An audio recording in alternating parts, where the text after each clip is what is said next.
Very welcome to the GAIA Conference 2019. GAIA is about sharing and learning. Say that data is the new oil? Well, it's not. Because once you've used the oil, it's used. With data, you can use it over and over again. You can repurpose it, and once it's there to stay. It's really interesting to see how what we learn from technology also informs how we look at the use case. So we've revised our entire ideas of what we can and what we can't do, and what makes sense to do with this tech. So just to get you going, I'll take a video from here, and everybody starts to wave and scream and applaud. No single company and no single team in Gothenburg is big enough to compete globally alone. We as a community can. I think for me the most important thing is to really be realistic about where the technology is right now, right? And I think that would already help and make sure more people understand where we are really. So, thank you all for coming.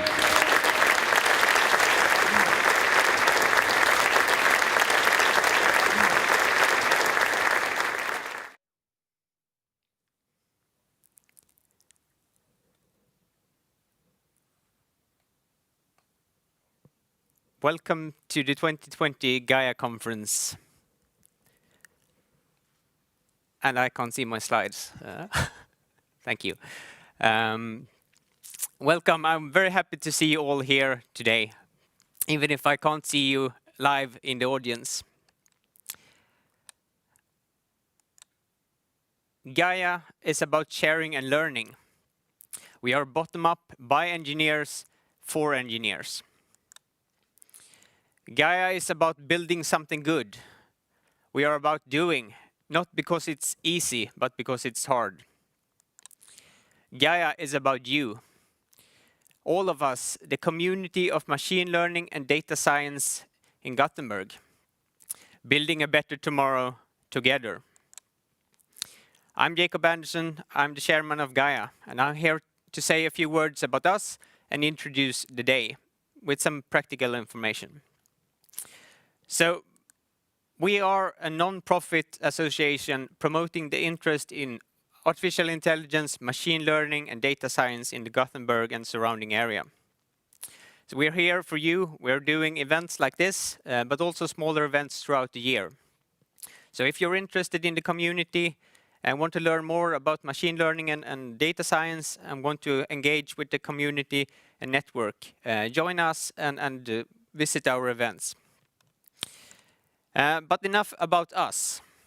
This is a long day in front of us. We have a very exciting agenda starting now at 9 until 5 o'clock in the afternoon. We begin with what we call the fairness track. Starting off with our opening keynote, Thore Husfeldt from Lund University. Then we continue with Olof Mogren from RISE before a short break, where we then follow up with Lindberg from Sigmastocks and Zenseact. Martin Tegner from IKEA Digital finish off the fairness part of this conference. After that, we have the tools track with Rebecka Jacobsson from iZettle and Oskar Söderlund from Einride. Then it's time for lunch. We have 1 hour lunch break and resume again at 1 o'clock. After lunch, we open with our second keynote, Pablo Estevez Castillo from Booking.com. And this is the technical track. Then we follow up with Langkilde from Annotell, Feldt from Chalmers, again a short break. Before Forssén, again from Chalmers. And then we have Rocío Mercado from AstraZeneca, Andersson from Saab, and finishing off the technical track is Zenseact Sharpe from NVIDIA. Then again a short break, and the day closes with our final keynote, or closing keynote, Daniel Lillblad from RISE. And before we end the day at 5, Josef from GAIA will say a few words. So, questions. Or rather, how do you ask questions today? You do that down in the chat here in the stream. Our team will then select questions throughout each talk, and Josef, our event host, will ask them to each speaker at the end of each talk. So make sure to ask your questions, discuss the ongoing talks, and we will ask the questions at the end of each talk. If there are questions we don't have time for, I'm sure each speaker will answer them afterwards. I also want to say a big thanks to all our partners. Without them, we would not be able to do this conference for free. But they're also a big part of the community in Gothenburg. They all do a lot within machine learning and data science. They are all present here in Gothenburg, and they are an essential part of this conference. Networking is a big part of any conference and of any community. So in order to facilitate this throughout these online conferences, we have created virtual booth based on 2 different parts. It's the partner pages at the conference site, which you can find through the link in the top menu of the site. On each company page, they have selected articles, blog posts, and white papers they want to showcase. They have also selected videos informing about their tech, about what they're doing, how it is to work at their company, and so on. And finally, they have collected job ads for you who are interested in new opportunities. The second part of the virtual booth is the Slack channel. So to engage with the companies, we have created a Slack channel in the GAIA Slack for each company. There you can ask questions to their representatives, you can discuss their tech, you could discuss job opportunities, and so on. And if you have more in-depth conversations, you can schedule one-on-one calls with their team. So go there, talk with the companies, and they will take in from there. How do you join the GAIA Slack unless you're already there? It's very simple. You go to this link or use this QR code. Then you enter your email, receive an automatic invite, and create your account that way. It only takes a minute or so. Then you're in and you will find these Slack channels readily available. So go there right away unless you have already created your account. Make sure you have it ready. By now, I'm sure everyone has experienced video conferencing throughout the year, and we all know what that is about. So make sure to rise up and walk around and stretch your legs now and then. We do have breaks in the agenda, but also make sure to visit the virtual booth throughout the day. With that said, I would like to introduce our conference host, Josef Lindman Hörlund. He's a board member of GAIA, co-founder of Moduli, has been an integral part of the Gothenburg Machine Learning Society for ages, or at least a few years. But maybe some of you recognize him from last year. And before I hand over to him, I would like to connect a bit with what he closed last year's conference with. He talked about the expectations we have on ourselves and on our companies and on us as a community when working with machine learning and data science. Because we do have great expectations on ourselves to do good things and to achieve great things. We do have good expectations on our companies to create value and build awesome products. and we have great expectations on the community to do good things. And this is still very true. A lot has happened the last 1.5 years, and it's not necessarily what I did expect, probably not what you expected either, but I would say this is still true, and there are still a lot of expectations and promises to fulfill. What I do take from the last year is an increased awareness of the importance of the community. The community needs to do good things and to do it fair. And with that said, I would like to hand over to Josef.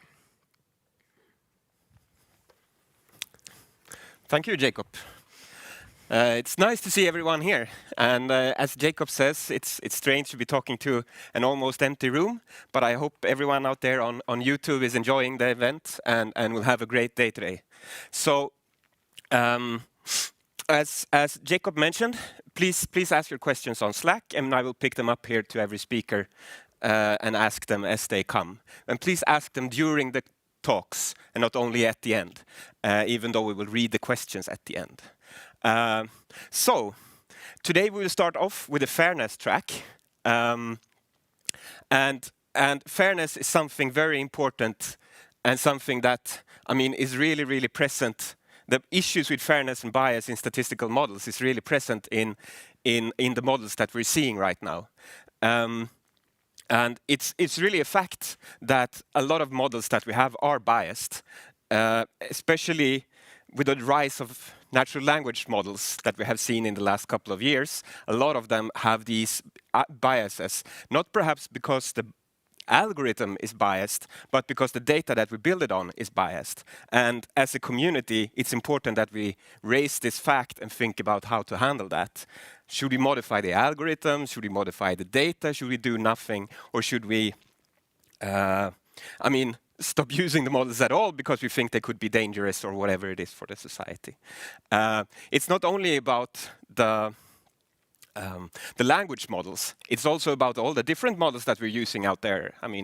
In credit modeling, in crime prevention, or in when we give scores to people in entering schools, for example, that we have seen that models are used and could be highly biased towards certain communities or certain social backgrounds and everything like that. And the speakers that we have today in the fairness track will raise different issues here and different solutions about how to handle that. I made just one example here on how models could be biased. And this is the newly released KB-BERT model from Kungliga biblioteket and how it's biased towards genders. The first example here is when we have a nurse and we're asking the model to fill in the gender of the nurse. And the model picks a female, of course. Sorry for the Swedish example, but I just wanted to highlight that this is really a problem with models that we're having. And Olof Mogren from RISE will talk more about this later. The second example is a car mechanic, where the model is supposed to fill in the gender of the car mechanic, and of course picks he. Can go to the next one as well. And this is an example from crime prediction, where we're using artificial intelligence to address crime prediction or helping the police in finding where crimes are. And that has shown to be perhaps both beneficial and highly problematic. And how we should handle that in models and in the data that we create and how we're using the model in the society is something that is very, very important. So our first speaker today is Thore Husfeldt, and he's a professor at the computer science at Lund University and IT University of Copenhagen. He's a core researcher at the Basic Algorithms Research in Copenhagen Center and the current chair of Vetenskapsrådet Expert Panel for Computer Science. He will give an introduction to algorithmic fairness, an attempt to understand and perhaps solve these issues. And with those words, I leave over to Thore. Welcome. Good morning. Thank you very much for the very nice introduction, and thank you very much for giving this opportunity to me. I'm here in Copenhagen. I hope this works. So I will now activate the clicker and hopefully see my first slide in a moment.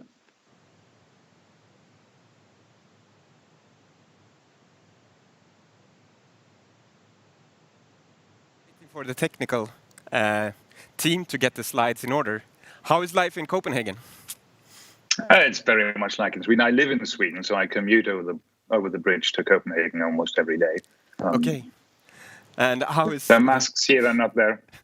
Perfect. Now I guess we're ready for the... No, okay. Yeah, let's see. I want to see my own slides. Right. So, so how is the Copenhagen Machine Learning Society? Okay. Now... Oh, it's very, very big. Oh, there we go. Okay. Almost. Okay. So now you may be seeing my first slide. I see only half of it. Are you seeing the whole slide? We are seeing the whole slide. Okay. So welcome to this introduction to what I call the Fairness Six-Pack. I will try to introduce 6 different fairness notions to you. You can see all of them here, but I will review them bit by bit again during the rest of the presentation. This will keep us entertained to something like 9:55, I guess, and then there may be time for questions. So what this is my best attempt to explain the concept of group fairness to you. I have a brief comment to the technical people. I would really like to see my entire slide. Because it seems weird to me that I can't see the slide I'm speaking over. So if you could adjust the picture so that I'm not seeing myself, but my own slide.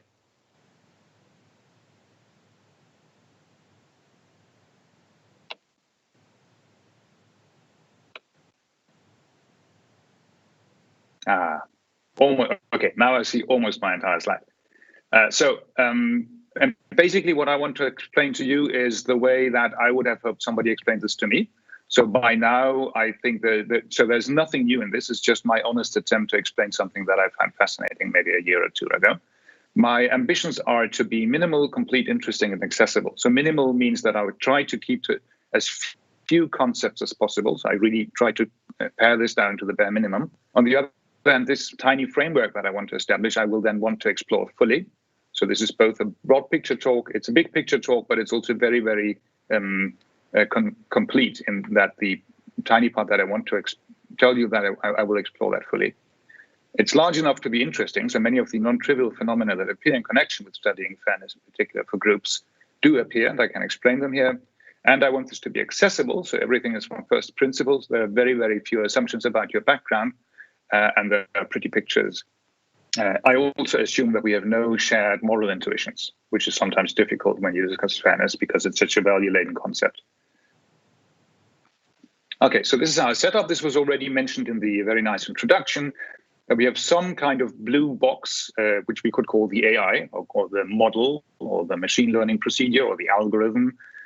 So from an engineering perspective, that would be some kind of algorithmic process, but the talk is broad enough that we can even put other sources of mechanism design under this umbrella. For instance, this could be a law and we could be lawmakers. So X is an individual which is fed into this blue thing, and out comes one of 2 decisions, 1 or 0.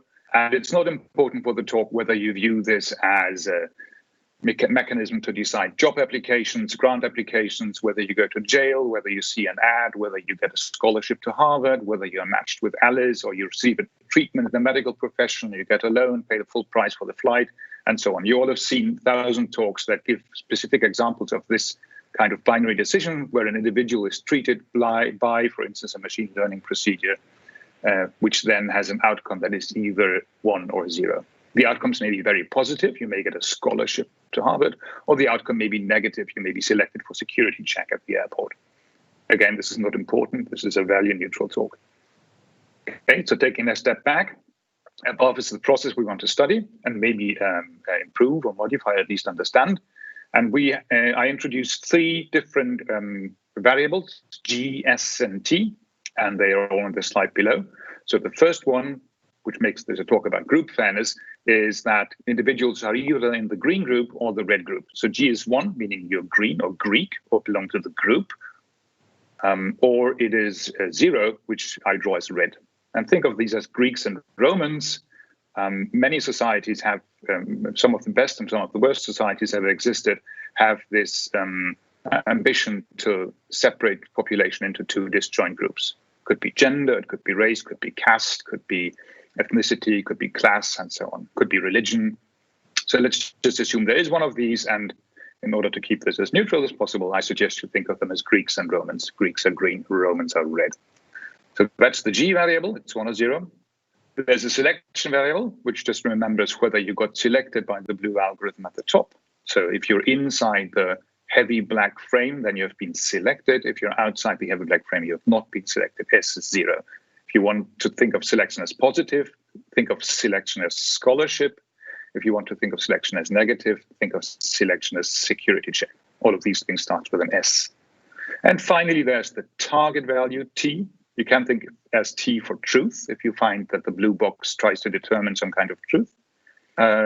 Otherwise, talent harmonizes with scholarship. So the procedure should select talents for scholarships, or it should select terrorists for security checks. So there's a positive way of understanding T, and there's a negative way of understanding T. So these are my 3 variables, G, S, and T. And this is rich enough for us to introduce many of the things that you will know by heart. If you are active in machine learning or data science, for instance, true and false positives, true and false negatives are easily depicted in this framework. And if we add the groups, as in the right part of the page, then we have this quite rich but still very small framework where we, for instance, can talk about talented Romans that were selected for the scholarship at our completely fictional Athenian School for Homerian Poetry. So G can be 0, meaning that you're Roman. S can be 1, meaning that you were selected for the scholarship. And T can be 1, which means that you're actually talented at what you were selected for. Right? In that case, you are inside the bubbly, heavy black frame. You're also dark red. And all the other combinations are also on this picture except for 1. So 7 of the 8 different ways that these 3 variables can have different values are on that picture. And as far as possible, I will stick to pictures like this in order to explain these phenomena. Okay, we need 2 binary relations for math. One is the simplest one, equality, which we all know and love. So if I can say that 2 of my 3 random variables are equal, then I can, for instance, model a utility. So for instance, it would be, in many contexts, it's good for us if the selection mechanism is very close to the target value. So if S is T, then our selection mechanism is maximally useful. And gluing these 3 symbols, S, equality sign, T, next to each other allows me to formalize that in a very strict way. But I can also model something that many people will view as socially maladaptive. I can, for instance, define maximum partisanship, maximum bias, if selection is only about group membership. So in the right example, you can see a mechanism where S equals G. So I've selected only the Greeks, then none of the Romans. But equality does not get us very far. What really gets this ball rolling is the concept of independence. And now it gets a bit harder. So this is where we will stay most of our time. We need this concept of independence from high school math. Just remember that 2 random variables independent if the conjunction factors as in the definition here.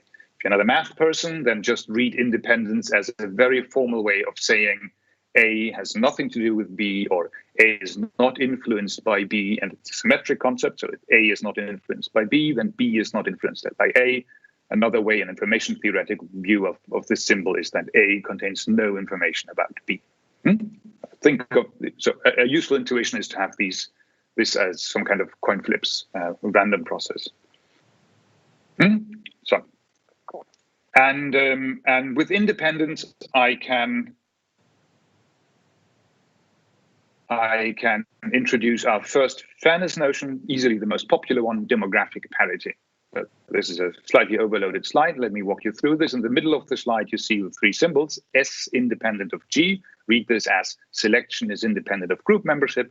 And the picture to the right shows you a prototypical example of it. You can see we selected 2/3 of the Greek population. We selected 2/3 of the Roman population. The selected population is not 50-50, but it reflects the demographic markup of the base population. There are twice as many Romans as Greeks in the population, and there are twice as many Romans as Greek in the selected population as well as in the unselected population. So this is easily the most widespread and most widely held fairness intuition. Let's call it demographic parity in this talk. It has many, many names because there's a there's a rich literature about fairness in social choice theory, philosophy, mathematics, machine learning, statistics, and so on. So it goes by many names. Darlington's fourth fairness criterion, maybe even the poshest one.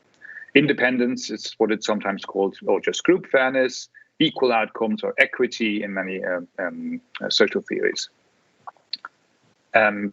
Many people have this as their only fairness criterion. In fact, this goes so far that if a violation of this fairness criterion is observed, then to many people, this indicates discrimination somewhere along the process. Demographic parity is simple because it's very easy to achieve. You can just introduce quotas. And it is good in the sense that equal representation feels fair to many people. The criticism, of course, currently is clear that the target value T does not even appear in the definition. So if you put value on utility, then this is then this framework does not allow you to talk about utility at all because T does not even appear. And let's just finish these ways of gluing variables left and right of the independent symbol. So here's target indifference, which means that selection is independent of target value. So this is the opposite of selection being equal to the target value. So here we are maximally indifferent about the utility of the outcome. And this is, again, an extremely well-studied concept in social choice theory. It's called sortition in voting theory. And there are many processes in many societies that use exactly this process. Jury selection is an important example. Military draft in many countries. Many elections use this mechanism for tie breaking.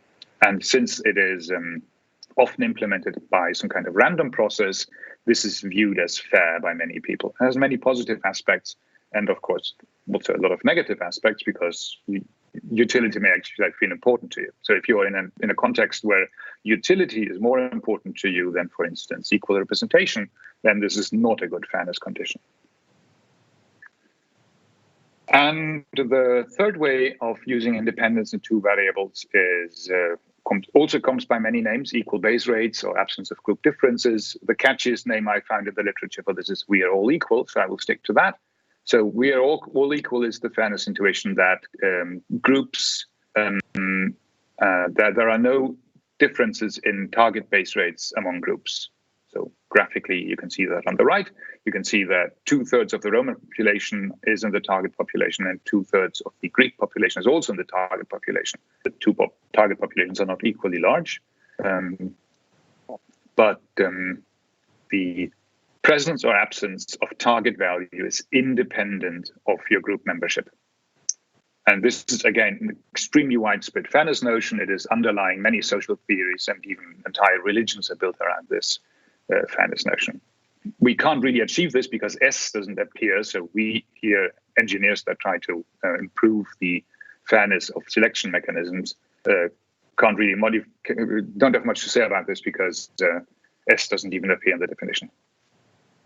Right, so to sum this up, we have these three fairness notions, demographic parity, we're all equal, and target indifference, all of which appear naturally from gluing these three variables left and right of the binary independence symbol.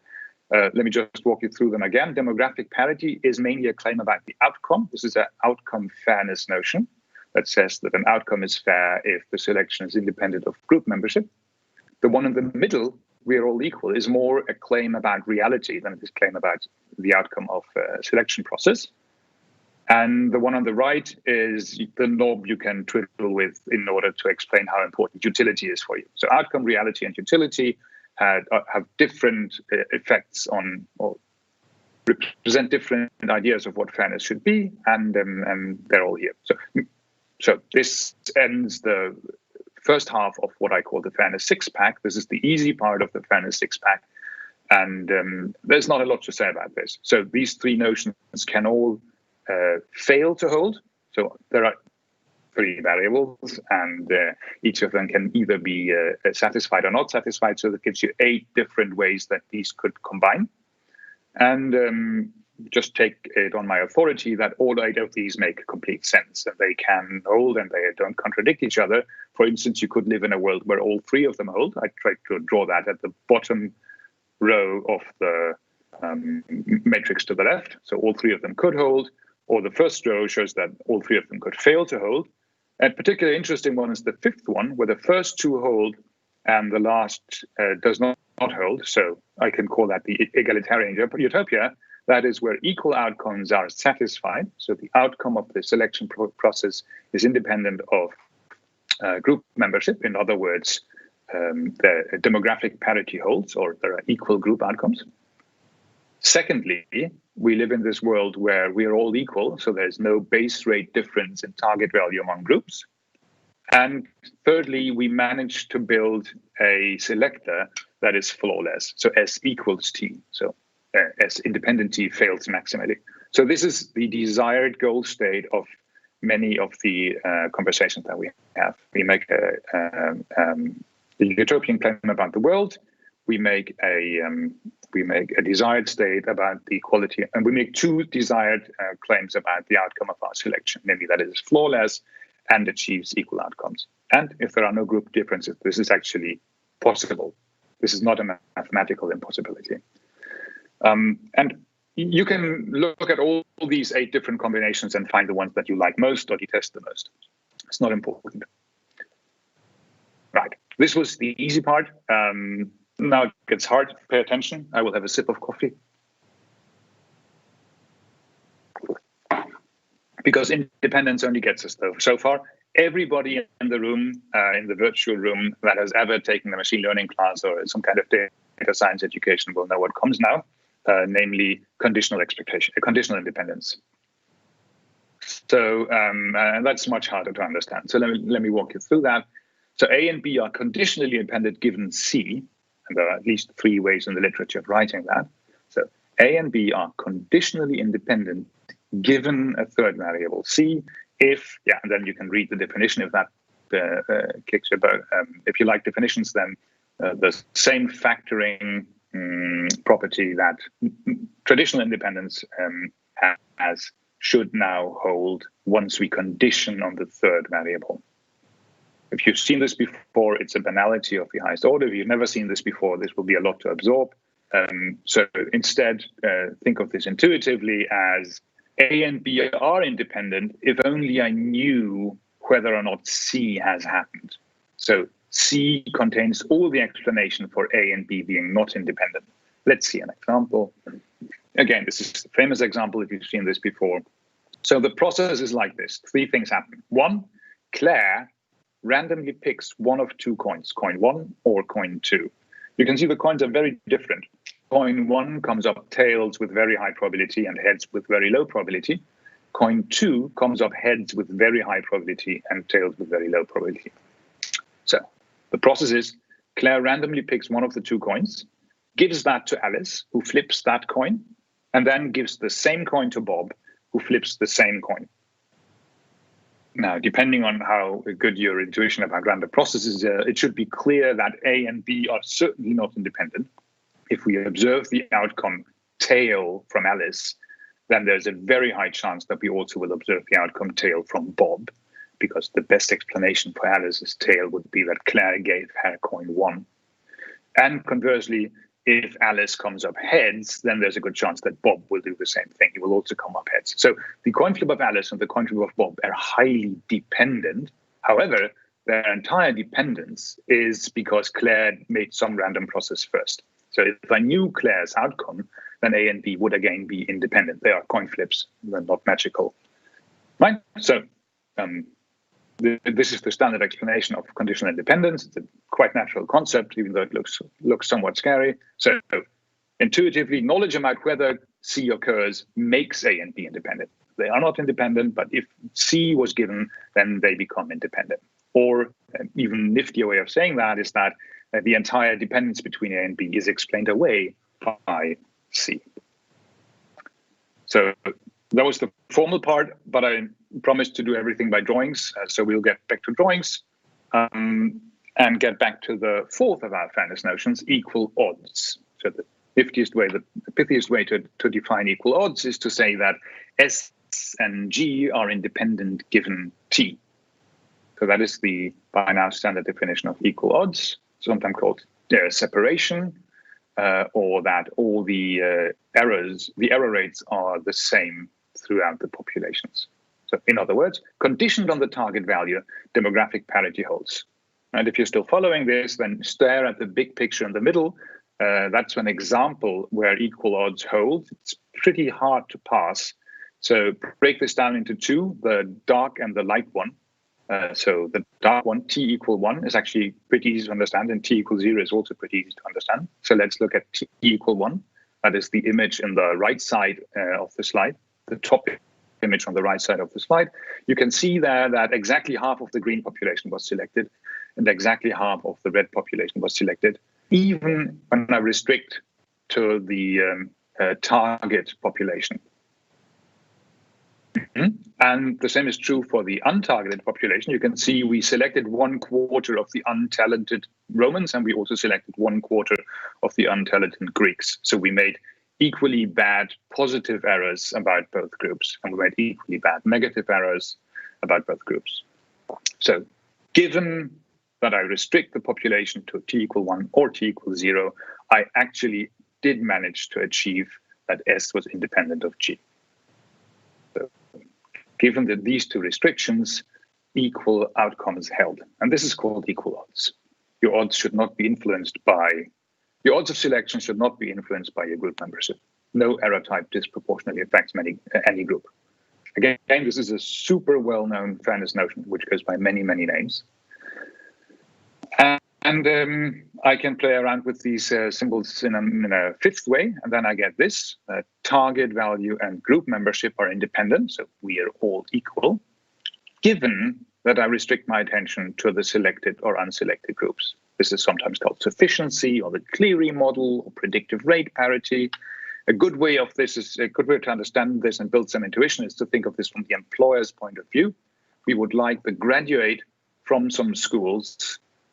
If you graduated from Harvard, then the employer would like that diploma to be equally informative about your target value, no matter which group you belong to. Okay, and this is even harder to draw. I tried in the middle of the slide, and even I have difficulty understanding what exactly is drawn there.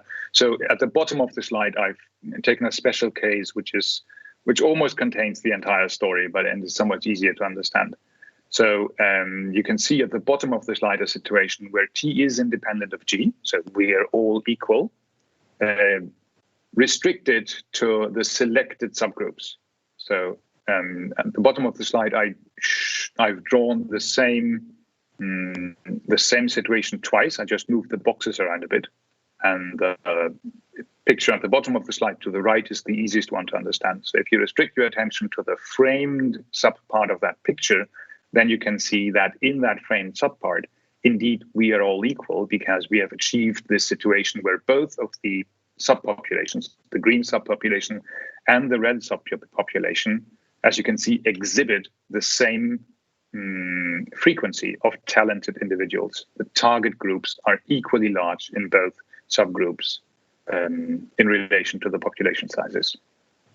It looks as if there's dark green and dark red fluid in this box, and that the level of fluid has the same height. That was exactly my first image for we are all equal. So this is predictive parity.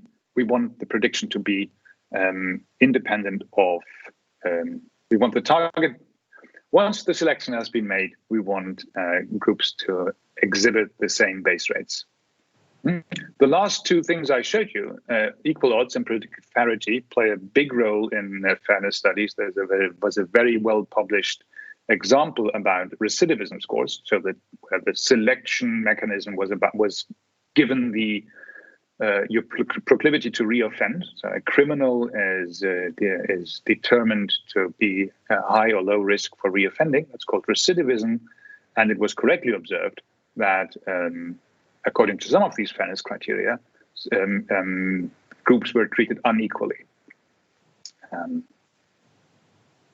So these are famous examples in real life and produced a lot of interesting papers.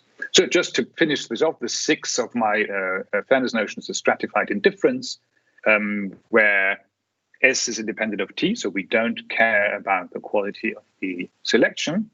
We are target indifferent, but we do not treat both groups equally.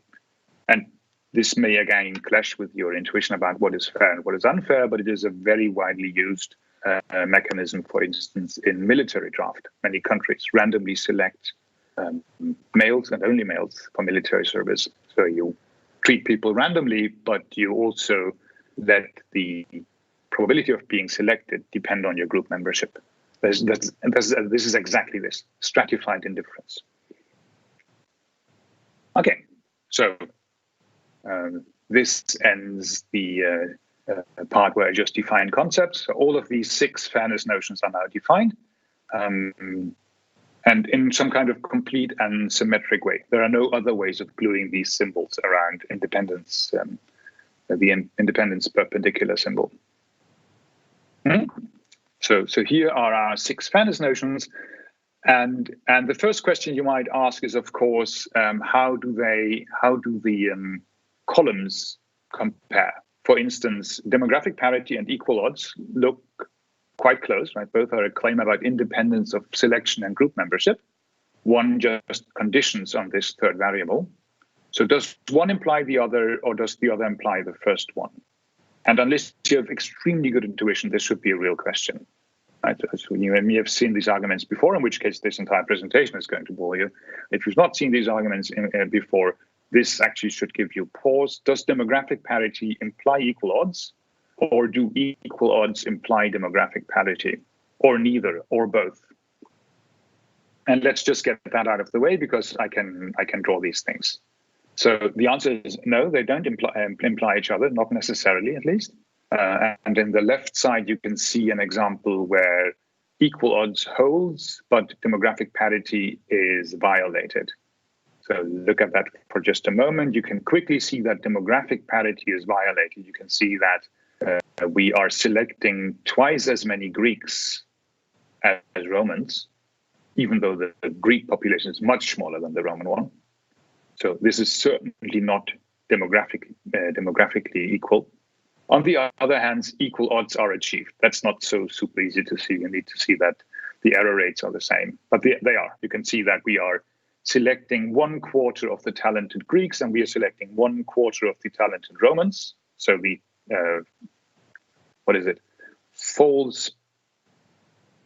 the true positives, no, the false negatives have equal size, and we're not making any mistakes. So the negative errors are also equally absent in both populations. So equal odds is certainly achieved, and demographic parity is certainly violated.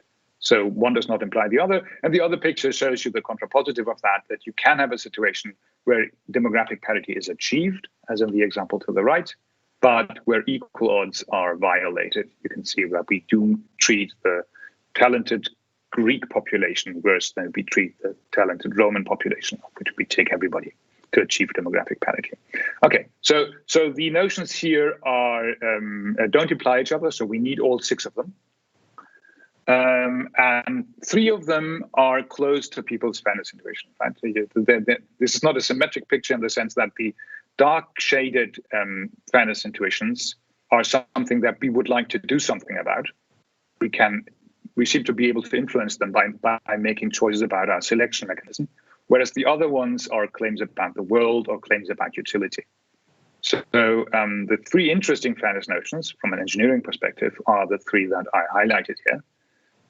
And one does not imply the other, so you can choose maybe 1 or 2 or 3. So and then it's a real choice, and many values are built into that choice, which of these fairness notions you would prefer. So let's first try to just achieve an entire column. So let's try to achieve both equal odds and equal outcomes. I claim just anecdotically that this seems to be the most widely held naive intuition about what fairness should be. We should have equal odds and we should have equal outcomes. So we already saw that they don't imply each other. So they also don't contradict each other. So here's an example where I have achieved demographic parity and I have achieved equal odds. And it's maybe a slightly simple example because I also assume that we are all equal. So in a situation where we are all equal, so target and group membership are independent of each other, I can indeed satisfy both equal odds and demographic parity, and the pictures down there below. You can check that all the error rates are the same, and clearly the populations have been sampled in proportion to their base presence. And there's another example, another simple example here. If I'm indifferent about the target, then I can just flip coins, for instance. So one simple way of implementing it is just to flipping coins. And if I flip coins, I get the picture below, in which case demographic parity holds just by virtue of the coin flip being fair, and equal odds also hold by virtue of the errors being equally distributed because they're just coin flips. So there are plenty of examples where demographic parity can hold and equal odds can hold. Both of the examples here were maybe a bit depressing because they assumed either an unrealistic claim about the world, namely that we're all equal, or they rejected utility out of hand because we assumed target indifference. And now, and this may be expected by some of you, the depressing observation is now, of course, that these are the only ways of achieving both equal odds and demographic parity. Slight footnote here, if I could ask the technicians to give me my slide back, because I can't see my slides right now. I see one of the attendants, but I would really like to see my slides while I talk over them. Yeah, hi. Nice to see you, whoever you are, but I would prefer to see my slides. Because this slide is important because it breaks many people's hearts. If demographic parity holds and equal odds holds, then there are only two different ways that the other variables can behave. Either the base rates are the same, so we are all equal, or utility has no value for us. We are target indifferent. And this is a matter of discrete probability of the highest banality. It's half a page of just moving symbols around. It's really, really simple algebra. And if this was a technical talk, I would now spend 5 minutes walking you through the proof. But just take it at face value. This is really, really easy to prove. So demographic, assuming both of these fairness notions at the same time trivializes the problem, because it takes away everything that makes the problem interesting in the first place, namely that people typically are not equal, groups are not equal, and indeed we do care about utility of selection. Okay, and I can play this game with all other ways of choosing two of these. So for instance, if I choose demographic parity and predictive parity, another, I think, this actually closest to my own personal intuition about what a fair selection process should be. If I assume these two, then I have also implicitly assumed that we are all equal. So the only way that demographic parity and predictive parity can hold is if target value and group value are independent. And there's only one way I have not checked yet, namely what happens if two of the conditional independence notions hold at the same time. Well, if two of these hold, then both of the notions at the top also have to hold. That's slightly more involved probability theory, but it's still very simple. Okay, so if you assume equal odds and predictive parity, then you have implicitly assumed demographic parity and we are all equal. Okay, so there we go. The upshot of all of this is here are 6 very clean ways of defining fairness using very, very little math. You can have any combination of the fairness notions at the top. They can all fail to hold. They can all hold. 2 of them can hold. As soon as you add one of the fairness notions from the bottom, then you're in the situation that you can pick exactly one of those. You can't even pick 2 of these fairness notions without trivializing the entire problem to a situation where groups are groups by name only. Fine. So let's get to the summary. Unsurprisingly, this is a complicated topic, and as soon as you try to write things down, then your moral intuitions desert you and will not help you navigate this at all. On the other hand, outrage is super duper easy. You can build a system that perfectly satisfies one of these fairness notions, maybe the one that was your job to satisfy, and then you can maximally unsatisfy one of the other fairness notions. So even when you try to build a system that is fair, according to one definition, you are guaranteed to have built a system that has measurable unfairness in one of the other notions. So outrage will always be there, and outrage can be a perfectly good source of energy for political activism or social change. So maybe this is a good thing. I'm almost comically agnostic about this. The fact that various socially adaptive ideas of what should be fair are in conflict with each other should again be no surprise. Everybody who studied social choice theory or just statistics knows that results like this are everywhere. As soon as you write down 3 desirable properties of a voting system, you will have reached a contradiction. And yeah, statistics is full of these ideas. So again, the fact, heartbreaking as it may be, that writing down and being precise about fairness intuitions puts you in a situation of inconsistency is depressing, but the expected result. So, but just to say everything I said very pithily, if you want a group-based fairness notion and you try to formalize your intuition about that group-based fairness notion, then these notions necessarily contradict each other unless you're in a situation where you don't care about quality of selection, or you're in a situation where groups have equal base rates. This was a super brief, hopefully more or less consistent introduction to this topic. There are dozens of group fairness definitions in the literature. I know and understand most of them. My ambition here was to restrict the attention to only 6 of them in a more or less symmetric and natural fashion that still allows many of these phenomena to be discussed and actually proved. So there's a whole jungle out there. I encourage you to look into that. Much of what I'm showing you here is based on this clever idea of viewing independence as explained by other phenomena. And there's a famous book by Pearl that many of you know, of course, called Causality, which would be a good stepping stone to explore this further.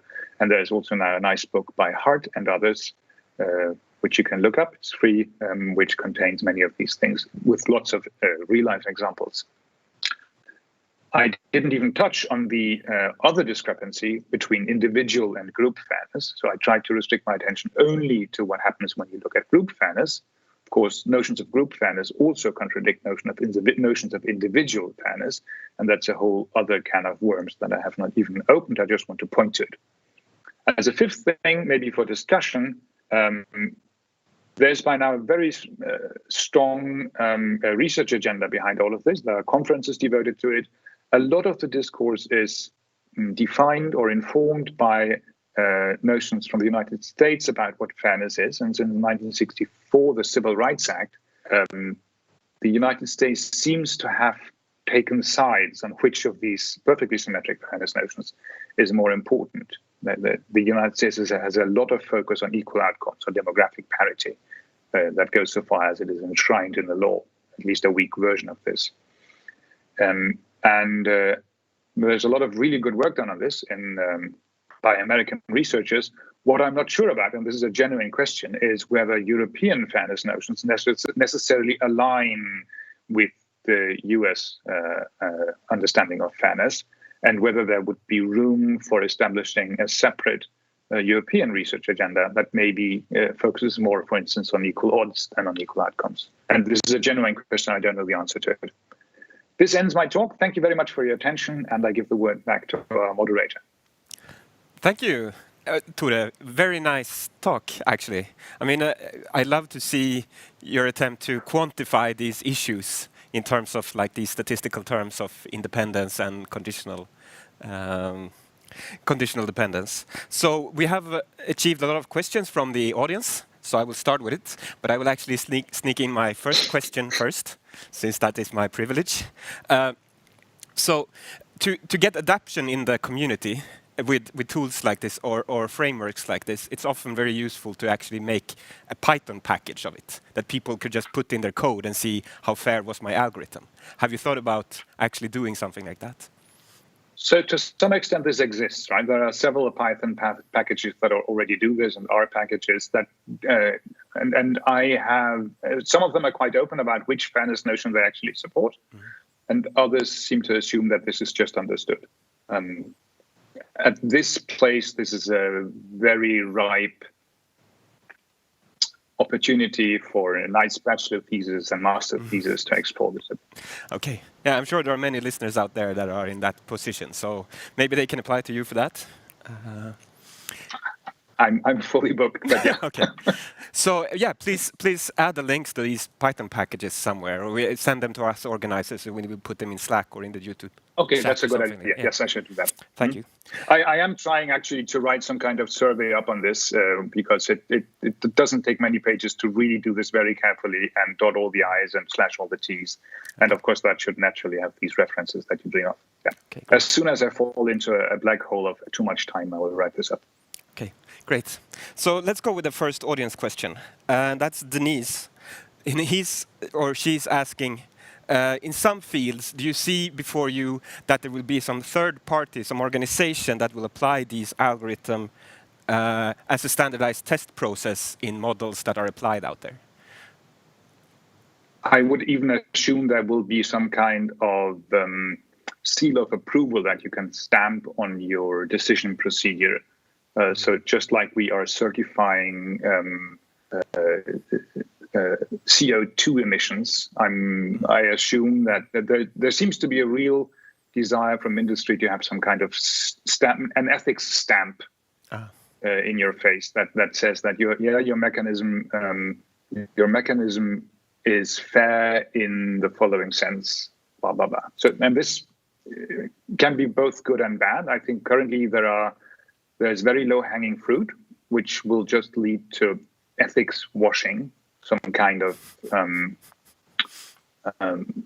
performative claim about the fairness of a procedure based on a highly selective set of parameters. As you mentioned in your introduction, there will be plenty of talks after this, there are a ton of different sources for bias. Just in data collection, for instance, sampling, or just defining what S should mean, and so on.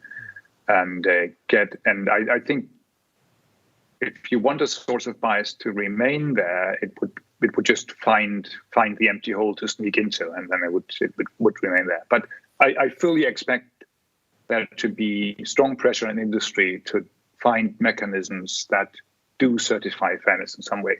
And what I think we as a research community should be pretty careful about is that these make sense rather than just being an empty label put on terrible decision-making procedures. Okay, so we as a community can maybe take the first step now to start applying these methods to algorithms in a sensible way to actually try to put a stamp on it. So I think we have time for one more question. Johan asks, what is the best way to apply fairness in practice? Do you see, like, how should we start when we go back to our workplace on Monday? So that's a value-laden question, of course, and deciding between these fairness notions immediately aligns you with well-established social theories that have strong, sometimes century-long traditions of ethics behind them. I don't like using a platform like this to tell you what I think. I would not want to explore my authority to. So, Johan, whoever you are, if we ever meet over a beer, I'm happy to tell you what I think. As an algorithms person, more than an AI person, I very much like the transparency idea. So I think notions of transparency of the process to actually see what's going on by exposing as much as we can of the procedure.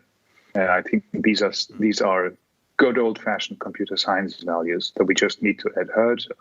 And then as soon as the mechanism becomes legible, lesable, so as soon as we can understand and describe the mechanism because it has been exposed to us, for instance, by the program being short and readable and understandable, then that mechanism can be subject to criticism, just as laws normally are.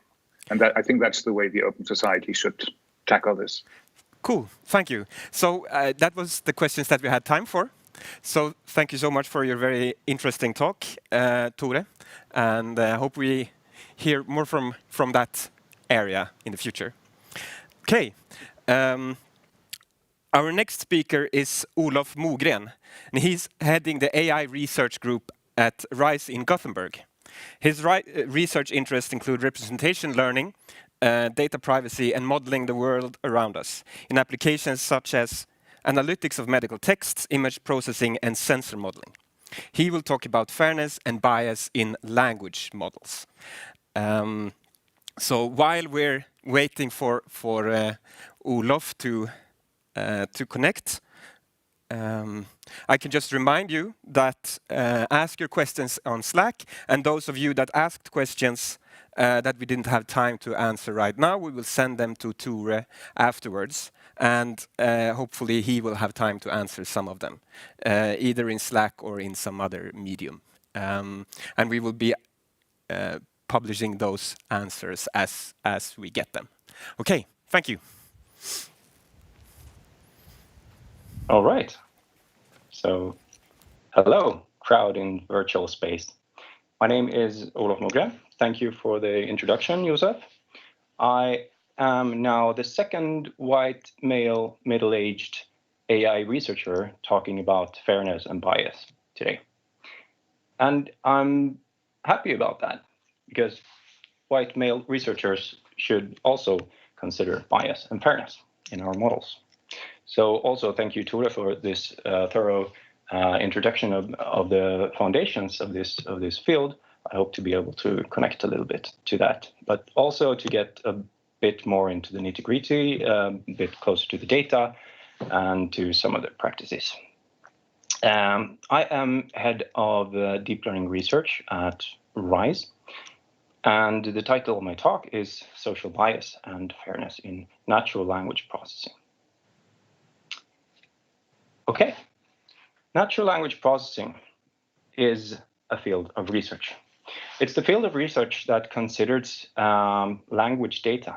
And this is a kind of protocol for interhuman communication, and it's discrete, which can be something that you need to consider a bit. In contrast to some other data types, which we are more used to working with neural networks and deep learning. So some tasks from this field are classification, translation, summarization, generation, understanding, dialogue modeling, etc. These are many, and they are diverse. So are the solutions. There are many, and they are diverse. Yet I will lump them all together today and just refer to them as NLP solutions.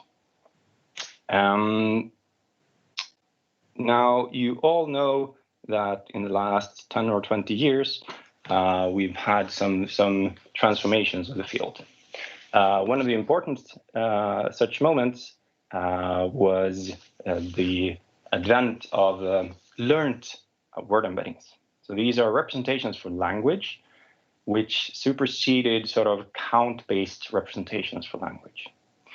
An example is from Michelab in 2013, the word-to-vec model, or the skipgram, and the continuous stack of words models, where we get a vector assigned to each word. So, for example, for queen here in the middle, in the vector space, you have the closest neighbors are queens, princess, king, monarch, and it seems like these vectors are capturing some properties from the semantics of the language.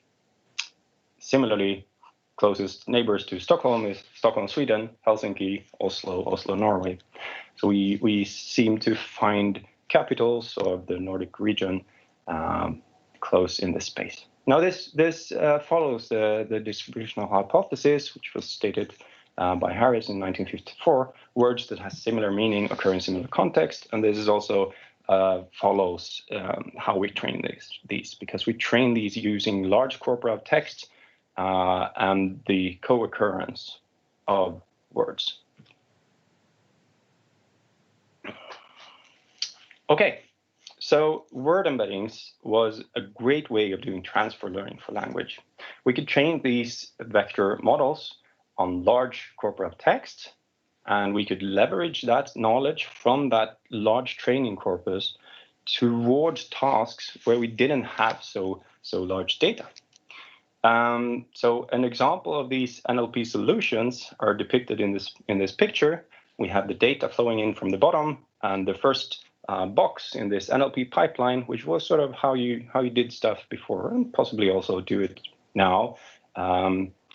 So the representation box here is where we assign these vectors, and these are learned from the auxiliary data. And then you have some more boxes where you add some more processing, and finally the prediction. So some examples of tasks where this has been successful is summarization, translation, text classification, and so on. Okay. I also think that most of you are aware of another moment in the NLP field in recent years. You all have heard of models such as BERT or GPT-123, among a lot of other names, for instances of transformer-based models. These are models that use the attention mechanism to find out the dependencies in the text. Now, the only important thing of this picture is sort of the arrows going from the left to the right. There are more important things, but the attention mechanism is what's depicted with the arrows to the left to the right, and also some loop circles there. Now, these are also trained using large corpora of unannotated text for language modeling, that is predicting some words that are in a certain context. And these are also often used as drop-in replacements in these NLP pipelines, but then they are considered to be word embeddings that change with regards to the context of the word, not only by the word. So this was called the NLP's ImageNet moment. We can now do deep transfer learning for language, which we have done in image processing from about 2014, perhaps. And this is, of course, as most of you know, allowed for this boom of high accuracy models for many different tasks within natural language processing, and perhaps also more complex tasks, such as question answering, reading comprehension, natural language inference and translation, constituency parsing, etc. Right. So in 2016 at NeurIPS, Boluk-Basi et al. Presented the paper "Man is to Computer Programmer as Woman is to Homemaker." And they shed some light on some of the bias that is in the word-to-vec model as presented and pre-trained by Mikolov et al. And they show that, for example, occupation names have strong connection to the gender. So finding these dimensions in the vector space that variates with gender, and then optimizing and going to extreme she, then you find occupations such as homemaker, nurse, receptionist, librarian, and so on.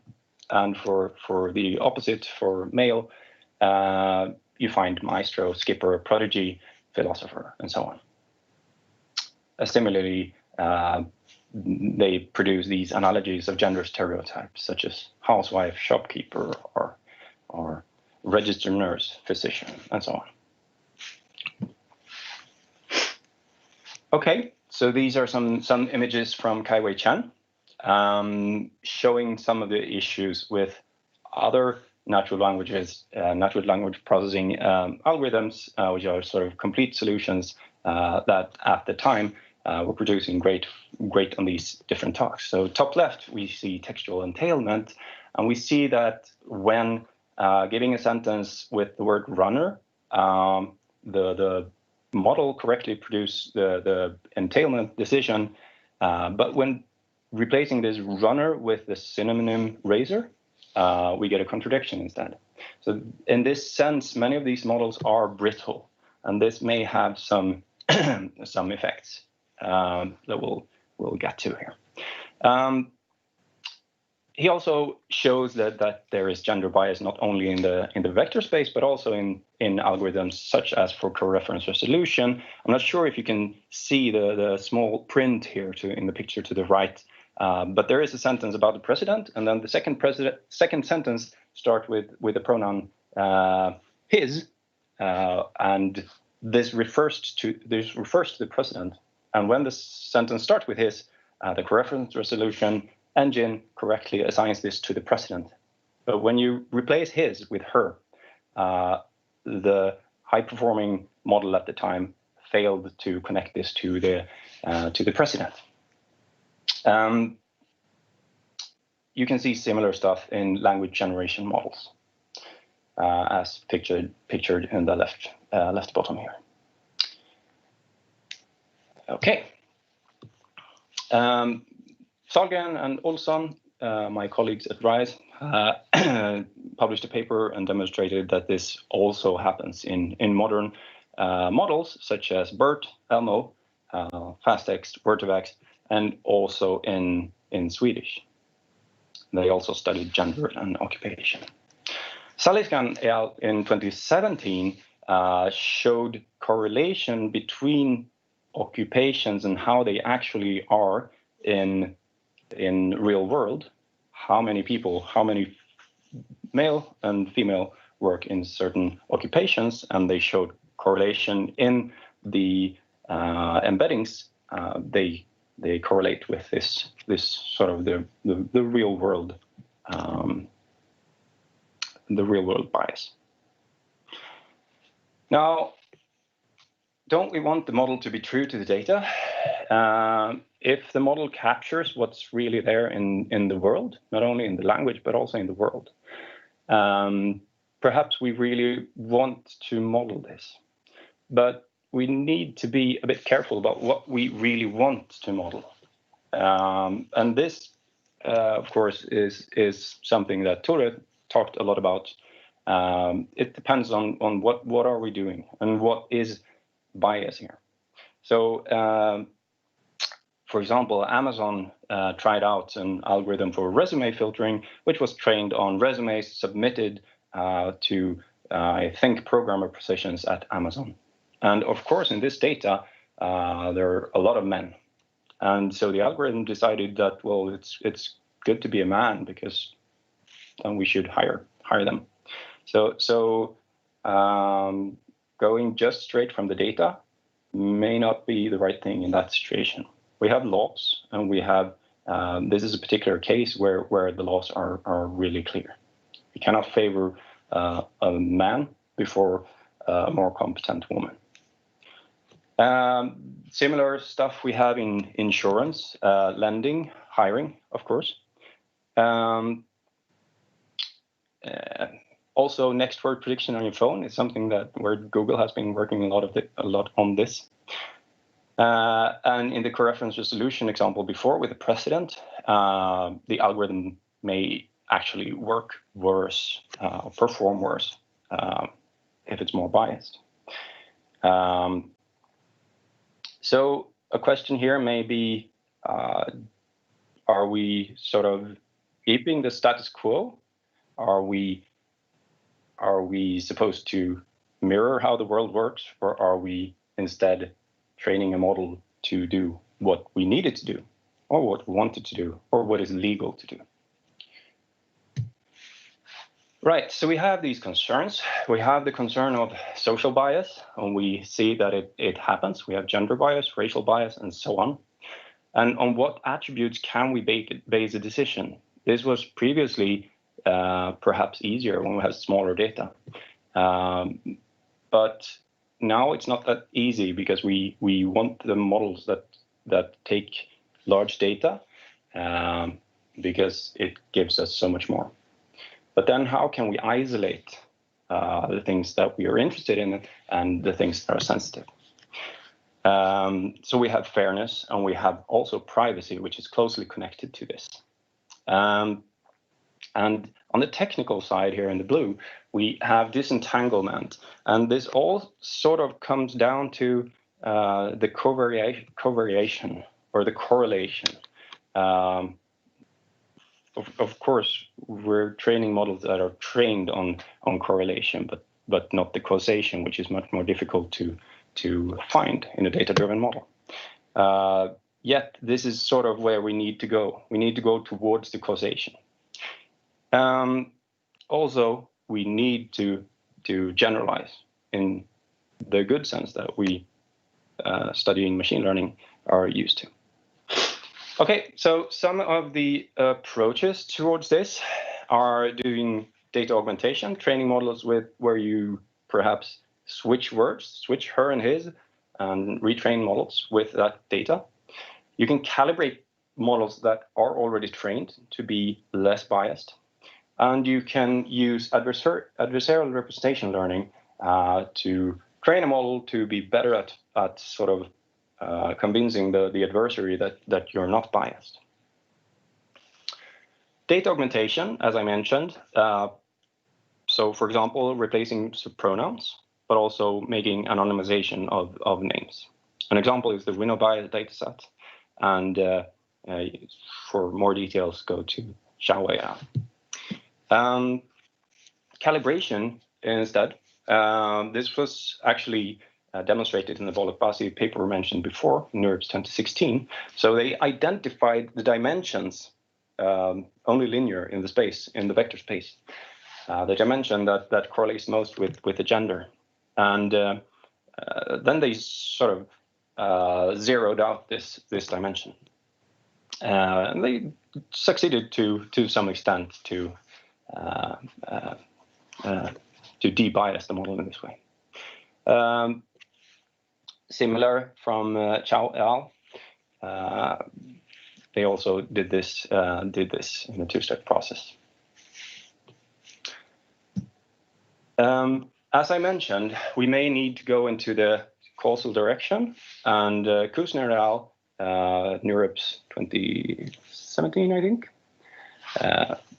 went in this direction and trained a model to make the same decision in this world as in the counterfactual world. In the counterfactual world, that is when you're belonging to the other group. So whether you're a man or a woman, whether you're white skin or dark skin.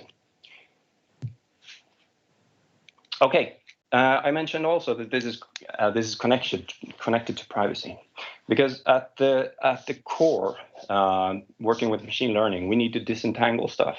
We need to disentangle the sensitive stuff from the non-sensitive stuff. So this is a paper that we have worked on for this, and we have trained an adversarial setup to make this distinction. So in these experiments, we have defined it as selective privacy, where we have one sensitive attribute. You can certainly just tweak it towards a biased setting instead. In this picture, we have the sensitive attribute, which is the smile, and we have found that not only making the adversary uncertain, which sort of generally blurs out the data, it's also good to add new random data. So we add a random smile, you can say, and we have generated that does this. So we've done this on images and sound, and now language may be the next step of that. Adversarial training for debiasing of language has been done. For example, Zhang did this and Friedrich et al. Also. Here, you in Friedrich, they also have the privacy perspective, and they have the adversary to detect the privacy leakage in embeddings, and then train the embeddings to fool the adversary, about the sensitive information that is. And this, of course, requires some augmentation in the data to train it. Okay, thank you for this. Thank you, Olof. Are some of my collaborators on these topics, and perhaps we have some seconds for some questions. Yeah, I mean, the next speaker will be Carl at 10:35, and we will take 5 or 10 minutes of questions and then a short break.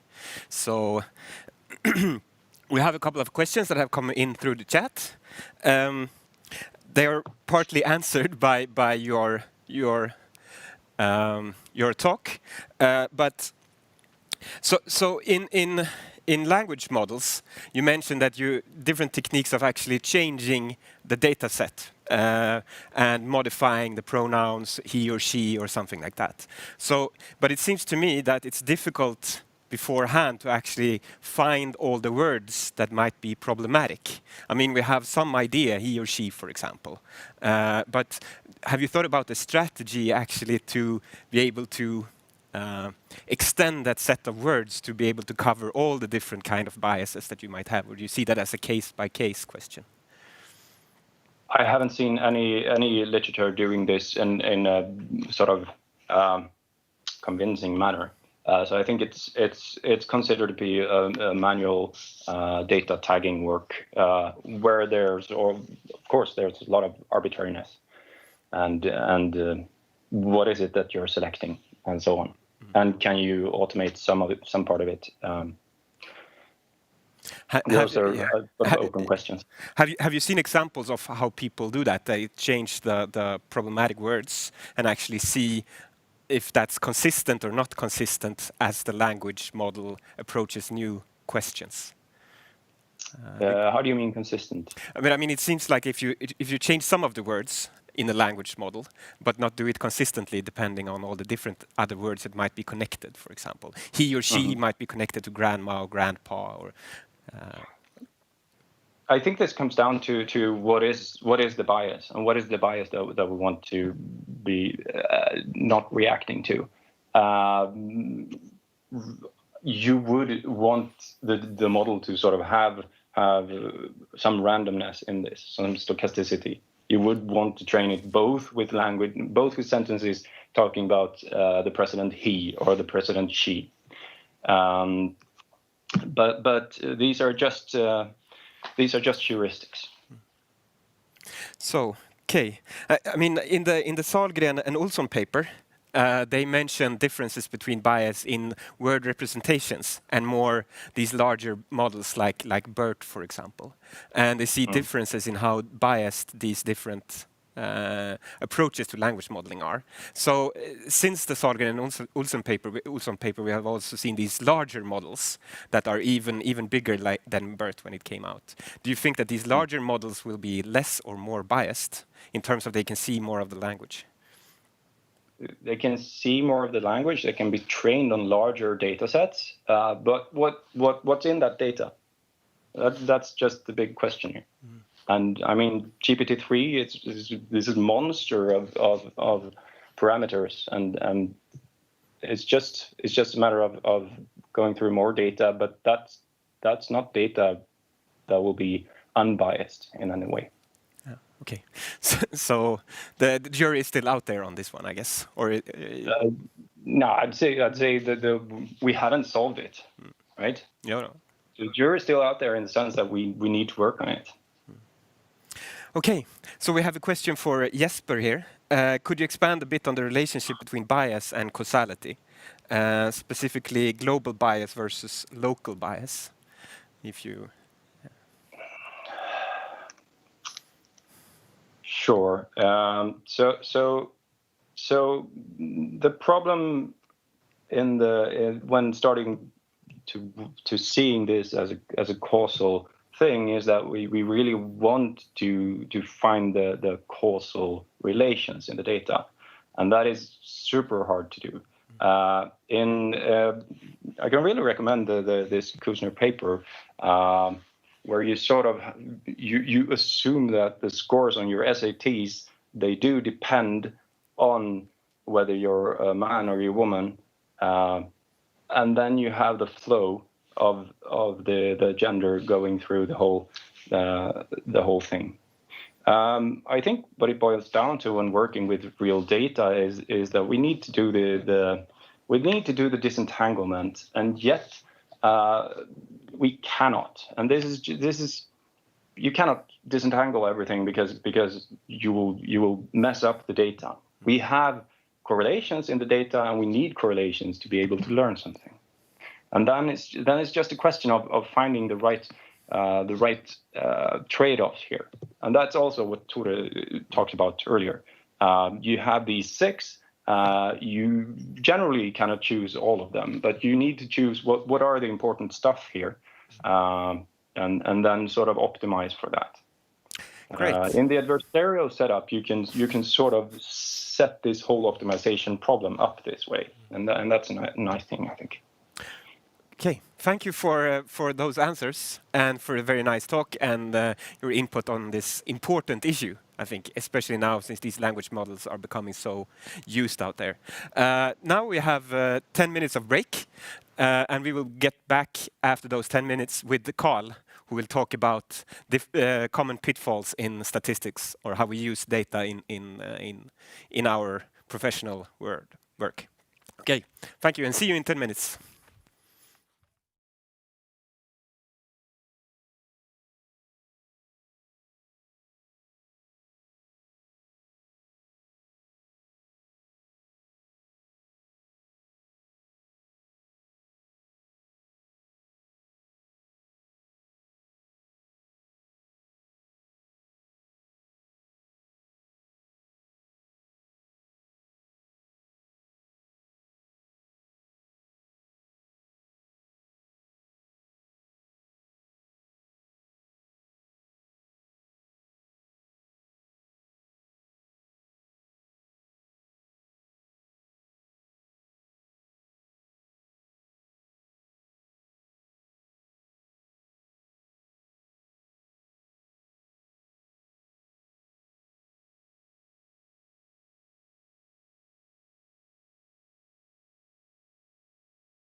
Hi everyone, and welcome back to the next talk. And I'm very happy to have our first physical speaker here with us today, Carl Lindberg. And just to make sure, we have been 2 meters apart all the time, so you don't need to worry about that at home. Carl is an entrepreneur who has co-founded Sigmastocks and Islands of Math, among other things. He also has a background as a professor in mathematical statistics. Currently, he coaches PhD students at Zenseact, a Swedish autonomous driving company. And Carl will talk about common pitfalls when working with data. Welcome, Carl. Thanks. I'm glad to be here. Now, the wonderful theory of statistics has recently found new applications in data science and AI.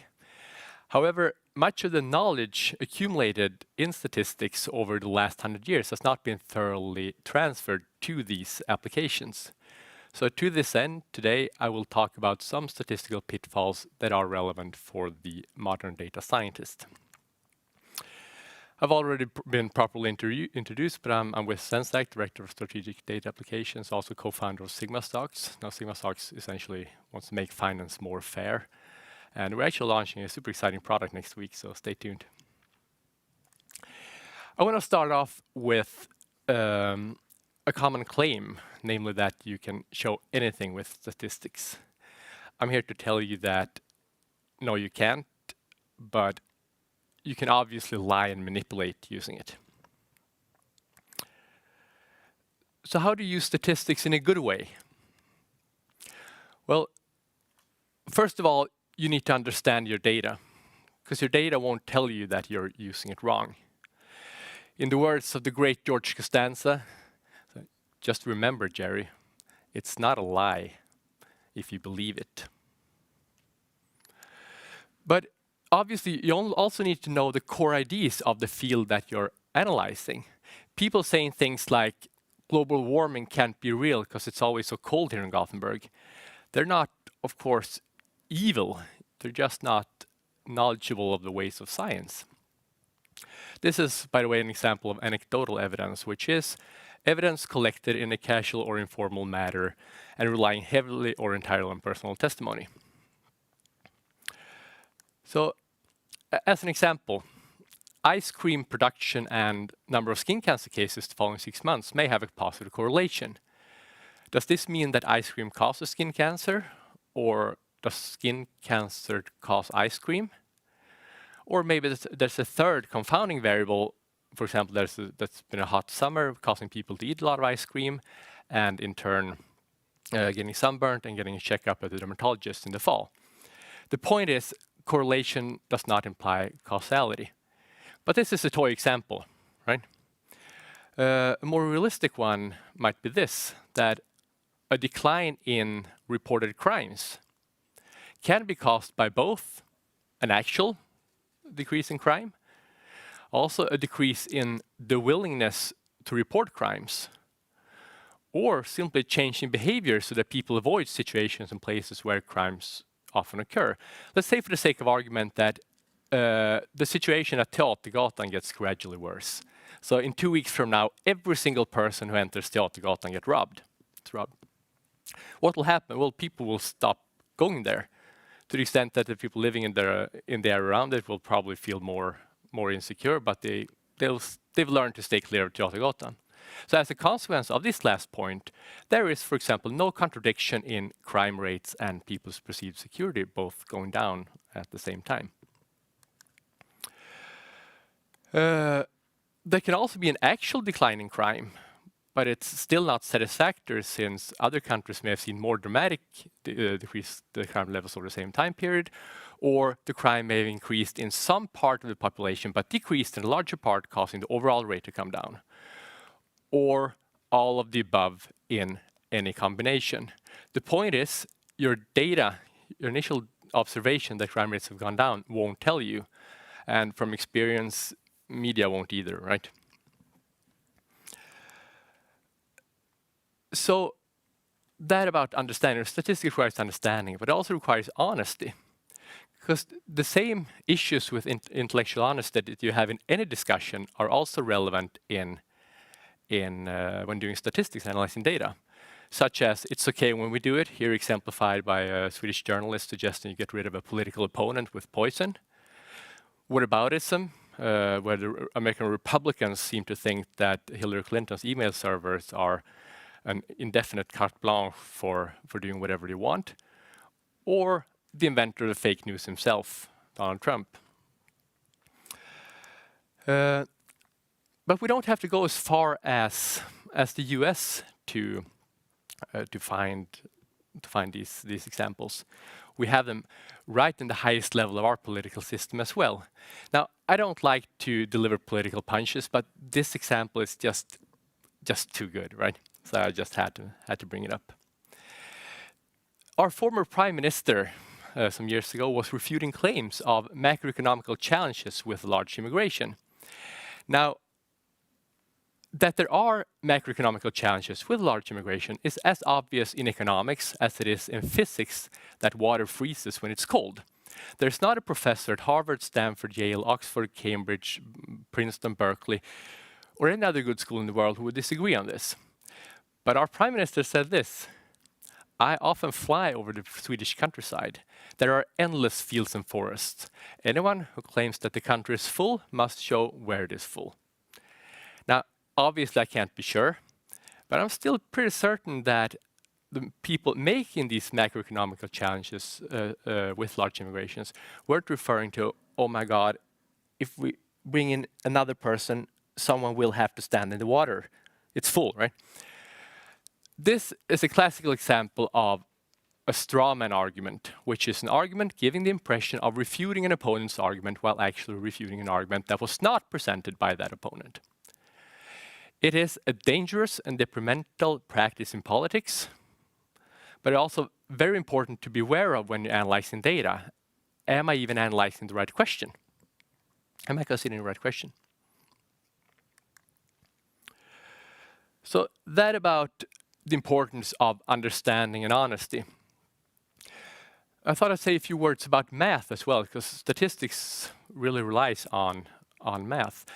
In actually more a number of probabilistic and statistical mathematical results that typically say things like, if you have some prerequisites A, you can draw a conclusion B. And prerequisites A might be things like you have independent and identically distributed random variables. And the conclusion B will then be that the sum of those random variables divided by the number of variables, the mean, tends to the expected value, or that the number of sum of the random variables divided by the square root of the number of variables tends to a normal distribution in some sense. So the role of statistics then is to have your data, your prerequisites A tilde, and to the best of your ability, verify that the prerequisites in those mathematical theorems agree on that, in turn allowing you to draw the conclusions B or B tilde, if you will. But this is math, and it gets a little hard at times. Göran Lindberg was a former Supreme Court judge in Sweden, the very top of our judicial system. He wrote a book some years ago called Quickology, where he wrote about this infamous serial killer, Thomas Quick, who was allegedly, well, he had confessed pretty much everything from the Kennedy killings to all unsolved murders in Sweden for like 10 years he had confessed to. And he was later acquitted and turned out he hadn't committed those crimes at all. But our Göran Lindberg, our Supreme Court judge, wrote in this book and argued through his mathematics that the probability of Thomas Quick being guilty was a whopping 183%. I'm not entirely sure how to interpret this, but it seems to me that he was so incredibly guilty of this one murder that it almost amounted to him killing two people or something like that, right? Anyway, in deriving the result, he used the formula you see on screen, which, while it looks nice, is not even approximately correct. But before we get too smug about these things, because I imagine that most people listening in are engineers, and it's easy to say things, well, you know, lawyers and economists, they can't count. And while that might be at least partially true, engineers also only take typically one course in probability during their education, where you don't look at data, but rather learn pointless things like calculating what's the probability of getting a full house in poker and stuff like that. And also the techniques you do learn on those in that course are typically simple kinds, right? Where you look at simple relationships like correlation. It's a simple linear measurement of dependencies. But our reality isn't linear. Take arsenic, for example. It's a classical deadly poison. We've all known since we were like 10, if we want to kill someone we don't like, slip them arsenic. We're going to die, right? But now recent animal studies have provided strong evidence that birds and mammals, and probably including ourselves as well, if we're completely deprived of arsenic, we die. Meaning that if we just live our lives as we normally do, we're fine, right? If someone gives us too much arsenic, we die. If we're completely deprived of arsenic, we die as well. And this is often missed in the interpretation of scientific results. And it's also the reason why you can never say things like physical exercise is good for you or low taxes is good for the economy. Because everything, probably with the exception of death and maybe a few other things, depends on the dosage. Okay? So over to another thing, which is a favorite topic of mine, namely that of bad definitions. Bad definitions can actually screw up the results of what you're doing in a quite efficient way. I got this from Wikipedia. It's an actual thing. It's called Christophobia. It's the fear, dislike, and hatred of Christianity, Christians, and all things Christian. Why is this a horrible definition? Well,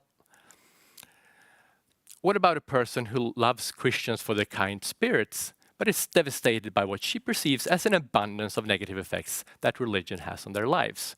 Or someone who hates Christians, but thinks that, hey, this Jesus guy, he had some fairly good ideas.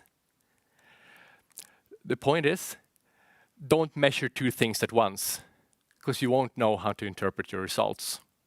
And it's really, really common. Another common issue with doing statistics is that of biases. There are many kinds. I want to mention one particular one now, namely that of sensitive data. And if you were all here with me, I'd ask you in the auditorium, a few hundred people, I ask you, everyone who's ever been unfaithful to your present partner, raise your hand. I'm sure you can imagine that there would be some discrepancies, some deviance between the proportion of people raising their hands and the actual proportion of people who's actually been unfaithful to their present partner. And the reason is, of course, in this case, that the data is sensitive, that what you're measuring doesn't want to reveal information to you. There are ways to remedy this, for example, by randomizing the answers, so that the person answering a question which is that he or she perceives as sensitive,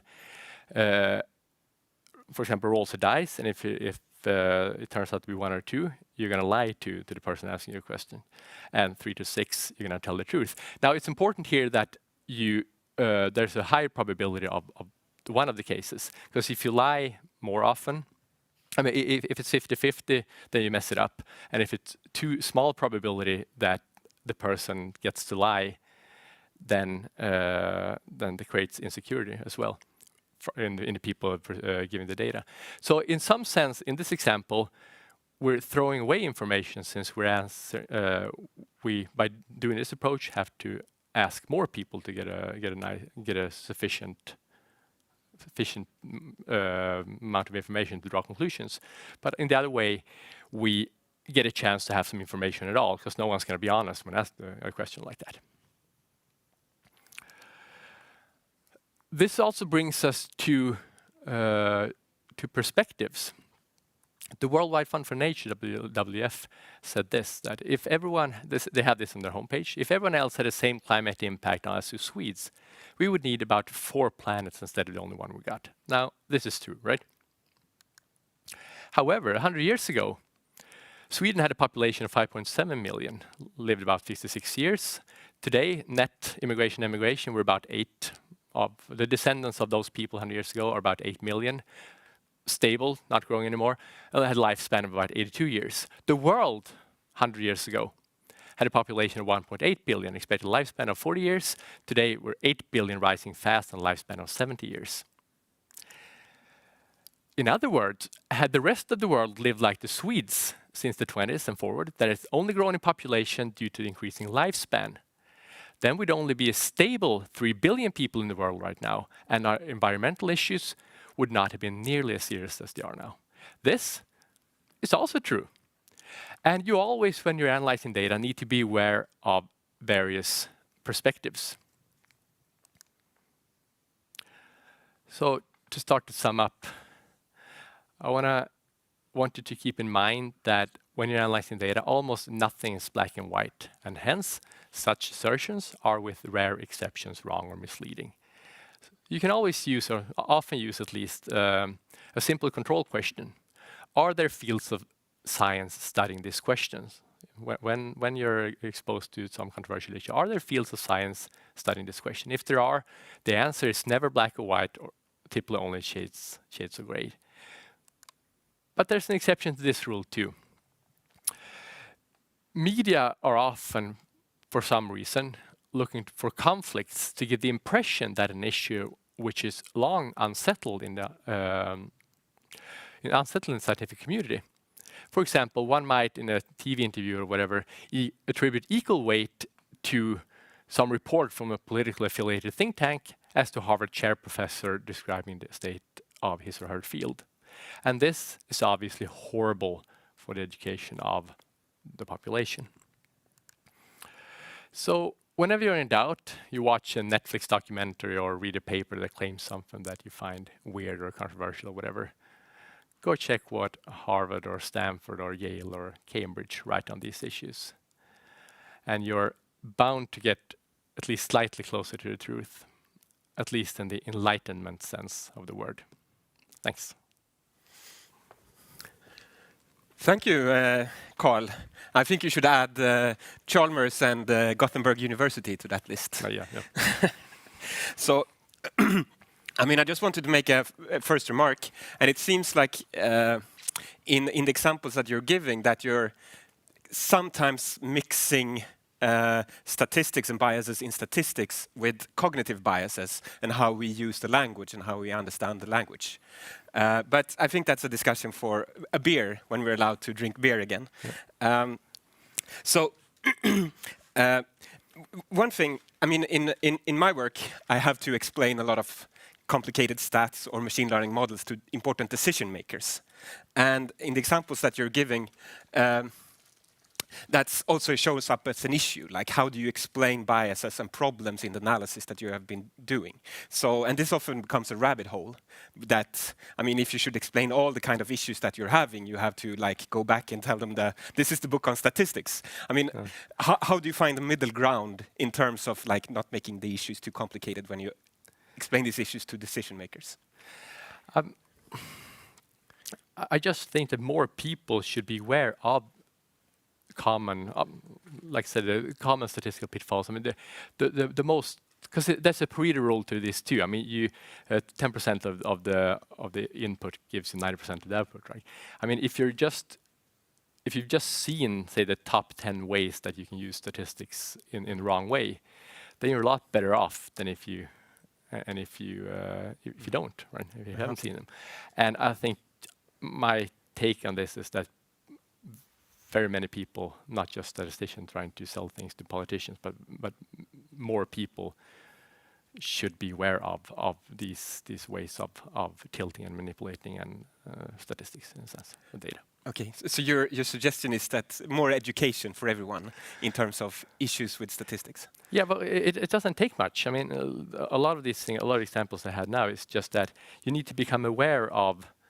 You need to just see those things once or twice. I mean, just see examples, and then you recognize them the next time you see them.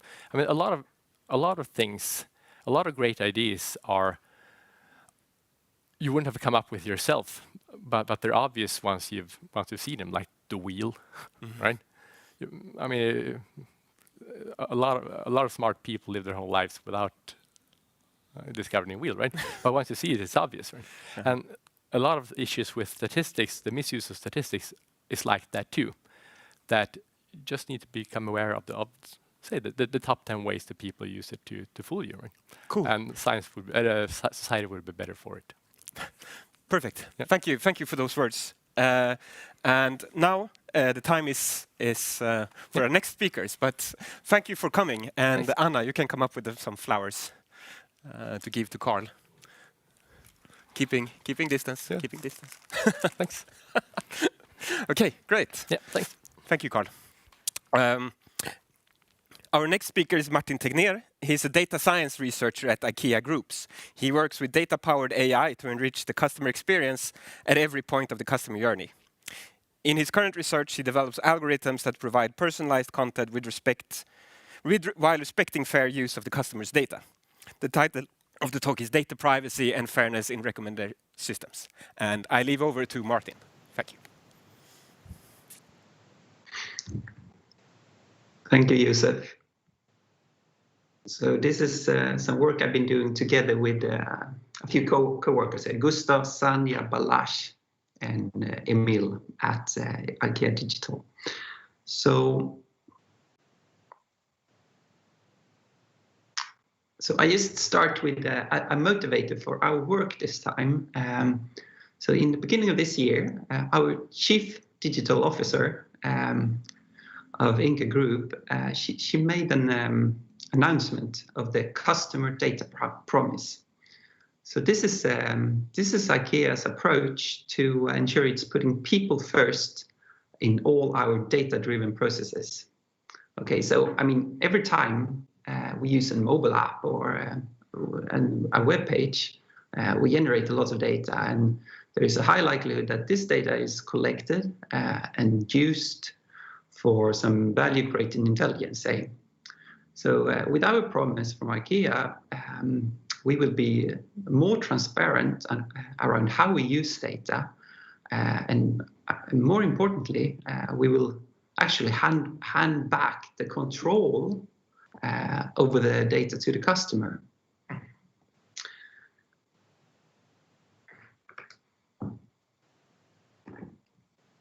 Sorry. So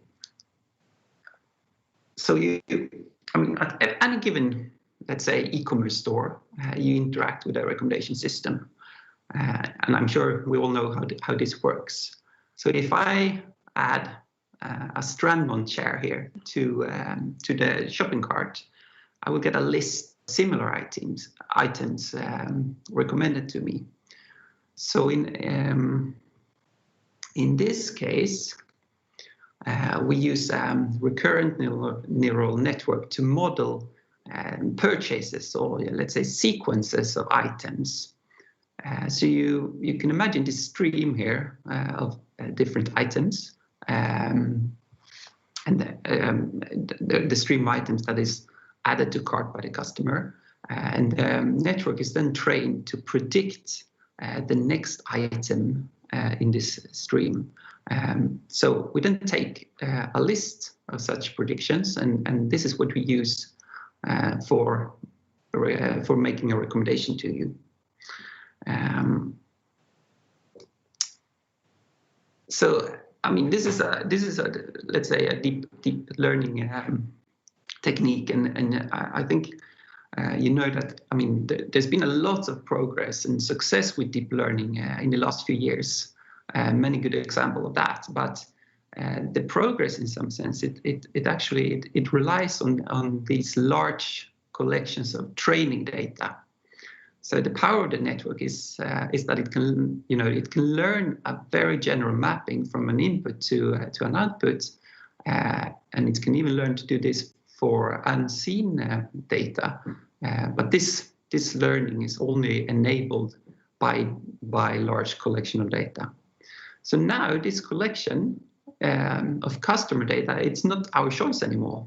If the customer choose to opt out from collection, we have less data from training. And the question is, of course, for us at IKEA is, what are the implications of that? So we started a study on performance of the recommendation system. So we took about 2 years of purchase data from 12 different markets, different geographical markets. And the study, the experiment it's quite simple. If you have 100% of the original training data, we chop that up in, let's say, 10 buckets, and we train the model to, the first 10%, the next 20%, 30%. So we increase the amount of training data, and then we have a constant, let's say, holdout validation set, and we test performance on the same set for every perturbation of the training data. So there's a figure on the right-hand side. I will go back to that figure in just a minute. So this immediately led us onto a discussion about what is performance for a recommendation system. And I mean, in classification, in the usual classification task, there is a true label or class, and it's quite straightforward to pick a measure to measure performance. And I mean, you can think about classifying images, cats or dogs, and you always have the ground truth when you evaluate your machine learning method or system.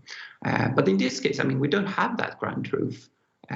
So we need to do something else, and we use, let's say, a combination of different measures to try to catch or represent what is a good recommendation for the customer.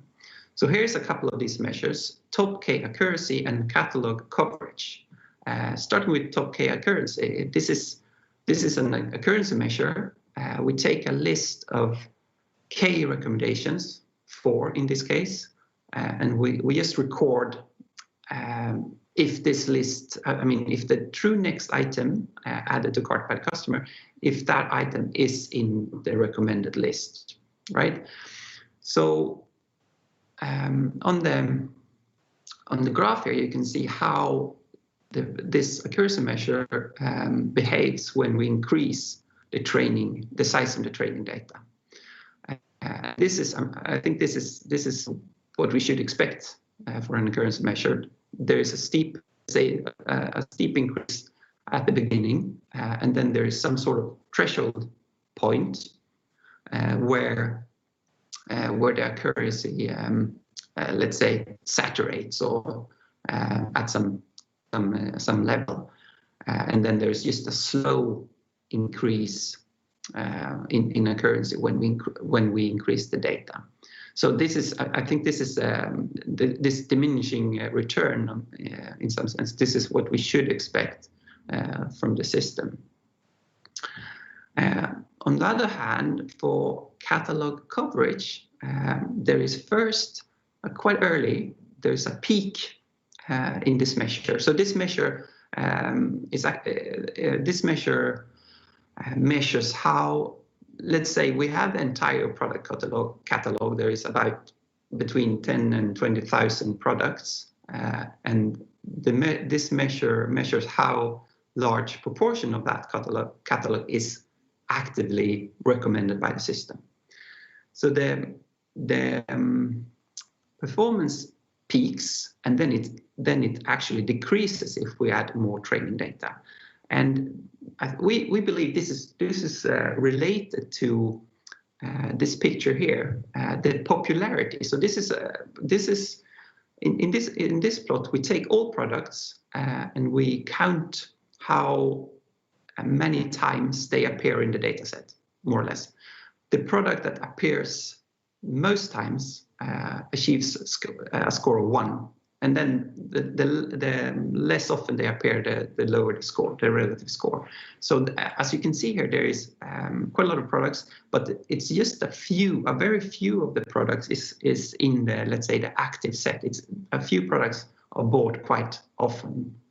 And we believe that this catalog coverage performance measure, when the system learns in the beginning to,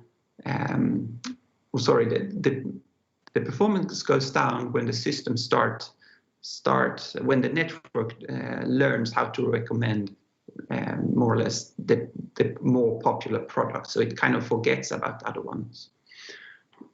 So here we have this sort of inverted relationship. More data is not necessarily better. And I mean, we were quite, let's say, optimistic about these results, because depending on what's your preferences on the system, what behavior you like to, or what performance measure you like to optimize here, you're likely to find, let's say, an optimal point between these different measures that does not require the full amount of training data, the maximal amount of training data. So this, from this, we started, continue with another question and that is, I mean, how can we have 12 different markets. Can we leverage data from a secondary market to improve the recommendation system in a primary market? So a common technique for this, to get more data for training, is to use transfer learning. So you take a related data set with some common properties to the target data, and you use that when you train the model. So we had 12 markets, and to know which market is relevant, let's say for Germany, we constructed a similarity metric to measure similarities in the purchase behavior. So we then compared the performance.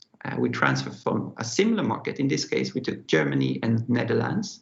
There is a high similarity. And then we compared that with a dissimilar market, like in this case, Spain, with a lower similarity. And just from this accuracy measure here, we got quite positive results that you can actually improve the performance quite a lot just by picking a similar market. And just as an interesting note here, if we take China on the bottom row, we realize that this measure correlates closely with, let's say, geographical or cultural similarity. So China had a really high similarity with Japan and South Korea, according to the measure, but basically all other countries in Europe, we saw a very low similarity in purchase behavior. So we found that quite interesting. So the similarity measure here, it's based on an embedding of the product catalog, and that embedding, we extract that from the recurrent network, and that is a representation of the product catalog. So it maps every item to a real valued vector in some vector space. And interesting, or more important, the important thing about this is that the mapping is learned from the data, right? So geometry in this vector space has a meaning from the learning context. So just an example, I took here the Billy bookshelf, and I found a couple of products which were closest to Billy. And as you can see, there is a single shelf really close to Billy, and the next closest product was Havstad, this glass door cabinet. So people tend to buy these together.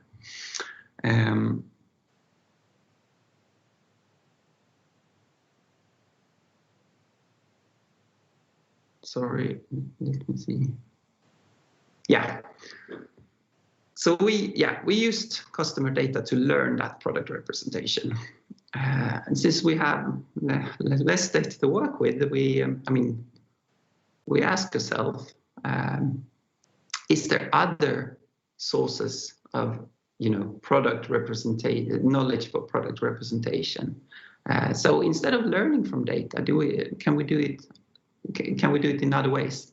And of course, a related question to this is that does every customer visit IKEA.com to make a purchase, or do they have other intentions?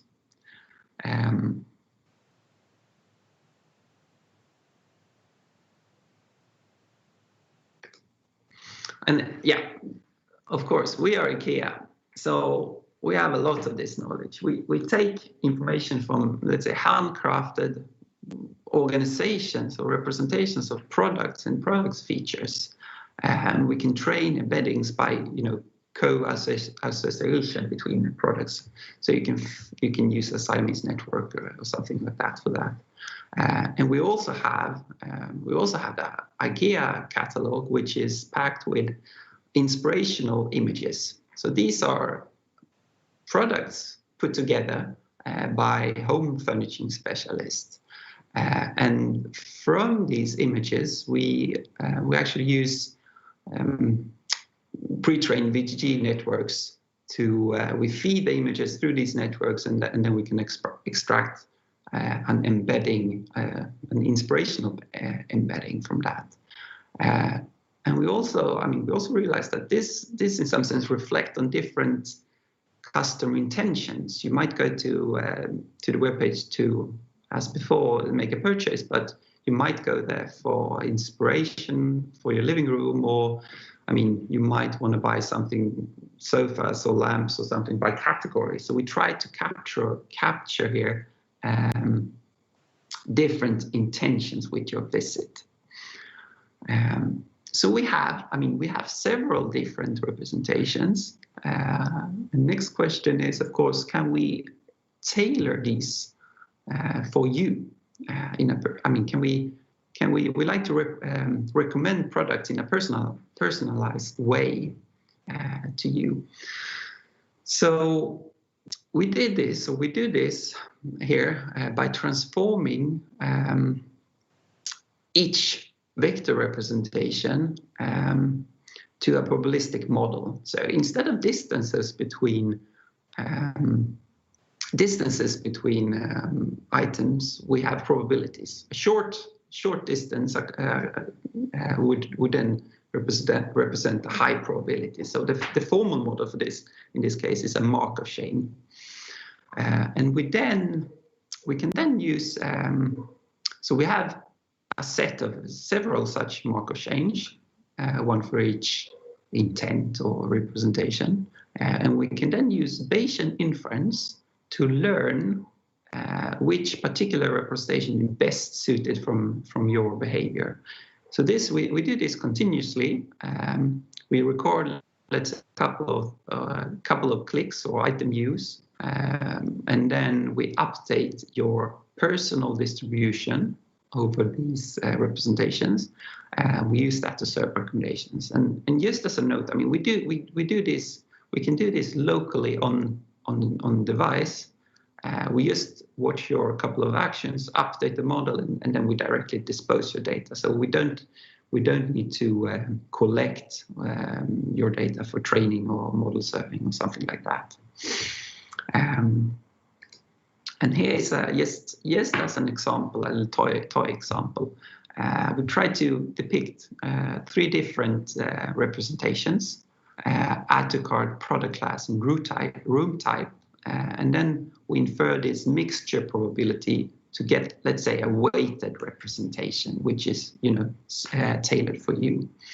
And just to illustrate this, let's say that you watch a couple of bookshelves, and we infer that this must be a categorical representation in some sense. So we continue to recommend you more bookshelves, or you take a chair and a sofa, and we might infer that you're actually looking at a living room type of representation, and we continue to feed you with furniture for your living room. Continuing here,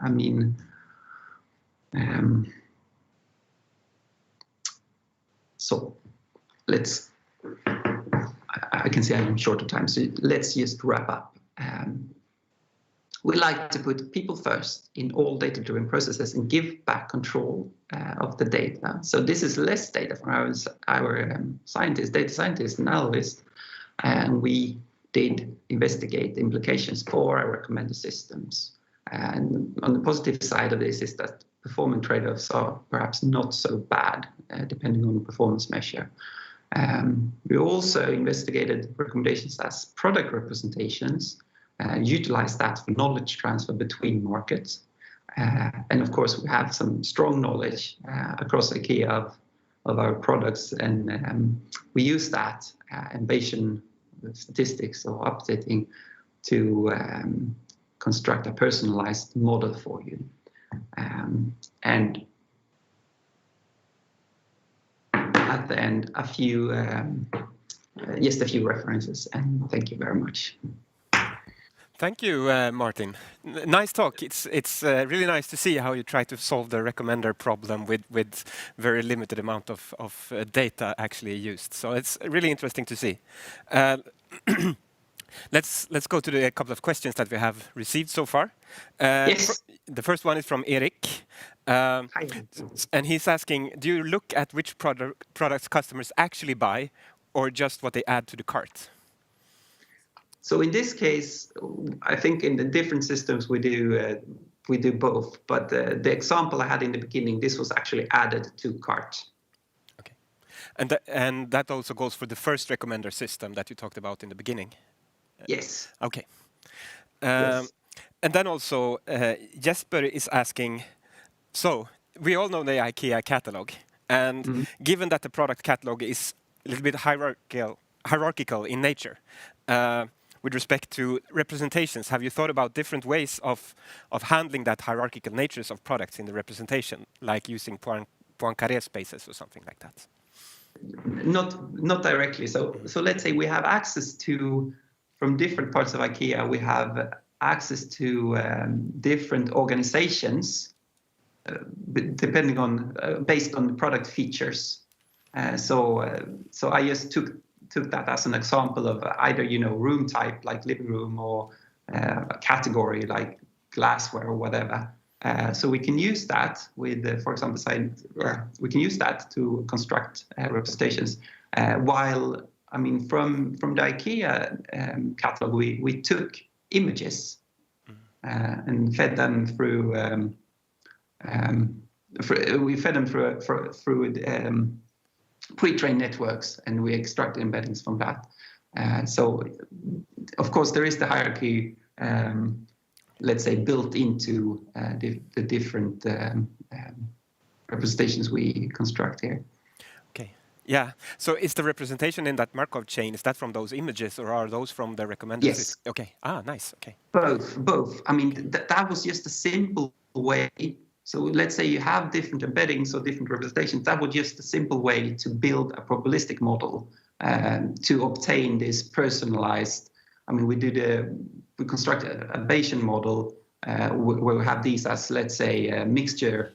It's a mixture distribution, more or less. So we have the mixture components from different representations through the Markov chain. Okay. Ah, interesting. So have you thought about active learning in this sense? Because that's another way of solving these data deficiencies. Yeah. I mean, it depends a little bit on exactly what you mean with active learning. Something like that the customer can click, I like these things, and then through the rest of their session, they will experience a personalized. Yeah, this is, so let's say if that's what you mean, I mean, this is exactly an active algorithm in that sense. So every time you make a couple of clicks, I update the mixture distribution. So I had a slide on that. It was one of the last ones. So I updated this posterior over these different representations continuously. Okay. Give me a few clicks and I will try to infer if you are an add to cart shopper or if you are watching inspirational images. So in essence, it's an active learning way of handling the problem. Okay, cool. Yeah, exactly. Okay, cool. Yeah, those were the questions we had time for, I think. And thank you again, Martin, and very nice to see you. And you too, Josef. Many years ago. And good luck in your work at IKEA. And thank you very much. Thank you. Thank you. Our next speaker is Rebecka Jacobsson. She's a machine learning lead at iZettle, a member of the PayPal family, on a mission to help small businesses succeed in a world of giants. Rebecka is also one of the founders of Women of Data Science in Sweden, a network for current and aspiring female data scientists that arranges technical conferences and events. She will talk about feature engineering and feature stores at iZettle. Welcome, Rebecka. She's also here in person, so she's just entering the stage as we speak. Thank you for inviting me to be here. This is really fun to get a chance to talk about a topic that I care about. So I'm Rebecka Jacobsson. I head up the machine learning team at iZettle, and I'm here to talk about how we have designed a core part of our machine learning infrastructure, which we call our feature library. And I'm not here to kind of say this is how to design a feature library in general, or this is like the way to do it at your company. But I'm here to sort of show off what we have done as an example, and I'm hoping that can serve as inspiration for those of you who might be facing similar challenges at other places. So I'm going to start by talking a little bit about machine learning at iZettle, both the company and the team, kind of what we do and what types of problems we work on. And that will help kind of explain what needs we have when it comes to feature building and what the requirements were when we set out to build this feature library.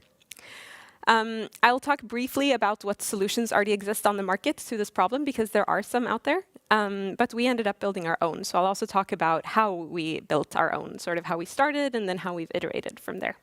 And finally, I'll end with some key takeaways. So, iZettle. Some of you might have heard of iZettle already. We're a Swedish fintech company founded in 2011. We were acquired by PayPal, a big American fintech, in 2018.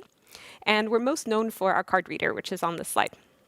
So this is our most famous product. If you live in EU or Latin America, you might have used it to pay for a takeout coffee or a haircut. What we do in general is not just card readers or card payments. We build tools and services for small businesses. So that's kind of our niche. We build tools that are specifically adapted to the needs of small businesses as opposed to larger businesses.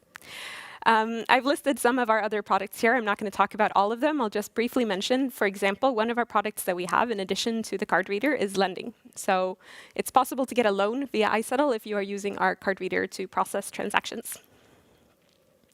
So you might wonder what we use machine learning for, and that's not an obvious answer. So we haven't always had a machine learning team at iZettle. The team was formed in 2017. When I joined iZettle in 2016, there was no machine learning team, and I joined the credit team. So I was working purely on building credit scoring models for our lending product. And there was one other machine learning use case at iZettle at that time, which was fraud detection. So using machine learning to kind of find the bad guys using our platform. In 2017, the team was formed, and since then we've grown a lot. So we started with 4 people, and at this point we're 8, so we've doubled in size in 3 years. We've also added a bunch of other areas that we cover. So today we also work with predicting lifetime value and use that for optimizing our online marketing. We have worked a lot with our sales department on sort of optimizing how we work there, and we've been involved in various retention efforts, so predicting churn, for example. Now I'd like to talk a bit more in detail about the ML problems that we work on and kind of some of the characteristics that they share. So first of all, and maybe most importantly, what most of them have in common is that we aim to predict something about the future. And I've made the predict bold on my slide because I think as ML engineers or data scientists, we tend to sometimes use these phrases interchangeably. We talk about prediction and classification as if they're the same thing. And I have the firm belief that they're not. I could give an entire talk about why. But I think we sometimes confuse ourselves when we use them interchangeably because they have very different sets of challenges. And one challenge when what you're trying to do is predict the future is you need to be super careful about how you construct your features so that you don't accidentally leak data from the future back into the past when you're training your model. Another thing that characterizes our machine learning problems is that they usually all apply to the same kind of entity. In our case, that's a small business, or we call it an organization. So what this means is, regardless of whether we're trying to predict churn, offer a loan, or determine whether an organization is fraudulent, what we're trying to do is make one prediction per organization. And this is actually very nice because it means our problems have a lot in common with each other, and so we can kind of reuse a lot of our thinking. Another thing that many of our problems have in common is that they use overlapping feature sets. So an example of a feature that we commonly use would be the number of transactions that have been processed in the past 10 days. That's something you can imagine is useful regardless of whether you're trying to estimate someone's creditworthiness or you're trying to say if this merchant is fraudulent or if we're trying to guess if they're going to churn in the next month. Finally, one characteristic of our ML problems is that they typically run predictions in batch mode. So we currently don't have any real-time ML applications. That will probably change in the future, but for now it's actually very nice because it allows us to keep our data infrastructure and ML infrastructure a lot simpler. So our machine learning projects, they vary a lot in sort of size and complexity. What they do typically have in common is that a machine learning project has a limited lifetime. So when we build a model, we don't expect it to live forever or for 10 years. We know when we start that it's not going to live forever, and we will need to retrain, and once in a while we'll kind of go back and even rephrase the problem. The image here on the slide on the left tries to give a schematic overview of our machine learning pipeline. I've chosen to focus here on our machine learning pipeline rather than our entire data infrastructure because that's a huge topic. So this is the way that we've come to think about most of our machine learning problems as consisting of these three separate parts: the universe, features, and then training or prediction, depending on what kind of pipeline this is. So what we do is we run scripts in Docker containers, we use Python, and then we schedule those containers to run using Airflow. And the first part in the pipeline is what we call a universe. I know this is not a well-established phrase, but I'm trying to establish it here now. So what we mean by universe is something that answers who are we making predictions for. So it kind of defines the problem space. So typically a universe, let's say we're doing credit scoring, it will consist of a list of organization UIDs. If we're training a credit scoring model, it will be a list of organizations that we have issued loans to in the past. So they are the ones that we want to learn from. It also includes something we call a data horizon, and this is basically the point in time at which we would like to make predictions or learn from. So in the loan example, it'll be the time that we did issue the loan. And then the label is what it sounds like. If we're talking loans, it's did they pay back the loan in the end or not. A prediction universe will look almost the same. It won't have a label column because that's obviously what we're trying to predict, but it'll have a list of organizations that we want to make a decision for. Do we want to offer these organizations a loan or not? And it'll have a data horizon column, which is the point in time at which we want to make the prediction. So typically today, if we're running the pipeline today. The next step in the pipeline is feature creation. So this is what I'll talk mostly about today, but for now I'll just say that this comes after the universe creation. And the universe is basically the input to the feature step. So because we make predictions, because we care about this data horizon concept, we kind of need to define the universe first to be able to say when to build features for. So the universe, the organization, and the data horizon are all important inputs for building the features. So if we're building a feature like the number of transactions in the past 10 days, we need to know at which point in time do we want to count those 10 days. So if we're training on loans that we issued in the past, we want to go back to the date of issuance and look at the 10 days up until that point. And this is important to get right. The output of the universe is essentially a table consisting of the three first columns in this example table on the slide. And we send that into the feature step. And after the feature step, we've essentially added more columns to it. So in practice, all we're doing is building this table, which can be stored anywhere. In our case, we store it on BigQuery. The final step of the pipeline looks different depending on whether we're training or predicting. But in training, we do exactly what it sounds like. We train a model, and we typically store a pickled model object somewhere for later usage. If we're predicting, what we'll do is we'll take the universe and the features, and we'll feed that into our trained model, and we'll get some probabilities as output. So I promised I would dig into features. And the reason that we have dug into features is that this is something we recognized fairly early as something we'd like to address. So we concluded early that there will be a lot of overlap between the feature sets used by our models, and we don't want to reinvent the wheel every time we build a new model. So we basically concluded that we would like to be able to reuse features across multiple models and not have to re-implement a feature like number of transactions in the last 10 days over and over again. There were also some other sort of constraints or criteria. when we started thinking about our feature building needs. One of them is point-in-time correctness, which I've already talked about. It's kind of the importance of calculating the feature at the correct point in time and not sort of leaking data from today into the past. And finally, an important aspect, which has gotten a lot of attention recently, is consistency across training and prediction tasks. So if you end up building two separate feature building pipelines, one for training and one for prediction, there's a risk that they won't match. And if they don't match, you might have very inaccurate predictions, and it's something we want to avoid. So in our case, the goal was to be able to use the same code when creating features for training and when building features at prediction time. There's also a few things that are not so important for us.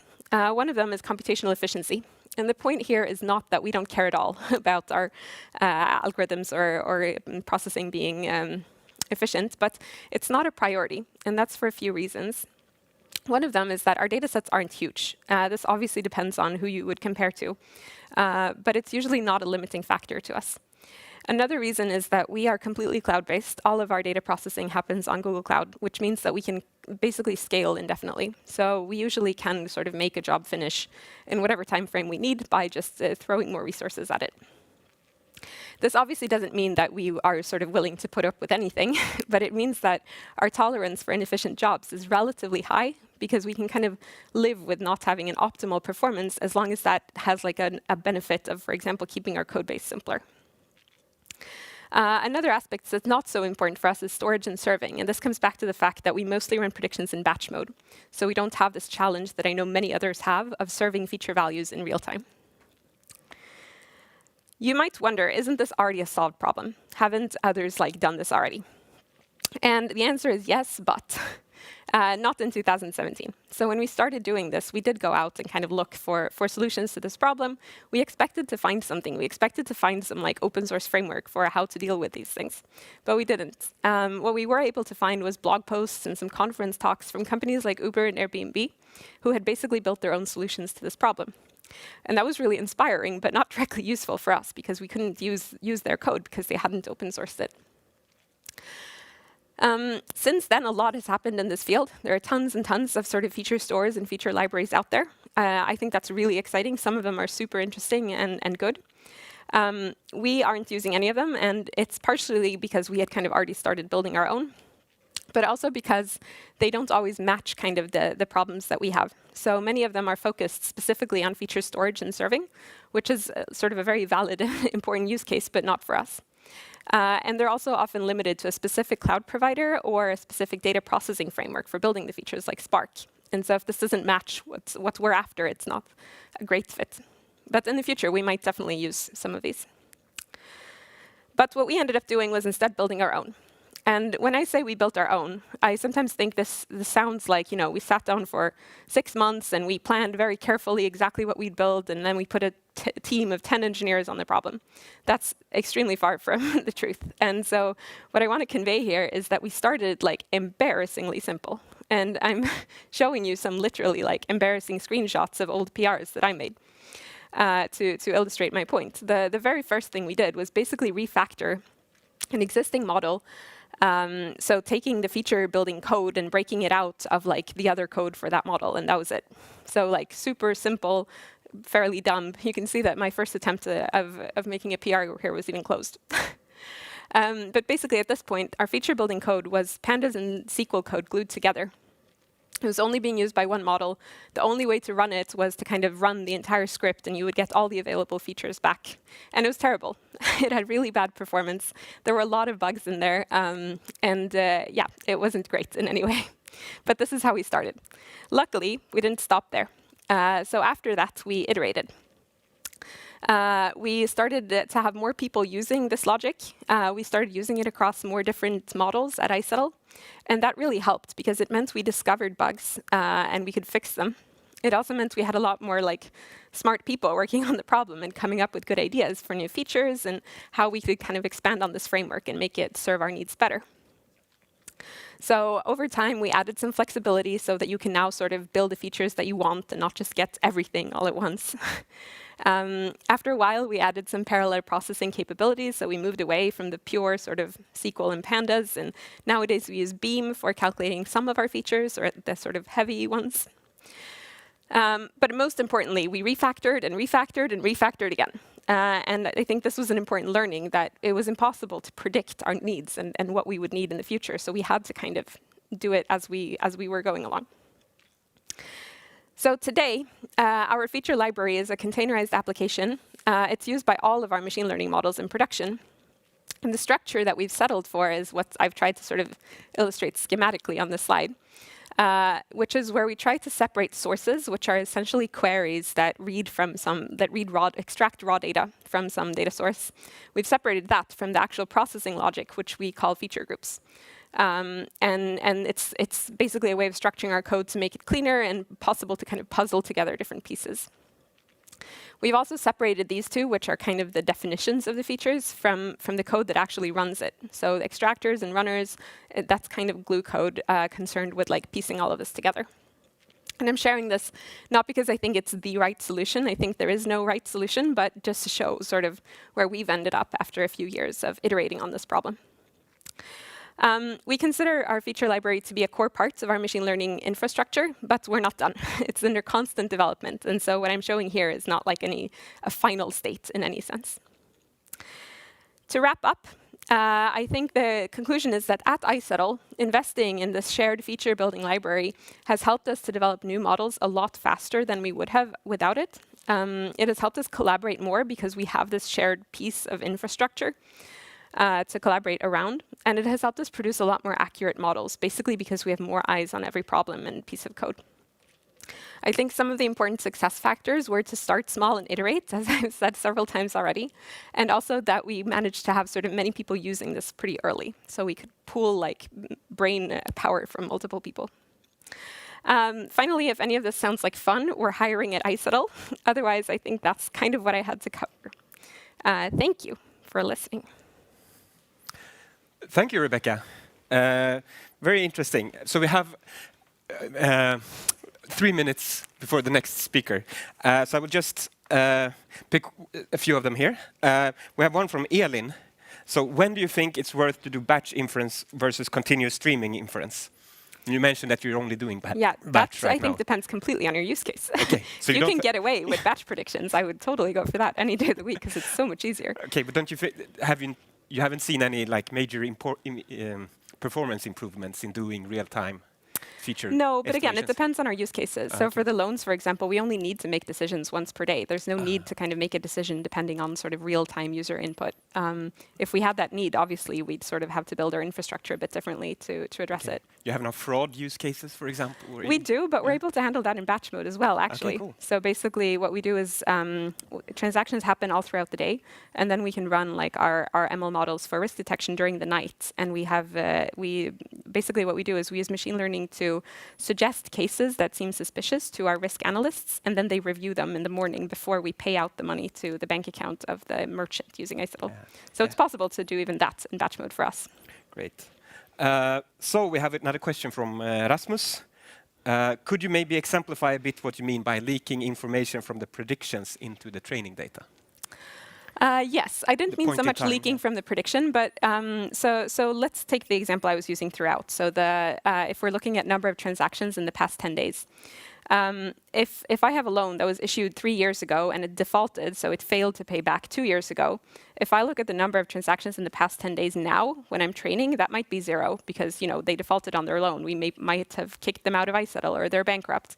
So I could use that, but if I do, that's not information that I actually had access to when I was making the prediction, when we were issuing the loan. So I'll be kind of, leaking information from the future if I say, it's really low or it's 0. What I should be looking at is the information that I did have available at the time when we were making the decision on issuing the loan or not. So I don't know if that helped, but that's what I mean. By leaking information. That's one of the main issues with building a feature library. Yes, for sure.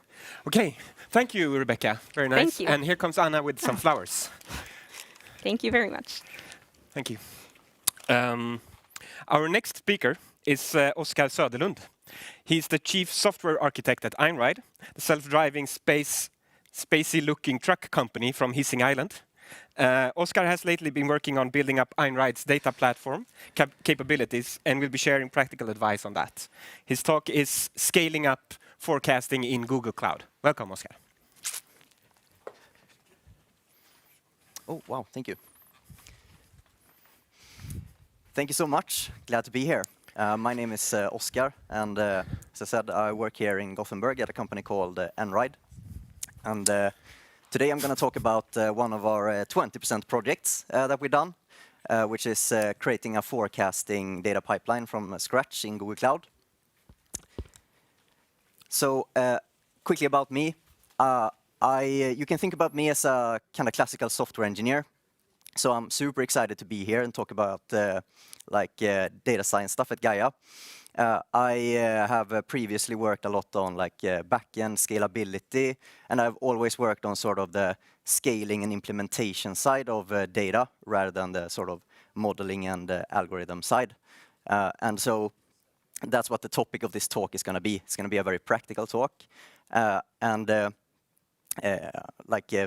Coming from a startup, you can also imagine if you wanted to do something from scratch, that's what this is going to be all about.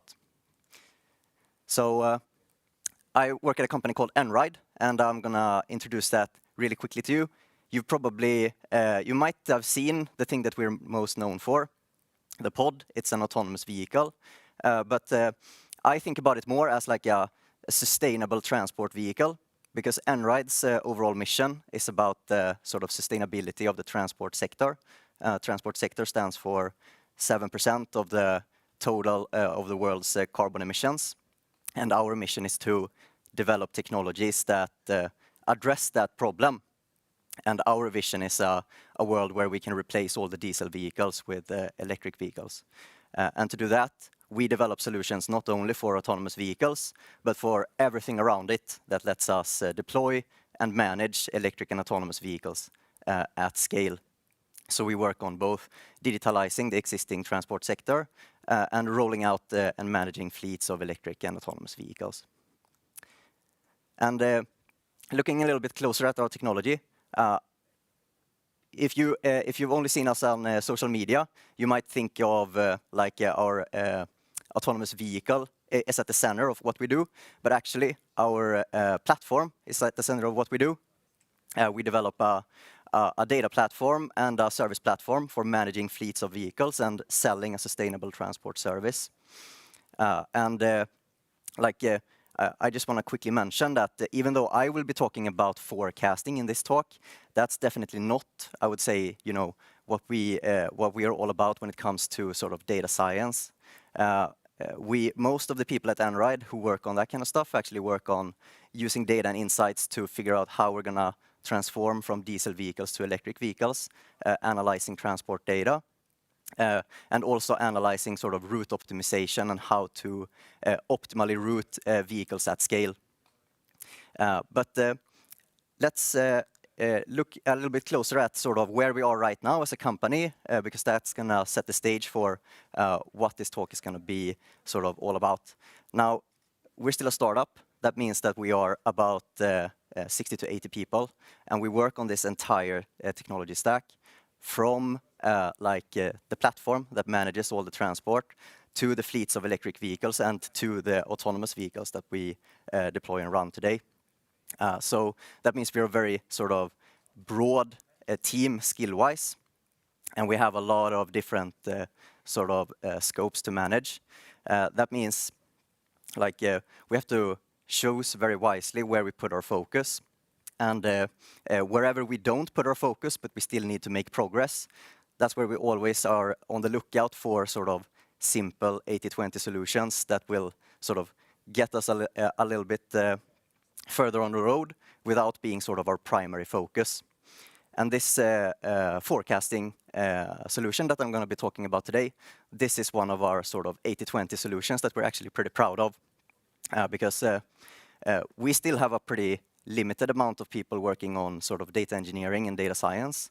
And we try to use as much technologies as possible in our cloud provider. We currently use Google Cloud to sort of deliver end-to-end functioning solutions with as little effort as possible. And so let's talk a little bit about how we solved forecasting using that sort of mindset and methodology. Now, let me introduce you to sort of forecasting in our domain. So we work a lot with sort of our customers' transport data. Now, we work on the full sort of transport data from our customers' entire transport network, because we perform, as I said, our analytics to figure out like where in the transport network it's useful to start replacing diesel vehicles with electric vehicles, and where there is a business case to do that today. But when you have sort of access to that data, it also becomes possible to look at the transport demand throughout the network and start to make predictions on how is the transport demand going to look in the future. And as a quick sort of theoretical introduction to the problem, like you can think of the transport network as like a graph. And every node in the graph is a place where a customer is shipping goods from point A to another node in the graph, point B. In our domain, we call that sites. And between two sites, there is an edge. That's a lane, or like a directed edge with a flow of goods represented. And now you can think about like there's the historical flow of goods that has happened. That you can also call the sort of historical transport demand. How much transport is there demand to do in a certain part of the network? And when we talk about forecasting, it's useful to think about two different types of forecasting. Like you can look at the entire transport network and all the like flow of goods that's going everywhere, and make predictions on like how much total transport capacity are we going to need in the next sort of quarter or year. And those are very useful questions to be able to answer accurately. But you can also look at a certain lane, or like a flow of goods between two nodes in the network, and say, how much transport capacity are we going to be needing, in the next couple of days? And that's what you can see here on the slide. Like you can see strategic forecasting as a way of looking at the whole transport network and seeing how much capacity are we going to need over time. And you can look at a specific site in the network, which we do down there, and say, how much transport capacity are we going to be needing tomorrow and the day after that, and so forth. And so with that in mind, like we were hard at work on a bunch of sort of tangentially related stuff to this when one of our product managers I think we were just sitting at the lunch table. They said like, I know we're working on this other stuff, but we would really like to do something with respect to forecasting, because we already have all the data. So like, is there something we can do? And then I remember it was me and one of my colleagues who sort of just started talking about it. You can see here my colleague Alfred, who also has sort of an interest in data and data science. And we said, well, if we already have the data, like there must be some sort of simple solution that we can apply to this. And we thought, I think I had seen a blog post a few years back saying, forecasting, it's actually pretty easy. All you have to do is take the time series and decompose it into like level, trend, and seasonality, and then just interpolate those time series into the future, and voila, you have a forecast. So that's basically where we started. We said, let's use some of our sort of 20% time and see how good of a forecast can we generate just using sort of automated algorithmic time series forecasting. We spoke a little bit to our product manager, and we agreed that, this is going to be the sort of MVP solution. We're not going to put our transport data scientists to work on this feature right now. We just want to see, like, if we put a couple of software engineers on this problem using open source tools and open cloud provider systems, like, how far can we get in terms of actually generating forecasts for all our customers?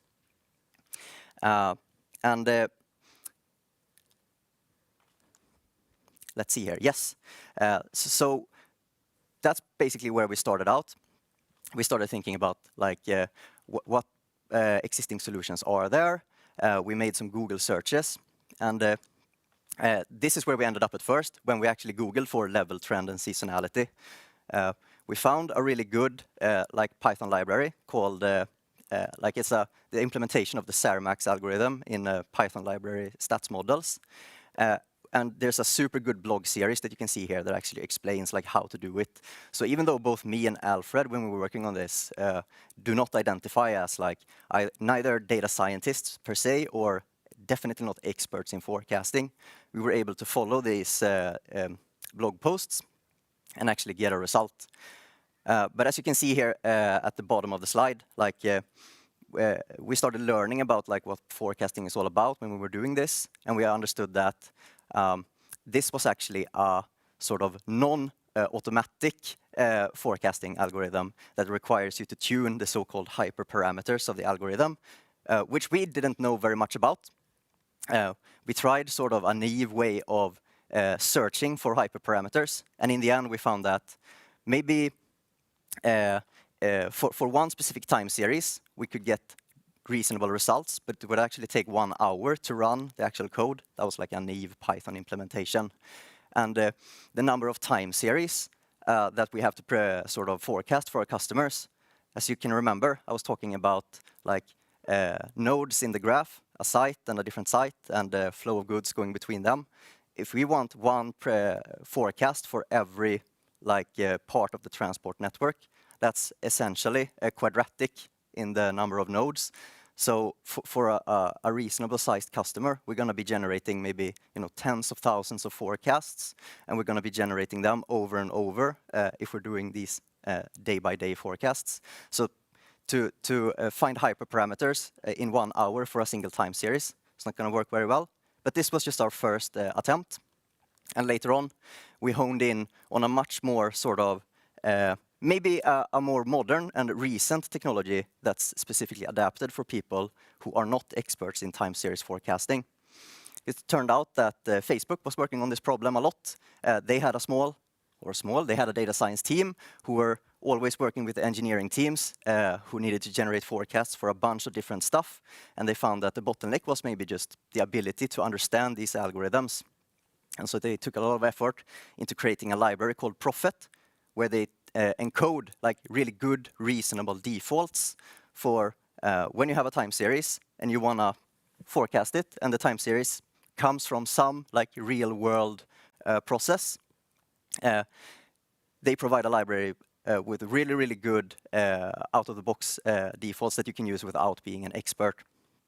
And we tried that and found that for our types of data, it actually works really well.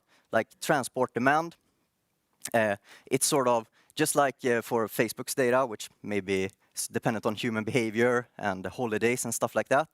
Transport demand is very similar. Like transport demand is going to go up during certain parts of the year. It's going to go down during certain other parts of the year. It's going to follow a weekly pattern. It's going to follow a monthly pattern, a quarterly pattern, and so forth. And here, you can see this is literally us just taking the data from like one set of example data from a customer, plugging it in without tuning anything. And the blue data, the blue part of the graph, is like the training data. We saved a little part at the end, the green, for validation, and the black is the sort of forecasted transport demand into the future. The green stuff that you see down below, that's just because we actually accidentally included some data for future transport demand that we actually knew about, so you can disregard that. But as you can see, like it's actually without any involvement from an expert in time series forecasting, you're able to take a time series and very easily generate like a decent prediction. And like, how do we then like take this and apply it to, as I said, like tens of thousands of time series? Now, this is a Python library, and I'm not going to go into detail on how to use it, but there's super good tutorials that we can use later.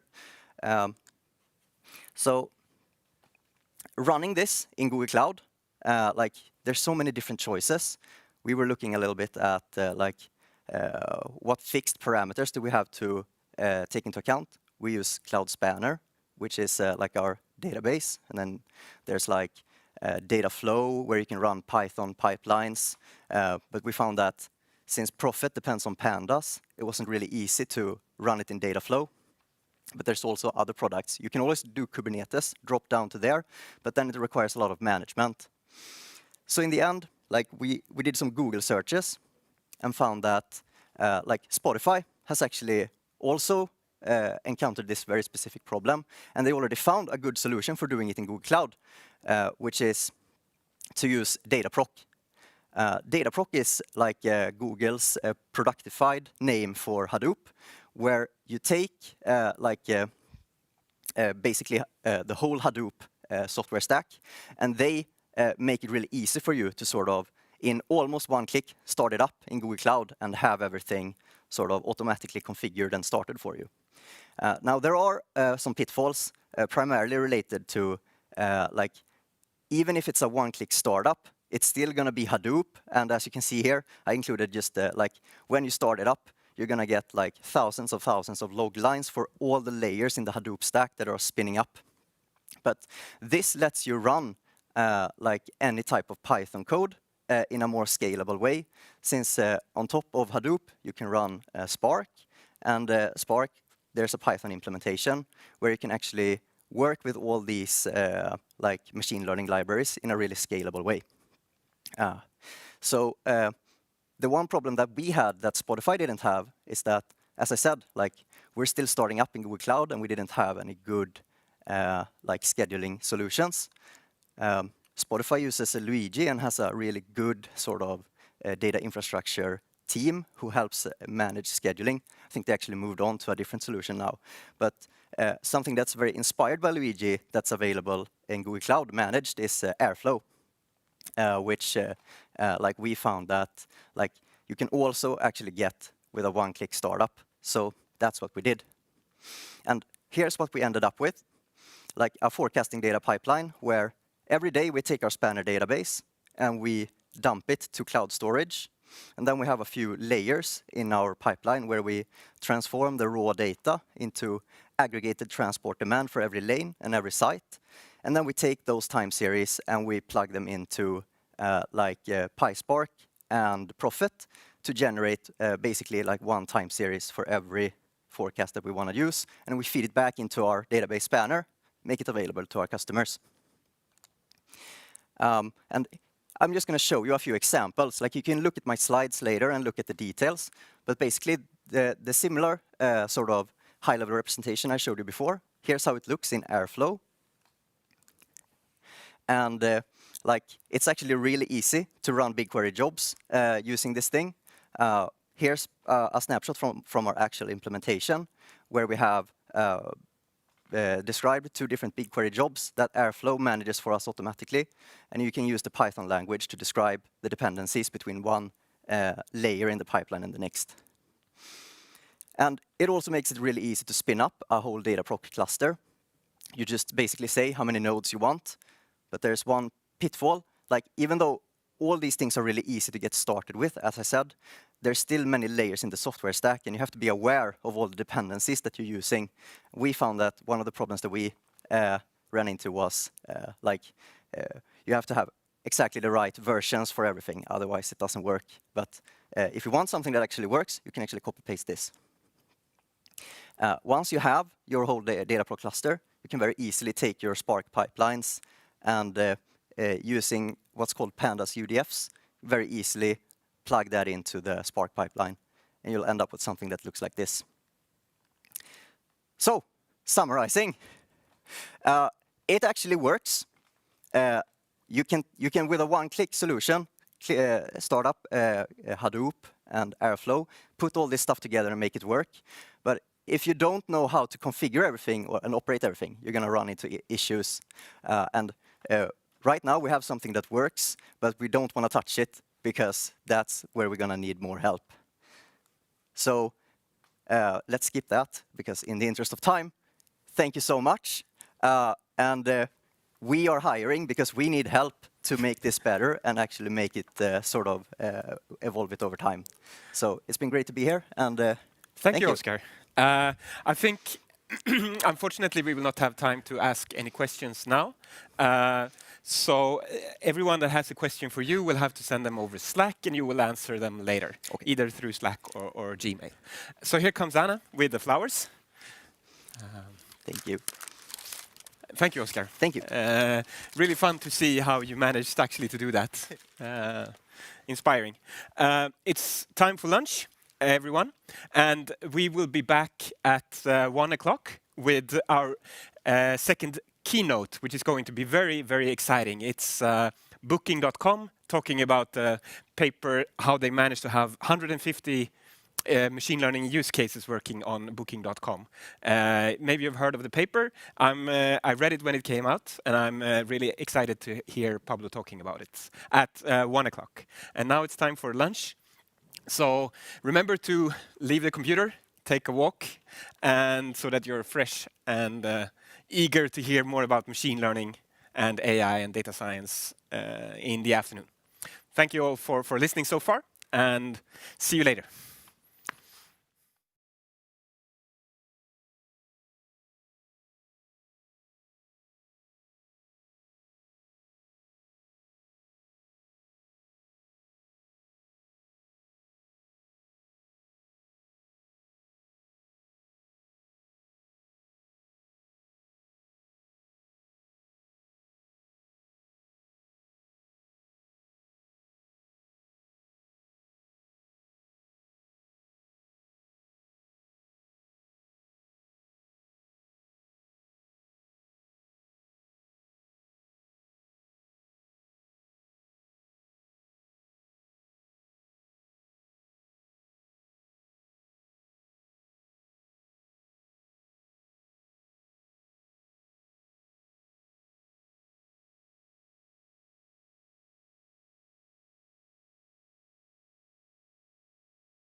Hi, everyone.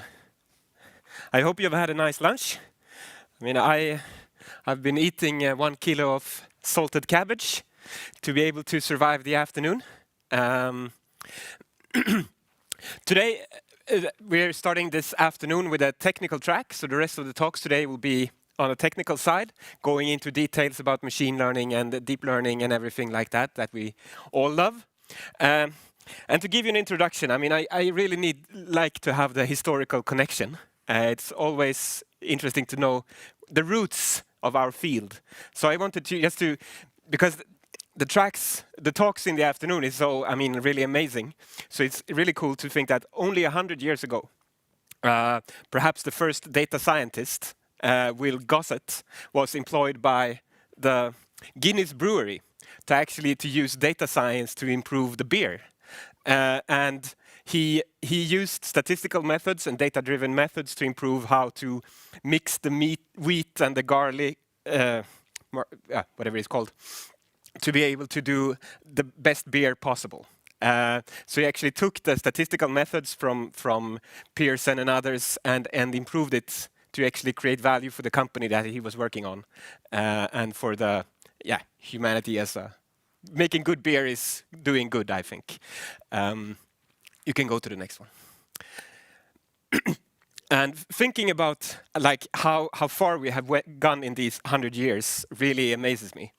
That he came up with a student tea distribution to be able to solve the issues he was having at the Guinness Brewery, and probably used pen and paper and very, basic techniques to be able to do the data science as it was back then. And now we are really looking at the talks we have in this afternoon.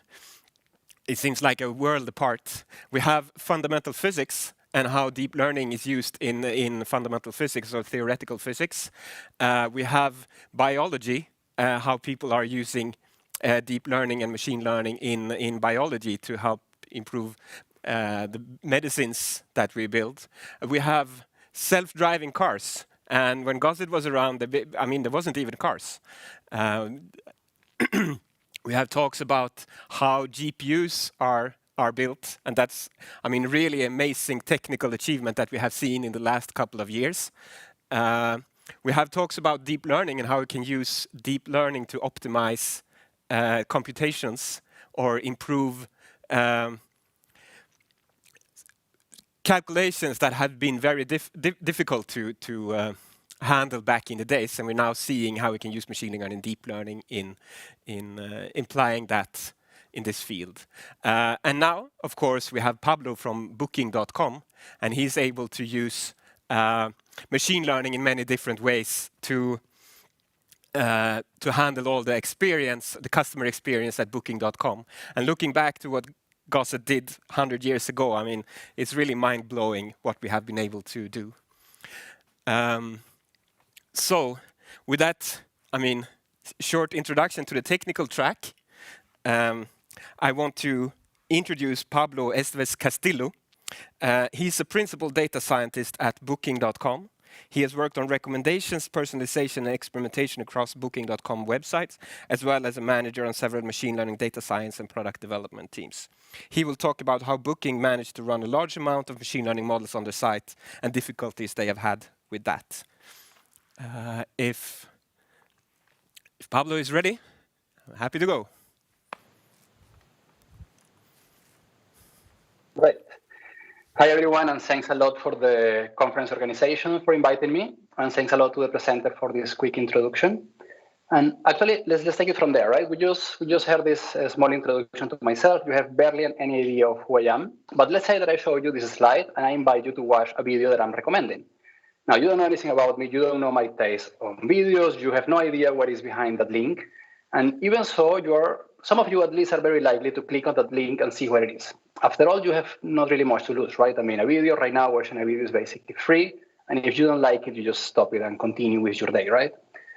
Now, if instead of a video, I offer you a hotel recommendation. So I say you click on that link, there will be a hotel that I'm recommending to you.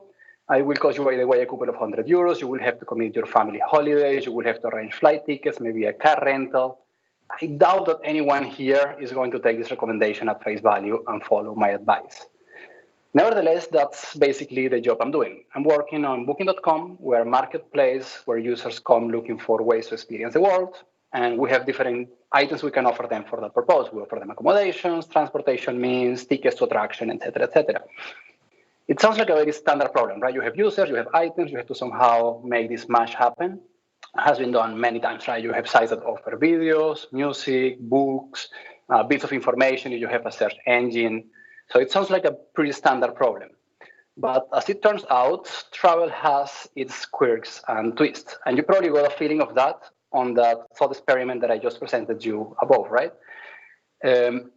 You realize that the kind of risk and the kind of commitments that go when you are making a travel decision are very large. The space of supply that you have to consider is also quite varied, and these are not things that you are willing to negotiate, right? If you want a certain amenity, if you want to have super fast internet, amazing breakfast, if you have kids and you need to have a crib for the kids, for instance, there are things you cannot really negotiate.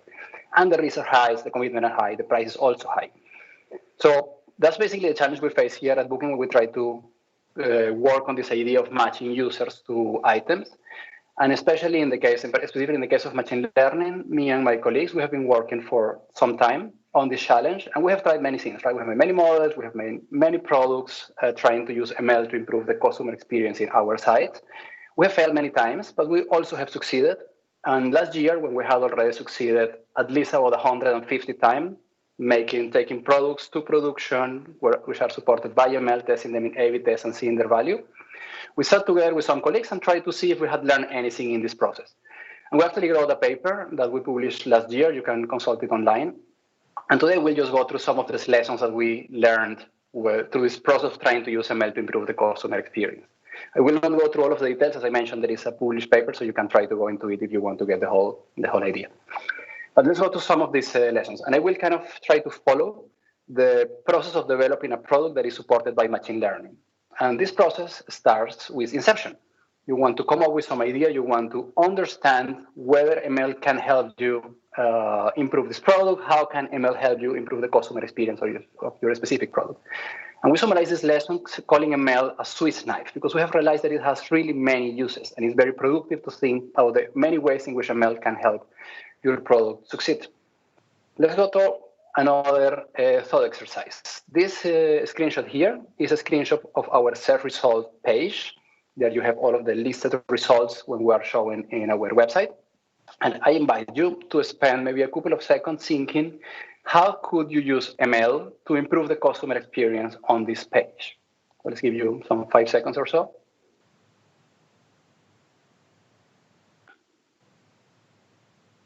Good. So this format doesn't allow me to ask you what you came up with, but let me take a couple of informed guesses. I can imagine some of you thought about ranking, right? You have a list of items, like again in many sites, you are offering videos, you're offering music, you're offering content. You have a lot of results, you want to put them in some kind of relevant order with the more interesting stuff on top. Indeed, of course, we work on ranking, and actually a couple of weeks ago, we published a paper on Rexes if you want to check it. All of you may have thought about pricing, which is another typical use of ML on e-commerce. And in the case of Booking, it's a bit tricky because we don't really control much of our pricing. Most of it is controlled by the partners and the suppliers. But we do work a bit on deals and promotions. And again, if you check for the Rexes program some weeks ago, we actually published a paper in there. But these are just 2 use cases. So if I show you the things that I could more or less identify in this page, just browsing through it, I think there is already this screenshot about 20 or 25 different use cases of machine learning trying to improve the customer experience. For instance, in the upper left corner where you have the search box, we help users fill the information in there. We have algorithms for autocomplete when you want to guide the city you are going to. We help people select dates when they come without dates or when we think that a different date might be more useful. We help users understand the location they are traveling to. If you see kind of on the top when it says visitors love this city because it has beaches, food, and restaurants, just trying to explain to people what we have seen in our previous data about the city. The small map icon in the upper right corner, that basically is in there because we think, or the model thought, that this particular user would find maps particularly useful, so we try to make it more available in the upper right corner instead of on the lower left, where it could be for other users. We also have work on filters, which is a field that is not so explored. We also published a paper, again, recently, in a couple of weeks ago. We'll put a link at the end, by the way, where you can access all our publications. But we're talking there about how we use machine learning to organize the filters. So we decide which filters do we show, in which order do we show them, how do we group them, how do we order those groups. All of that in the hope that by putting the right information and the right tools in front of our users, it will be easier for them to find the property they're looking for, the experience they're looking for, the transportation means they need, etc., etc. Sorry, let me click this here. We have all of these different ways in which machine learning helps. So what we tried to do last year, we tried to organize this just to put a bit of sanity in our heads, to organize it in families. And I will try to explain you here 3 of these families. If you see the full content, there is about 7 that we identify in there. But we give you an example, these 3, to see at least 3 different ways in which ML help us support our customers in the site. And the first family I want to mention is called traveler context models.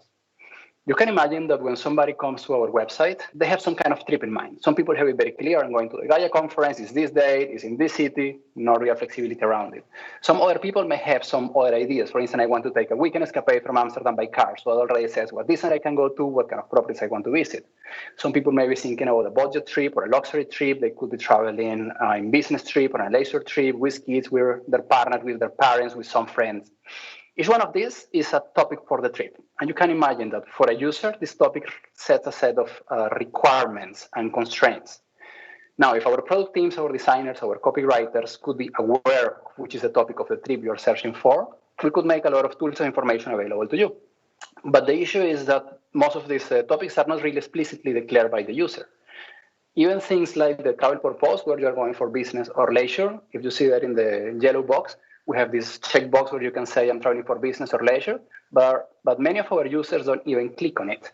So we don't have this vital piece of information explicitly. And what this family of models do, the traveler context model, is we try to predict, to guess what is the context of this trip. And then we provide this as a semantic, easily interpretable ledger where we inform our product teams for every user what is the likelihood that this user is in a particular type of trip. To make it very specific, the screenshot we have in there is for one of these traveler context models that try to identify whether a user is traveling with kids. And the reason is that even though we have this small checkbox where you can put the number of children, many users don't really add the number of children in there. And then they are missing a lot of information. They probably would like to know if the hotel has crib available or cots available, if it has a playground, if the pool is kid safe, if kids are even allowed in this property, if you have to pay extra for them, which depends normally on the age of the kid. If you don't tell us that you have kids, we have no way to know where we should put this information particularly available to you. So we actually design a model that tries to predict this information.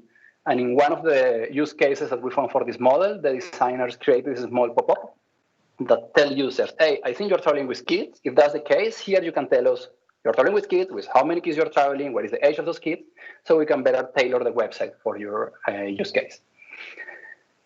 Now, a second category of models, we call them content creation. I just want to differentiate to show you how there is a completely different way to use ML to support our users. Content curation models. What we do in content curation is we try to tackle the issue of the high availability of content in our site. I don't call it an issue because, of course, it's super nice. We are trying to look for a holiday, and we have a ton of information. We have photos of the property. We have descriptions. We have a long list of stuff that the property has, that they have Wi-Fi, free breakfast or not.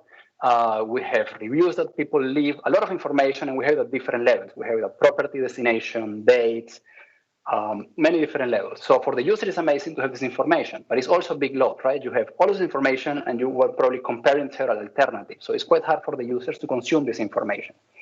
And what this category of model do is try to take all of this information, digest it, summarize it in some way, and present it to the users in a way that is easier for them to consume. In the particular case that I'm showing in there, there's a blog that we normally have on our hotel page, that's the main product page. And it has to do with the reviews. So normally a property in our website could have a couple of thousand reviews. Most of them have a couple of hundred reviews, which is already quite a lot to read.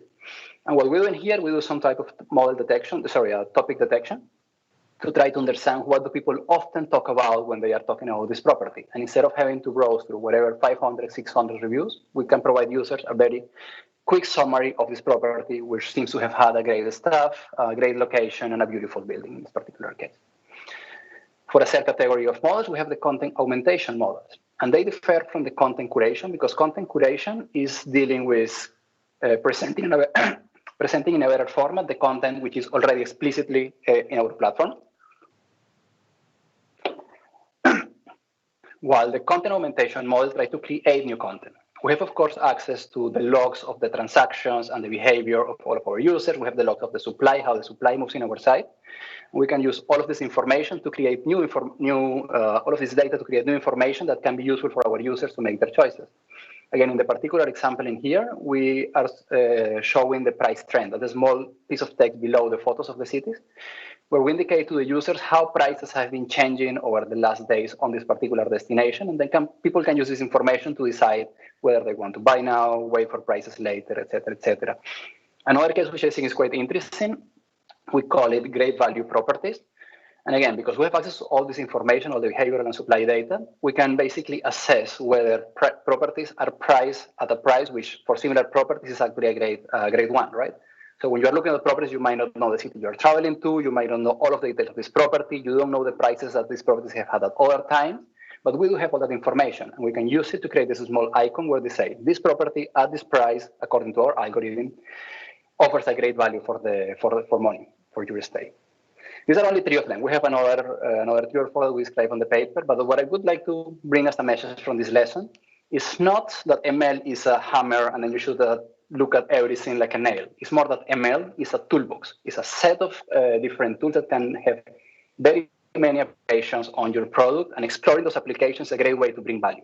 Actually, we tested all of these different products in our A/B testing setup, and we found value in all of these products by themselves. And we also found that each one of these products enabled further value. So you make a first model, and then you can have iterations on the model, on the design, on the copy, on the business logic used to present it that keep on adding value to the product, to the company, and to the users. Well, now we have a business problem we want to tackle. Now we have to translate that into a machine learning problem. And that's not exactly the same thing, right? So the business problem that I have is how do I help users understand better the pricing on their city? Well, the machine learning problem that I can do typically has to do with some kind of prediction setup, right? And we have a lot of alternatives in there. Let me again give you a couple of examples. Let's say you're trying to get an understanding if a user is flexible on their date. So they come to our site, they put dates. Some users have really no alternative, right? If I'm going to the GAIA Conference, it's the 27th of November, that's it. But if I want to take a weekend escapade, I could do this weekend or the next one. Why not, right? So we would like to get the signal in order to, again, provide it as a semantic layer that our product development teams can use to, for instance, provide more tools to explore different days, like a calendar or something like this.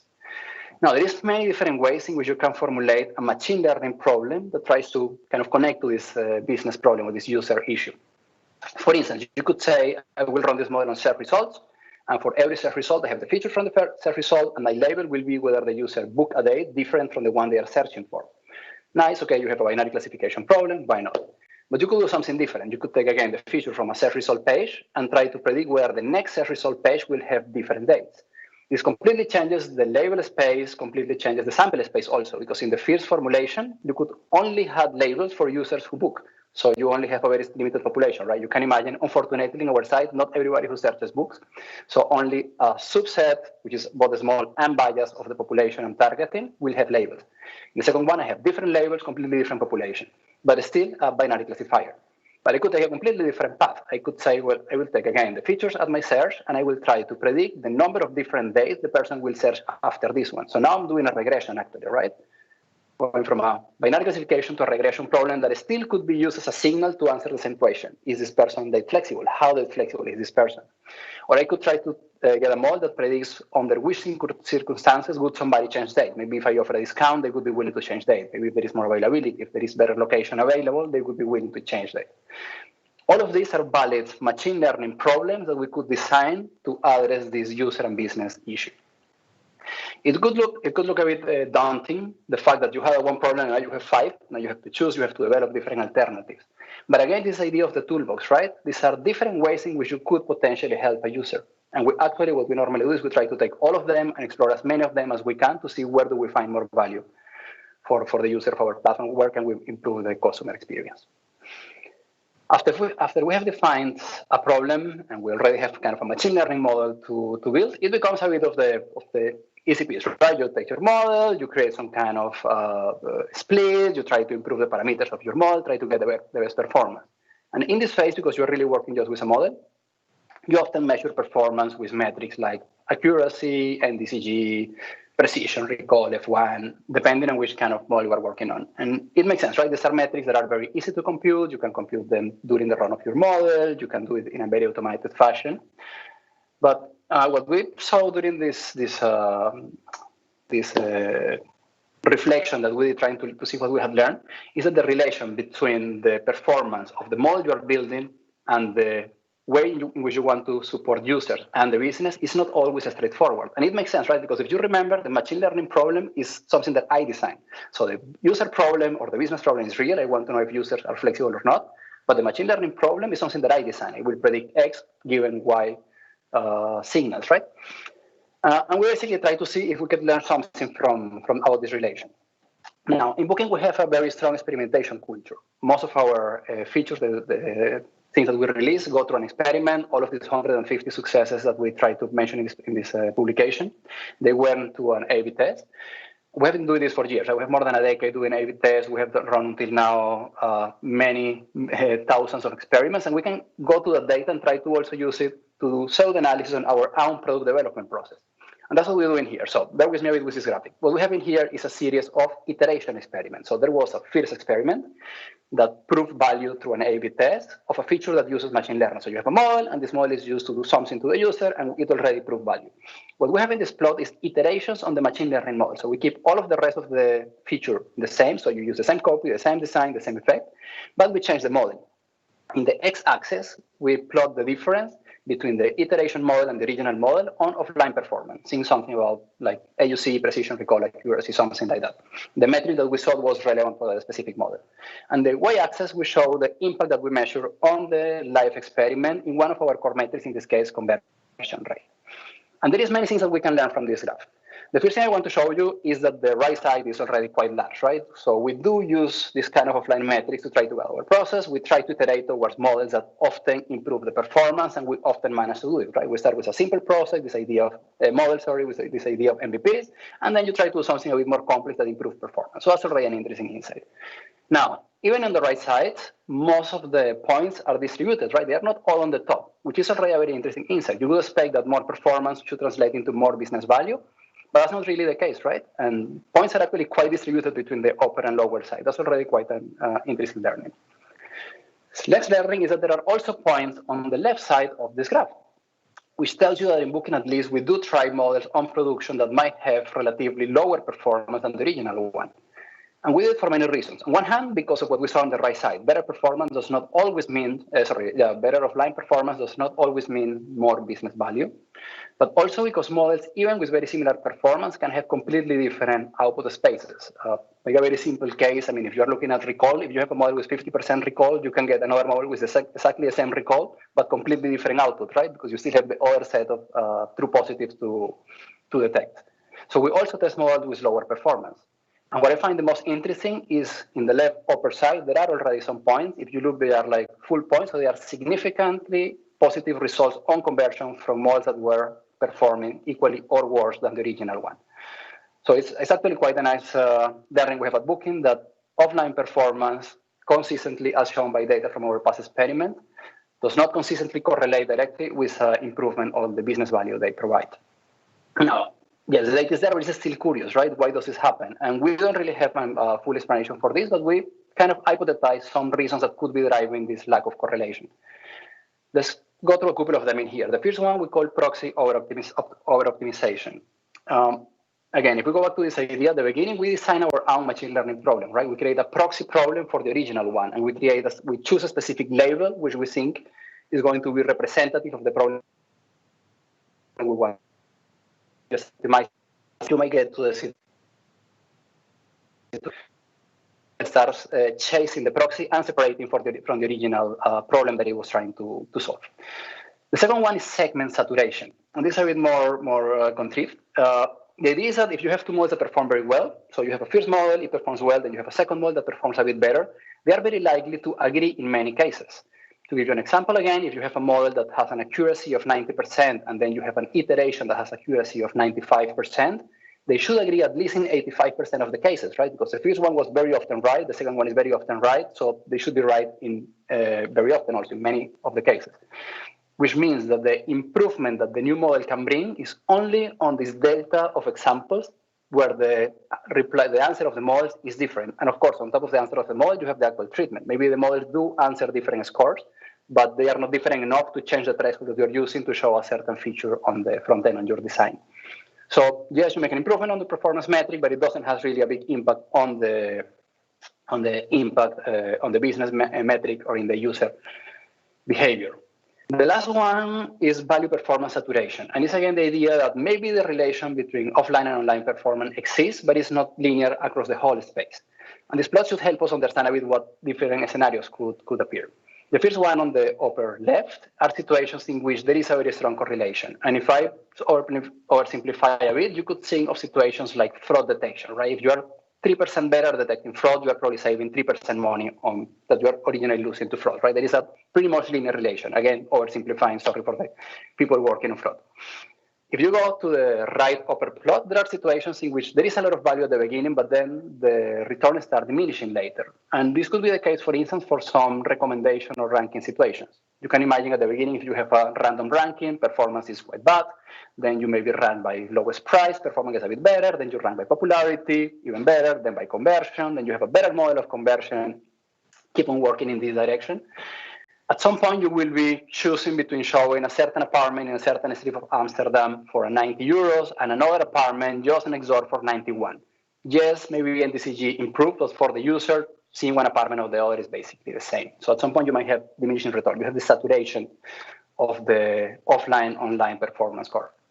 And then if you go now to the lower left corner, you have situations in which value only kicks in after a certain performance, right? So you might not see a relation between online and offline performance, and it doesn't mean that you're saturated, it doesn't mean that there is no relation, it just could mean that you haven't reached enough performance. And that could be the case, for instance, if you have a machine translation model. If you have a model that just outputs random words, useless. If you have a model that outputs half random, half good, useless. If it outputs almost everything right, but sometimes mistake yes for no and free for paid, still useless, right? There is a point where your model quality becomes good enough that suddenly you start picking up value. Now, we don't have a way to know in which one of the situations we are where we don't see this relation, but I think thinking about these scenarios can help us guide the decision of whether it makes sense to keep on investing on improving the offline metrics, or if you're in saturation, maybe you have to just go one step before to the problem definition and say, okay, can I see this problem in a different way? I am already really good at predicting whether a user will book in a different date than the one searching right now. Maybe let's move to the set topic, which I predict the number of different days the person will search. And I have now a completely different way to explore if I can bring new value to my users. Once the model is already tuned, ready for production, you decide to put it out in production, right? And you want to know how it is behaving. Now, you could probably come up with some ideas in there. If you have labels, if you can see your label from the data, you can see if the performance metric you were looking in production are the same that in training are the same that you're looking now in production. If you have an experimental setup, you can also kind of monitor the impact on your business metrics and in your user behaviors, right? But we wanted to focus here in one thing that we found particularly difficult, which is having some way to detect red flags where you cannot really have access to the label when you're in an unsupervised monitor situation. You will wonder why would they be unsupervised? We're in an e-commerce, we track everything, we have all of the logs of all of the users. But turns out there are situations in which you don't have access to the labels. For instance, you could have incomplete labels. That could be the case if you see the example of predicting whether somebody will be flexible on dates, but looking whether they're going to book dates different to the one they search for. You call them all for everybody who search, but you only get labels for the people who book, which means that for a lot of your users, you actually never get a label. So you have incomplete feedback. You don't know if your prediction was good or not for the people who did not finish a transaction. You could also have delayed feedback. You could, for instance, have this model for children. You could train it with information that people input on the review form. But when you put your model in production, people still have to make a choice for a hotel that will take them a couple of days. The stay will be probably 3 weeks to up to a year in the future, and only afterward you will get a label. So yes, you will get labels, but they might be too late for you to detect an issue with your model. The labels could also be influenced by your model. For instance, if my model predicts where you're going to be date flexible, and then the designer just puts a huge calendar banner in front of you saying, would you like to change your date? It will be hard for me to know if people is changing dates because they intended to do so and I predicted well, or because I'm convincing them to agree with my model, right? And there is many other situations like this one. Now, this is a hard problem. We haven't sorted it out. We're exploring some ways. For instance, we just started working with an idea that Twitter published last year on how to deal with delayed feedback. If you see the paper that I mentioned before about the filters, We mentioned it in there how we're trying to use it. But I want to focus on one idea that we found pretty simple and pretty useful in our deployments, which we call the response distribution chart. These charts are basically a histogram of the output of your model. We use it for models that are a binary classifier kind of models. So you want to choose between two different treatments, and we have a score between 0 and 1 to decide which treatment to apply. And we just make up a histogram of the response of the model. So these are not a histogram of the actual labels, but of the response, the prediction of the model. What do we see? Well, there are different types of histograms. We have seen several patterns that typically act as red flags or red flags of things that could be happening to the model, so we can further investigate. The first one we see here is unimodel distribution, kind of a soft unimodel distribution, and that could indicate a very high bias error. So basically the model is giving some outputs, you could be able to use them, but the model is not able to differentiate different populations, right? You want to apply different treatments to different populations, and this model is saying, yeah, you know, I see everybody more or less the same, a bit more, a bit less, but they are all in the same blob. So it will be an indication of a high bias error and an indication that we might want to introduce more features into our prediction. We sometimes also see completely extreme values, and that's often an indication of a problem on the deployment. For instance, a feature wrongly scaled. I guess in this case that we're showing in here, we had a feature on price where we forgot to convert them to euros. So we had local currency, and of course the prediction went to infinite very quickly. Models like the one, outputs like the one in the lower left corner, very peaky, very uneven, non-smooth, are normally an indication of a sparse model. And what we would typically expect from a model, the part where we don't get scared at least, is what we see on the lower right. It's a bimodal distribution with some kind of a stable deep valley in the middle, which kind of indicates that the model is able to recognize two separate populations, and you're able to kind of define where to put the differentiator between them. Another very good use of this plot, for instance, is when because you can also compute them for your training population, or you can compute them at the beginning of your deployment. And if you see that the plot is changing shape in time, it's a way to recognize different types of train surface queue. For instance, if your training data was biased compared to your serving scenario, if there has been drift on the features or on the labels on the population, you can recognize it by looking at how these graphs are changing. Now, important to mention, this graph doesn't say that you have a good model. It doesn't say that the model is accurate or precise or has a high recall or anything like this. But it's a very good way, very useful, very simple way to implement and to detect whether something might be fishy in your deployment. And we're now finishing a bit this cycle of product development, right? So we come up with an idea, we translate it into a machine learning problem, we optimize the model, we put it in production, see how it's doing, and now we go to the evaluation.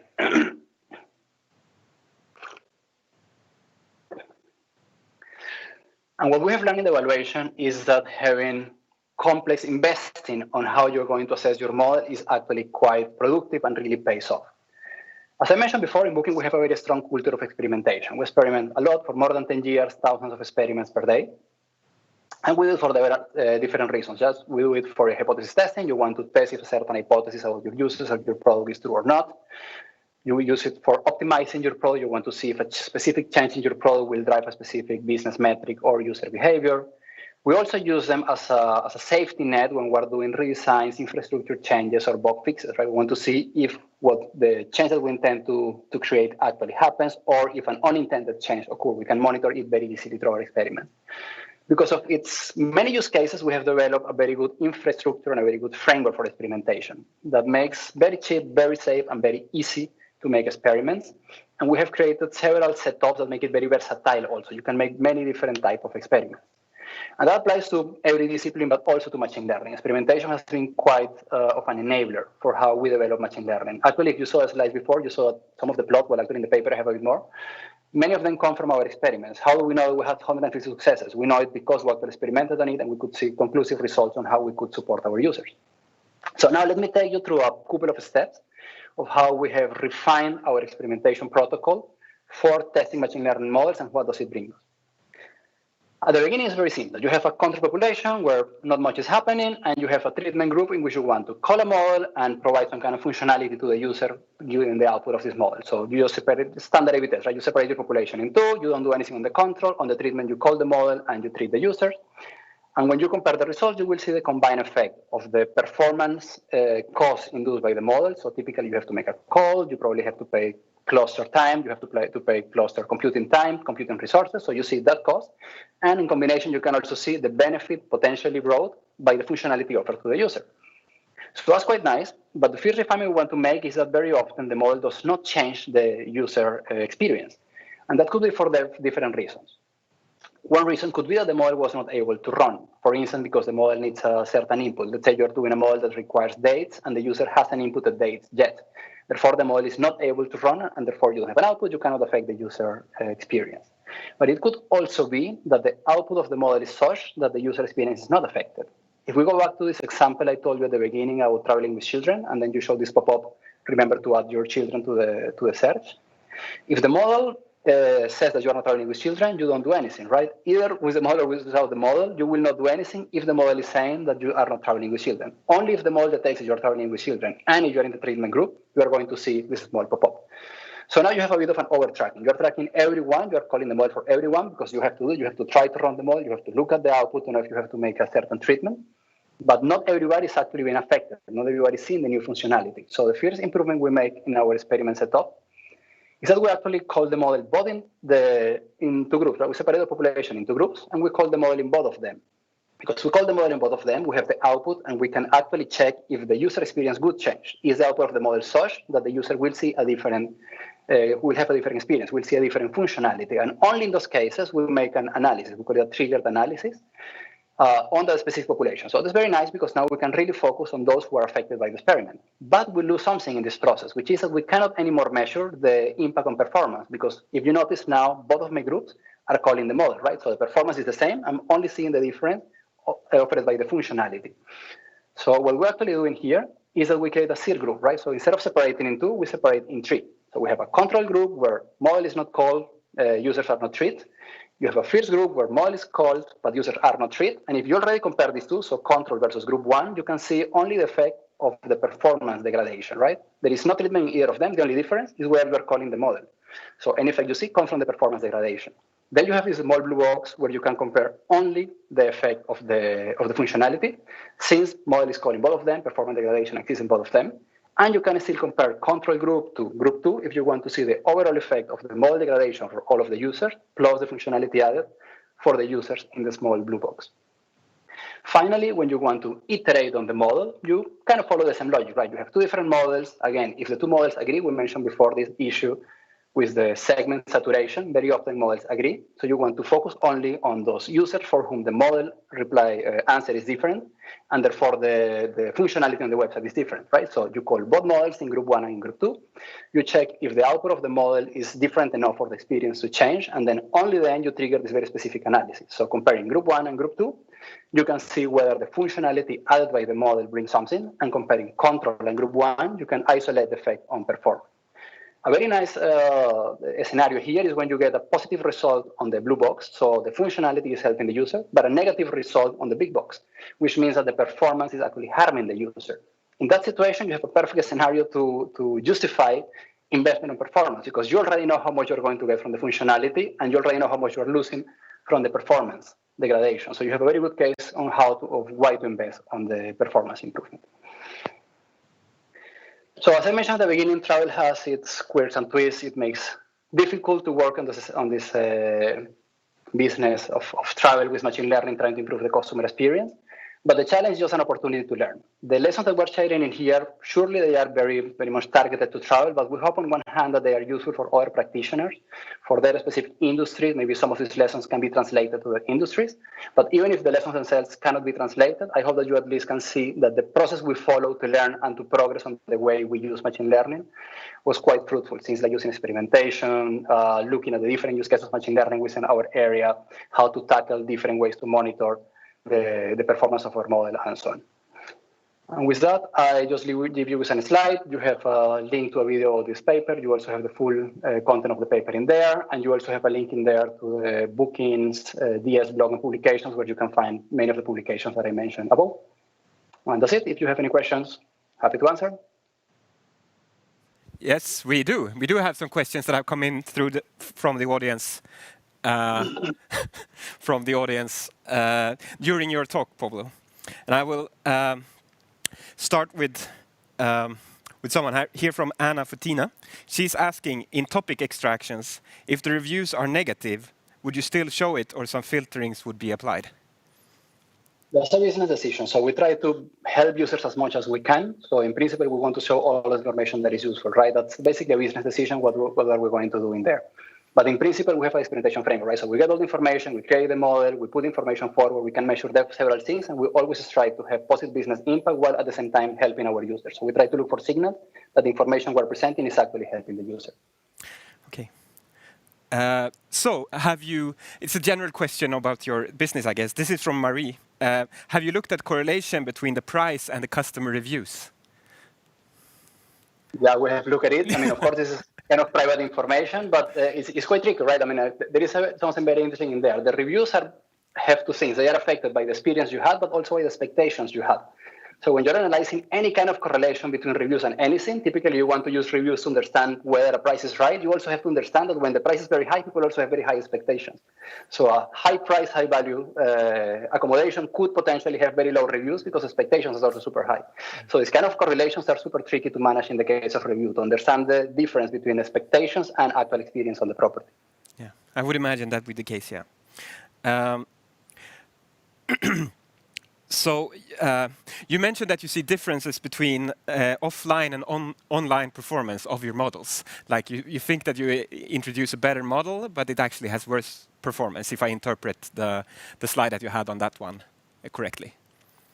Yeah, so the slide was specifically about comparing offline performance with online metrics. So you're not comparing the same metric, but that doesn't it. So we're comparing online conversion versus offline, say AUC or precision or something like that. Okay, so have you thought about changing the way that you build your offline or measure the performance offline to be able to come over this discrepancy? Totally. So one of the nice things of our experimentation culture is that we're really able to learn in the process. So in some of our products, we have iterated really many times. So we have tested at least dozens of different models for a specific use case. And every time that you experiment, you try to understand this correlation. So for example, one thing you could do is you could run 5 different models in a single experiment with different metrics, and you can try to look at the online results and try to understand which one of your offline metrics correlate best on the specific scenario with the business or user behavior that you would like to influence. That's, again, it's the big enabler you have when you have a good experimentation framework in place and actually explore all of these dimensions. Cool. So next question is from Jesper. He's wondering how you handle experimentation in terms of long-term quality metrics. Like, for example, it's natural to focus on click-through rate, but maybe that's not really correlated with retention, and in the long term you're interested in retention or customer satisfaction or something like that. Sure, that's a common problem in any industry, in the e-commerce industry. So I don't think we have any special sauce for it. There is many solutions in literature. Most of them have to do with some kind of prediction, right? So you try to find a proxy in the short term that you think correlates well with the long-term goal. Ideally, not something that you think, but something that you have models to predict well the long term. And kind of in the extreme, you really predict the long-term metric, right? I think Jandis has, for example, published very nice papers on this kind of models of long-term metrics based on short-term metrics. In Google also made a very nice presentation on that. They run, I think, 1-year experiments, and they try to see if they could actually predict the end of the year from the beginning. The tricky part in there is that the products evolve a lot, right? Populations evolve, products evolve. So it's quite tricky to make a model that, based on your past data, is able to tell you where your metric is going to be sustained. So at the end, most of the time, what companies do, they will try to set up a strategic vision. They say, okay, I would like to, in the end, do this. I have good indications that, I don't know, click-through rate, for instance, is a good proxy for that. So I will focus my experimentation in there. And then you do larger term analysis to validate this assumption regularly. Mm-hmm. Cool, thank you. Now a question from Anna again. It is something that I wondered as well. So you talk a lot about these different models that you have, but we're all interested in what kind of infrastructure you have to running them. Sure.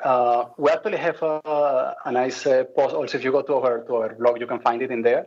We have our own infrastructure internally to run models live. And of course, there is a lot of complexity in there. It's a homegrown, so I will not explain it in here. The one part that I would like to give you is that we value diversity. It's one of the values of our company to value diversity at all levels. And we also do it in the deployment of our model. So the main thing that we try to do in that platform is to make it such that anybody can use any language to deploy models. Of course, we have production environment constraints, right? So whatever you publish has to be in our production environment supported languages. But to give you a specific example, many of our models are put in production with lookup tables that allow you to use any language you want for training, as long as you're out of lookup table, or maybe, for instance, a set of linear coefficients, you can always put it in production with our engine. The main idea behind our system is that one, try to support diversity, not to limit data scientists in the tools they want to use for putting models in production. Okay, cool. Very interesting. It's really amazing and inspiring work that you're doing. So I think that's all the questions that we had time for. So the rest of the questions that we received from our listeners, we will send them through email to you, and we can feed them back the answers later during the conference or at a later point. So thank you Thanks a lot for the invite. Thank you. Bye. So the next speaker is Daniel Langkilde. Sorry for the English pronunciation. He's the CEO and co-founder of Annotell, which provides the analytics and annotation platform used to ensure the performance of autonomous vehicle perception systems.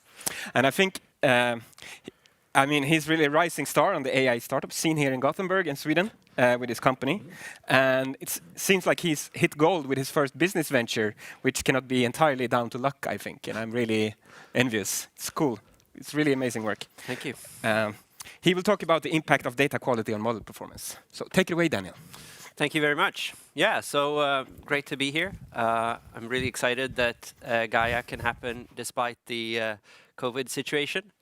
So today I'm hoping to bring some clarity around how data plays into training machine learning models. So we're going to cover a couple of different things, but we have a relatively short amount of time, so I'm going to try and be on to the point, and then we'll leave some room for questions. So basically, I think this is now sort of common knowledge in the sense that I think more and more people are coming to the realization that machine learning is maybe more about the data than it is about the models. And this happened over the last 5 to 10 years. I think probably, and we're all kind of aware of this too, this is a result of a number of concurrent trends where the amount of data available has grown extremely rapidly. Our power in compute has grown in parallel. I mean, our algorithms have improved too, but many of the sort of core ideas have remained the same for quite some time. I mean, there are cool new developments with transformers and so forth, but it's really these major trends that I think are building towards what we can see in terms of production results today. So basically, what does it mean to think about sort of the importance of data? Well, it's pretty clear that we pretty much have to be, quote unquote, one with the data in order for things to work out. So developing deep learning models for computer vision basically comes down to two components today. One, build your data set. Two, squeeze your machine learning model. So if you haven't already read it, there's this great recipe by Karpathy, who is the head of AI and machine learning at Tesla now. And he basically writes it up as a set of different actions. And the number one is become one with the data.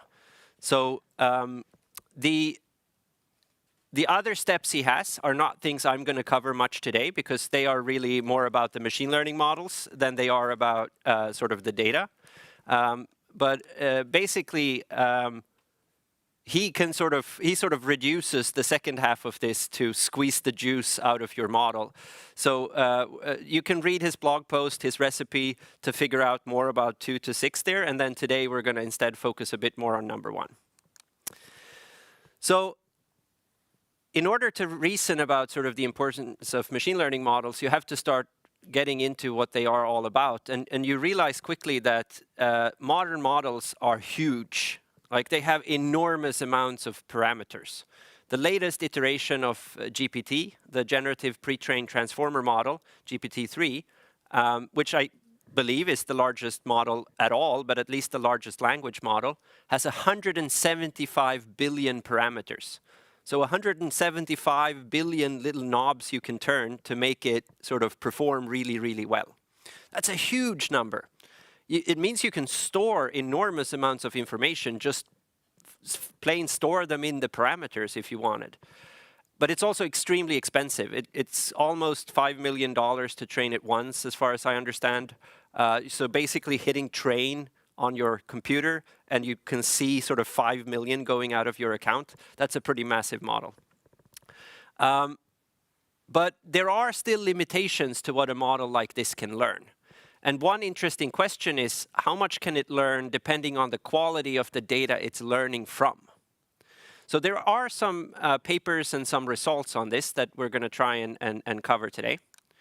And the first one that is also linked here in the slide is deep learning is robust to massive label noise. So basically, the idea behind this paper is that you have the MNIST data set. It's a pretty common knowledge data set. It's something everyone can download. It's handwritten digits. And it's obviously 0 to 9, so 10 different classes that you can pick from. These researchers then tested how robust are modern deep learning models to noise in the labels. So basically, if you flip the label of a training data example, how much can the model still learn? And depending on how much you flip. So it turns out for a problem like this one, if you add random noise, so sort of white noise, where you just randomly flip labels, you have no pattern to your flipping of labels, you can go very, very far in terms of noise, and the model will still do reasonably okay.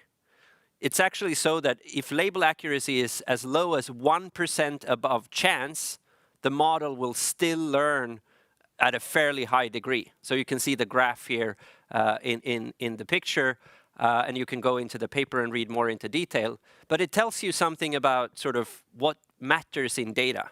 So basically, one conclusion you can draw from this is that for random noise, if it's in a relatively small space of outcomes, deep learning models will sort of be robust and tolerant to that. That does not, however, mean that any sort of noise or quote-unquote labeling error is tolerable. It means that purely random noise, you can cope with it if you have a reasonably simple task. I just want to mention also here that there are a lot of other aspects of fragility in deep learning models that are not covered by this type of reasoning. For example, very, very small changes in the data input type can catastrophically alter your machine learning model's performance. So don't get me wrong when I'm saying it's robust. We're talking about something extremely specific here. For example, we frequently see when we work with clients that shifting RGB distributions in input images can have catastrophic impact on model performance. So if the images get slightly more blue or green or red, machine learning models, depending on how they're trained, will start giving very strange predictions.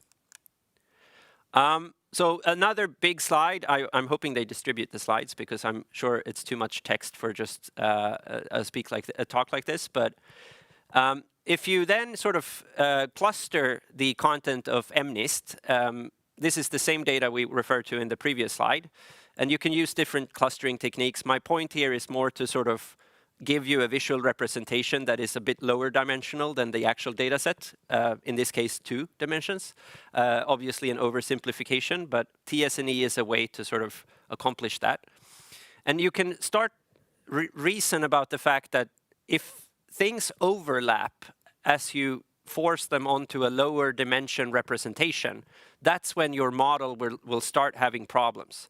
That's what I'm trying to get to here, is that we just discussed the fact that random noise is sort of okay, that models are robust to that, which basically means as long as you're sort of randomly making errors along the decision boundaries, you're sort of fine.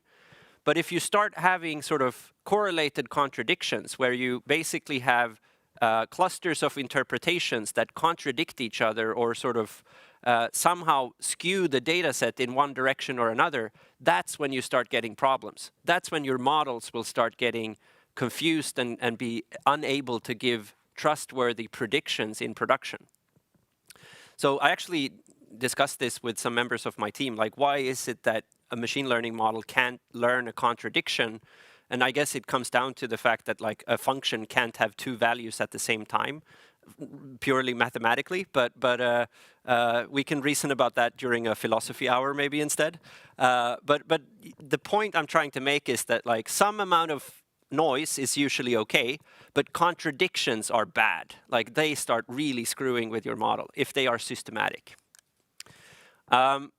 but you can sort of descend through this noise as long as you have the right implementation of your model training with certain constraints. Like, we could probably talk about this for hours, when it breaks and when it doesn't. This is a short 15-minute talk, but basically it comes down to the fact that like some amount of randomness is probably fine due to the nature of gradient descent. I realized, by the way, this image I have here with the contradicting signals, I don't think anyone understood the word pun I'm trying to do with should I stay or should I go, and the clash there, but hopefully a few people in the audience are old enough to know it. No one on my team seemed to have caught on to it. Anyway,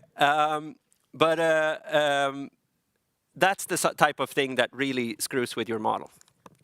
So we are addressing this at Annotell in various ways. Like, what does this mean for our customers and those developing machine learning models? Well, if you put it like this, if I gave you 10,000 LiDAR scenes with annotations of cars, and I asked you, how good is this data set? Like, that's a hard question. Where do you even start? And if we go back to the previous slides, we can probably reason about the fact that like some amount of random noise is probably fine. A little bit of variation around sort of geometries. If you put the XY coordinate like a bit to the left sometimes and a bit to the right sometimes, and it's like white noise normally distributed, no worries. Probably your model will be fine learning that. What, however, will be bad is if you have groups of sort of subsets of your data that are interpreted differently despite having the same characteristics. That's when you start getting problems. So you need to somehow be able to characterize your data set in such a way that you can catch these problems. And also probably measure the amplitude of the sort of random noise, because if it gets too large, you'll still get problems even if there are no contradictions. So our goal is to develop software that helps people solve this. And this is something that is in a way novel in the sense that now that we are programming by example, it really comes down to trying to capture the statistics of your data set so that you can infer that onto your model. And that's new. Like in traditional programming, we have software IDEs, like integrated development environments, I think that's what it is, IDE, to help us write code. We get autocomplete and we get all these nice features. What's the equivalent of that if you're programming with data? How do you sort of get the support you need to make sure that your data set has the right statistics and the right characteristics to fit with your use case? And that's something I faced myself as a machine learning engineer in the past, and that's what we're trying to solve. We're by no means done. Like all of the people working with engineering at Annotell, you're going to be employed for a long time, hopefully. This is a tricky challenge, but it's something that we're putting a lot of attention on and putting a lot of focus on because of the importance of data for model performance. And then distinguishing what type of errors and what type of noise is okay and what type of errors and noise should we eliminate. There's a lot of research needed there. So we're looking for a lot of sort of current projects and trying to participate in research and trying to figure this out. Because if we can make clear what we want, we can also control that when we produce data. And it turns out not all data is created equal. Some data is more equal than other data, according to pigs. Another reference, I'm hoping some people know. But this is an illustration of sort of where on the road you might care about the accuracy of bounding boxes around cars. If you're driving on a highway, probably you don't really care about the XY coordinates of cars parked on a parking lot to the left of your field of view or right of your field of view, because who cares? Like, that doesn't matter. Whether or not that actually influences your machine learning model on cars that are not over there is a whole other question. So that's a hard thing to figure out. Like, if you systematically down prioritize irrelevant information due to its position in a data set, will that influence all predictions of things that are of that character? To some extent, the answer seems to be yes, but you also can have sort of areas in your field of view where you disable your loss function, and there's like a bunch of tricks you can do to overcome this. The point I'm trying to make right now is that, like, building machine learning products requires a deep domain knowledge, and that is something that also needs to be sort of transferred into the data set that you're using to train your models. And the impact of various aspects of a data set on your model performance is a non-trivial thing to sort of understand and predict. And I believe firmly that there are new software tools needed to solve this. So one aspect of this is sort of just characterizing things, so sort of descriptive analytics on your data set. That's something we focused a lot on. We're now, while we produce annotations, which is sort of the core of what Annotell is doing, also making sure we create detailed statistics about the data sets so that we can communicate with our clients and say, okay, this is how the data looks, this is how confident we are about it, how does that relate to your application and use case, what are your requirements? Because it doesn't matter if we can create great data at a low cost if people don't know how to express what they want. I mean, that's a sort of starting point for anything, is you have to be able to articulate your needs with respect to your data. And that comes down to understanding how does it impact model performance, what do I care about, and it's something that we're really passionate about solving. We're not done, so if you are interested in sort of contributing to that, let me know. We're always looking for more smart people, but I hope you learned a little bit today about how data quality relates to model performance. Thank you. Thank you, Daniel. Let me just jump on scene here. So we have a couple of questions that have come in through the chat, but I will actually start with my own one that I prepared before. You warned me at least, that's nice. Yeah, exactly, I did that. Okay, so I mean, you're mentioning that machine learning models have difficulty handling systematic errors in your labels. But what I've seen is that that's often an issue important issues in the underlying data.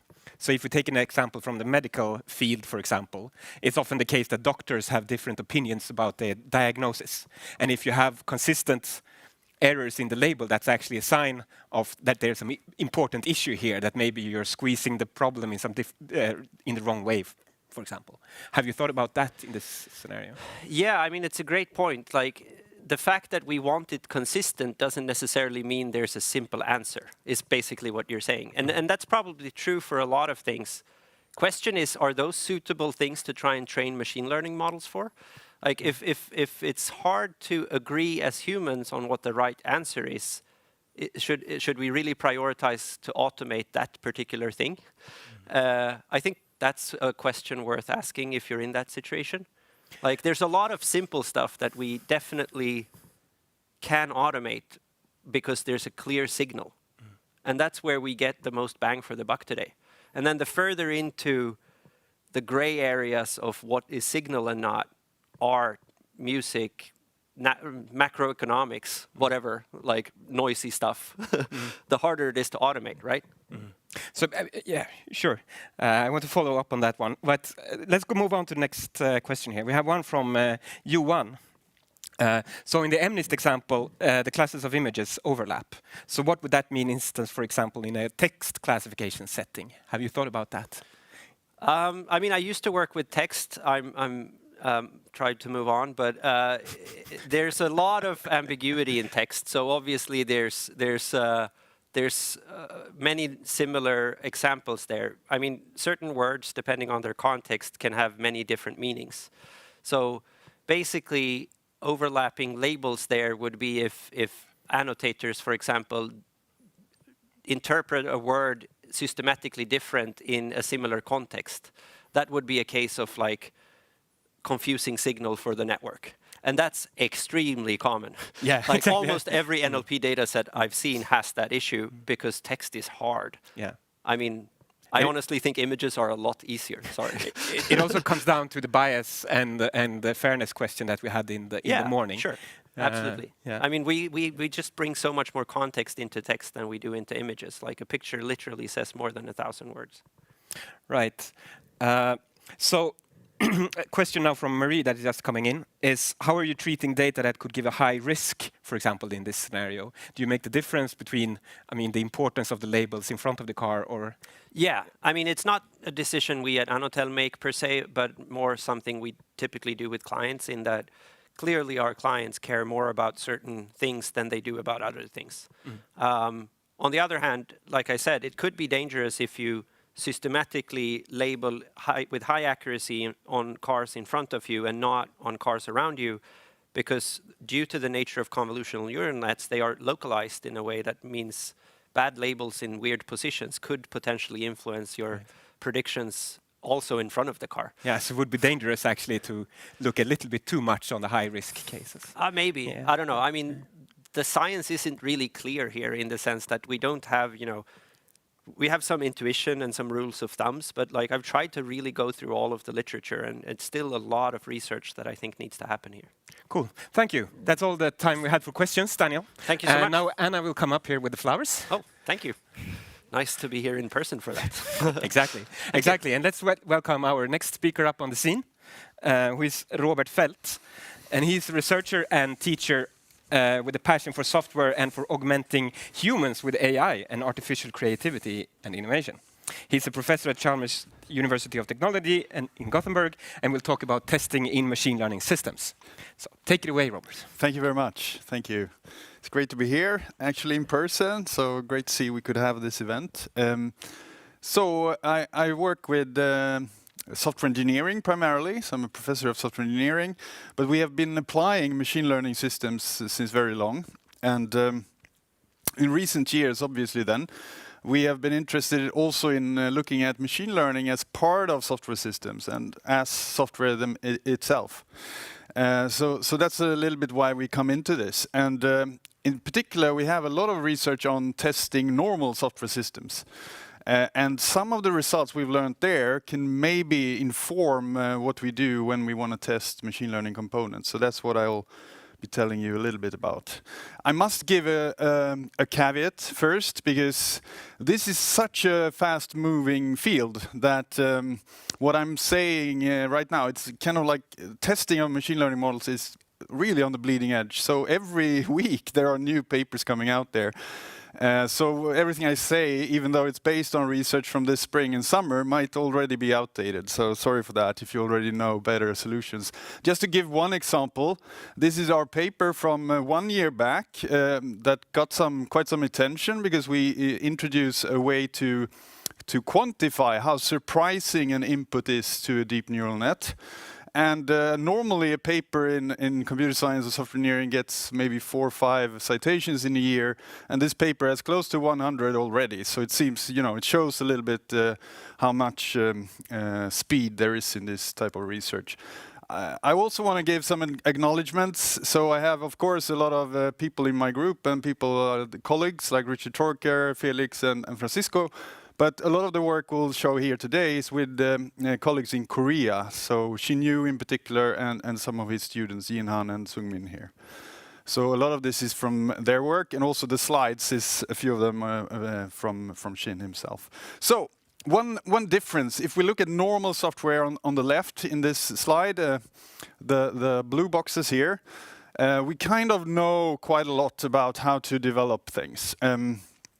While if we look at a deep learning system, many things are different. So requirements, well, it's not so clear. We have training data in a deep learning system, but it's much less clear what is the specification, what are the actual requirements we have on the system.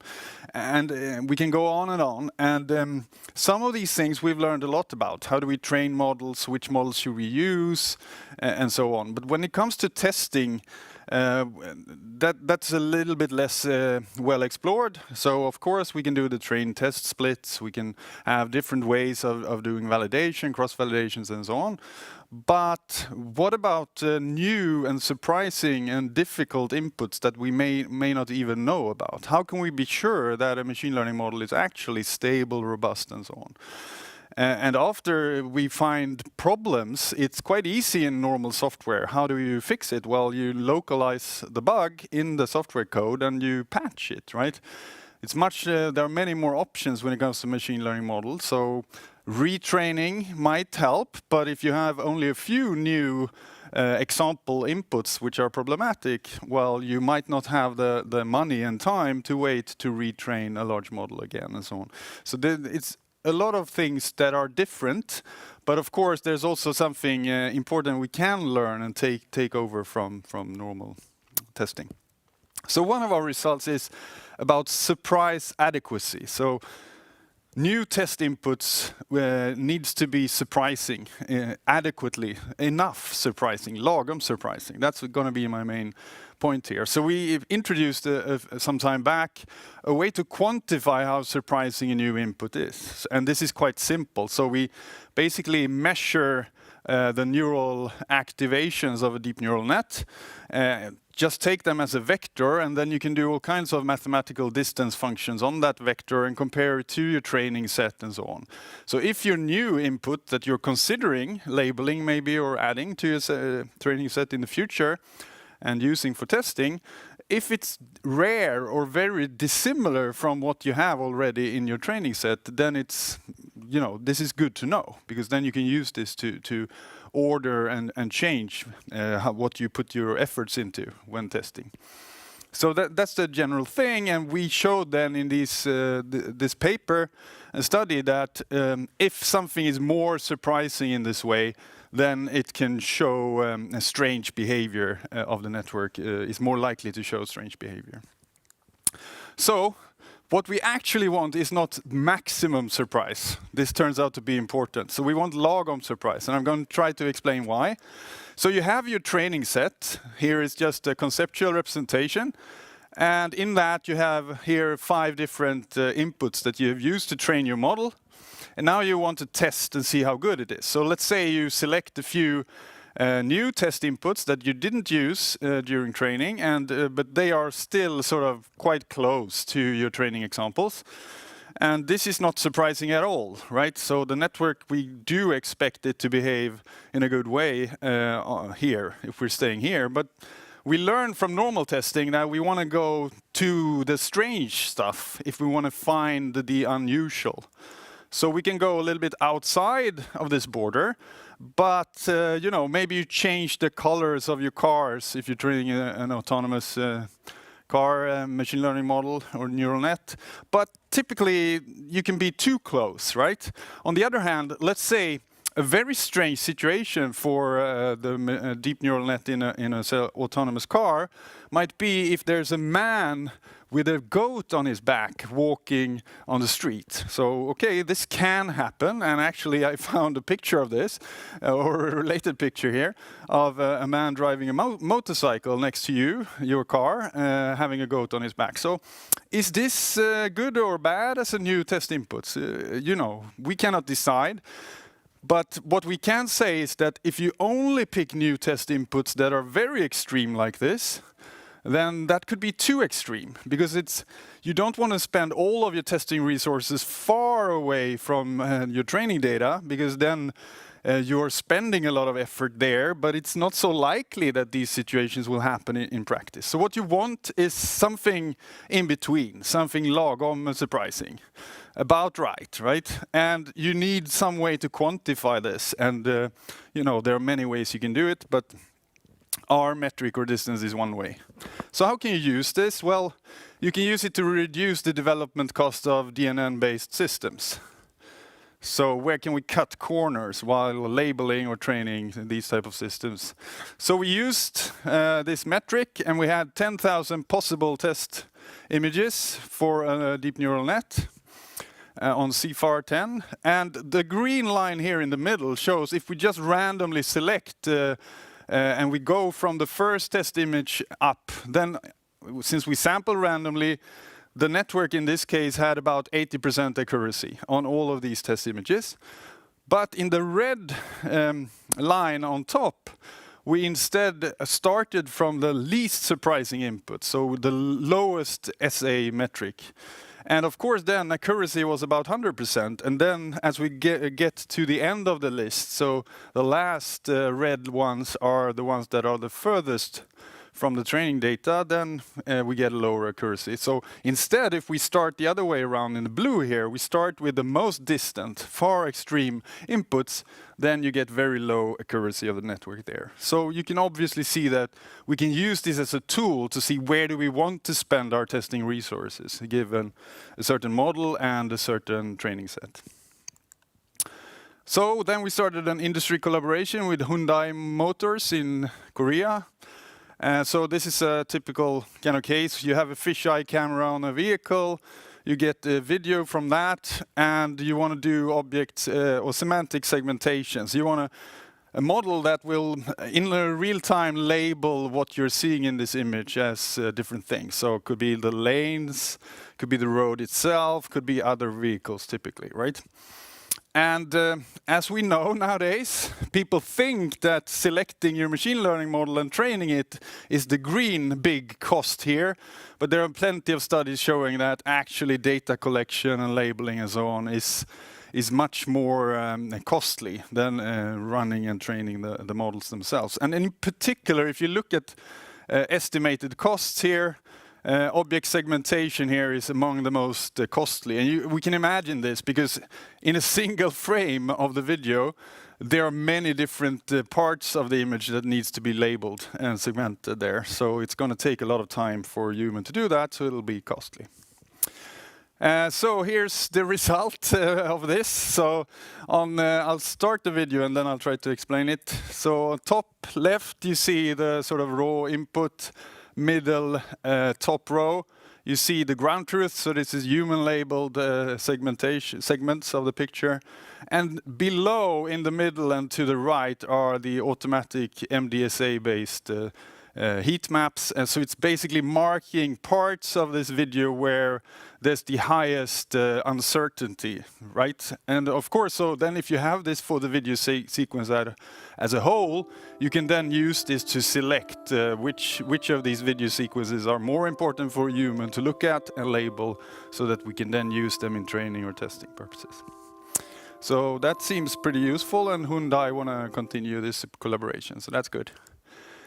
What can we do more with this? So we can try to navigate the space of possible inputs. So rather than saying that we have a fixed set of possible test inputs, which one are we going to select? We can be more cost effective if we have some kind of data generator and we try to control the generator using these type of metrics. So it's kind of the next level. Here we are using the metric itself to direct the generation of new data. So can we generate test inputs that are surprising but still more realistic than existing techniques? So this is quite hard to do. Even Daniel said before that it's easy with images. That's true. It's probably easier than some other modalities, but it can still be hard, and the tools out there are fairly basic actually. So how can we make this space of possible input images, for example, it could be audio, could be something else, more explorable? So a classic way of doing this is you take seed images, which are real images, and then you add some kind of noise of different sorts. So you can be more or less realistic, can be change the weather conditions, you know, occlude things in front of parts of the image and so on. So this is kind of standard, but you know, somewhere in this space there's going to be like a boundary where the behavior of the neural net will have to break down because it cannot solve every solution. So how do we find these boundaries in a more efficient ways? So we want to explore this space in an effective way. And there are some solutions here in the literature, quite recent. Everything is recent here. And our solution is based on a variational autoencoder. So this is from the spring. So what we do is we take a variational autoencoder, which is basically two networks. One is trying to take the input. Here it's a MNIST image for 9, I think. So the red network is trying to condense this input down into a smaller latent vector, and then the blue network is trying to expand the latent vector back to the original image. So you can train this kind of in a loop, and you have many inputs, and then you can learn a data generator for some space, input space.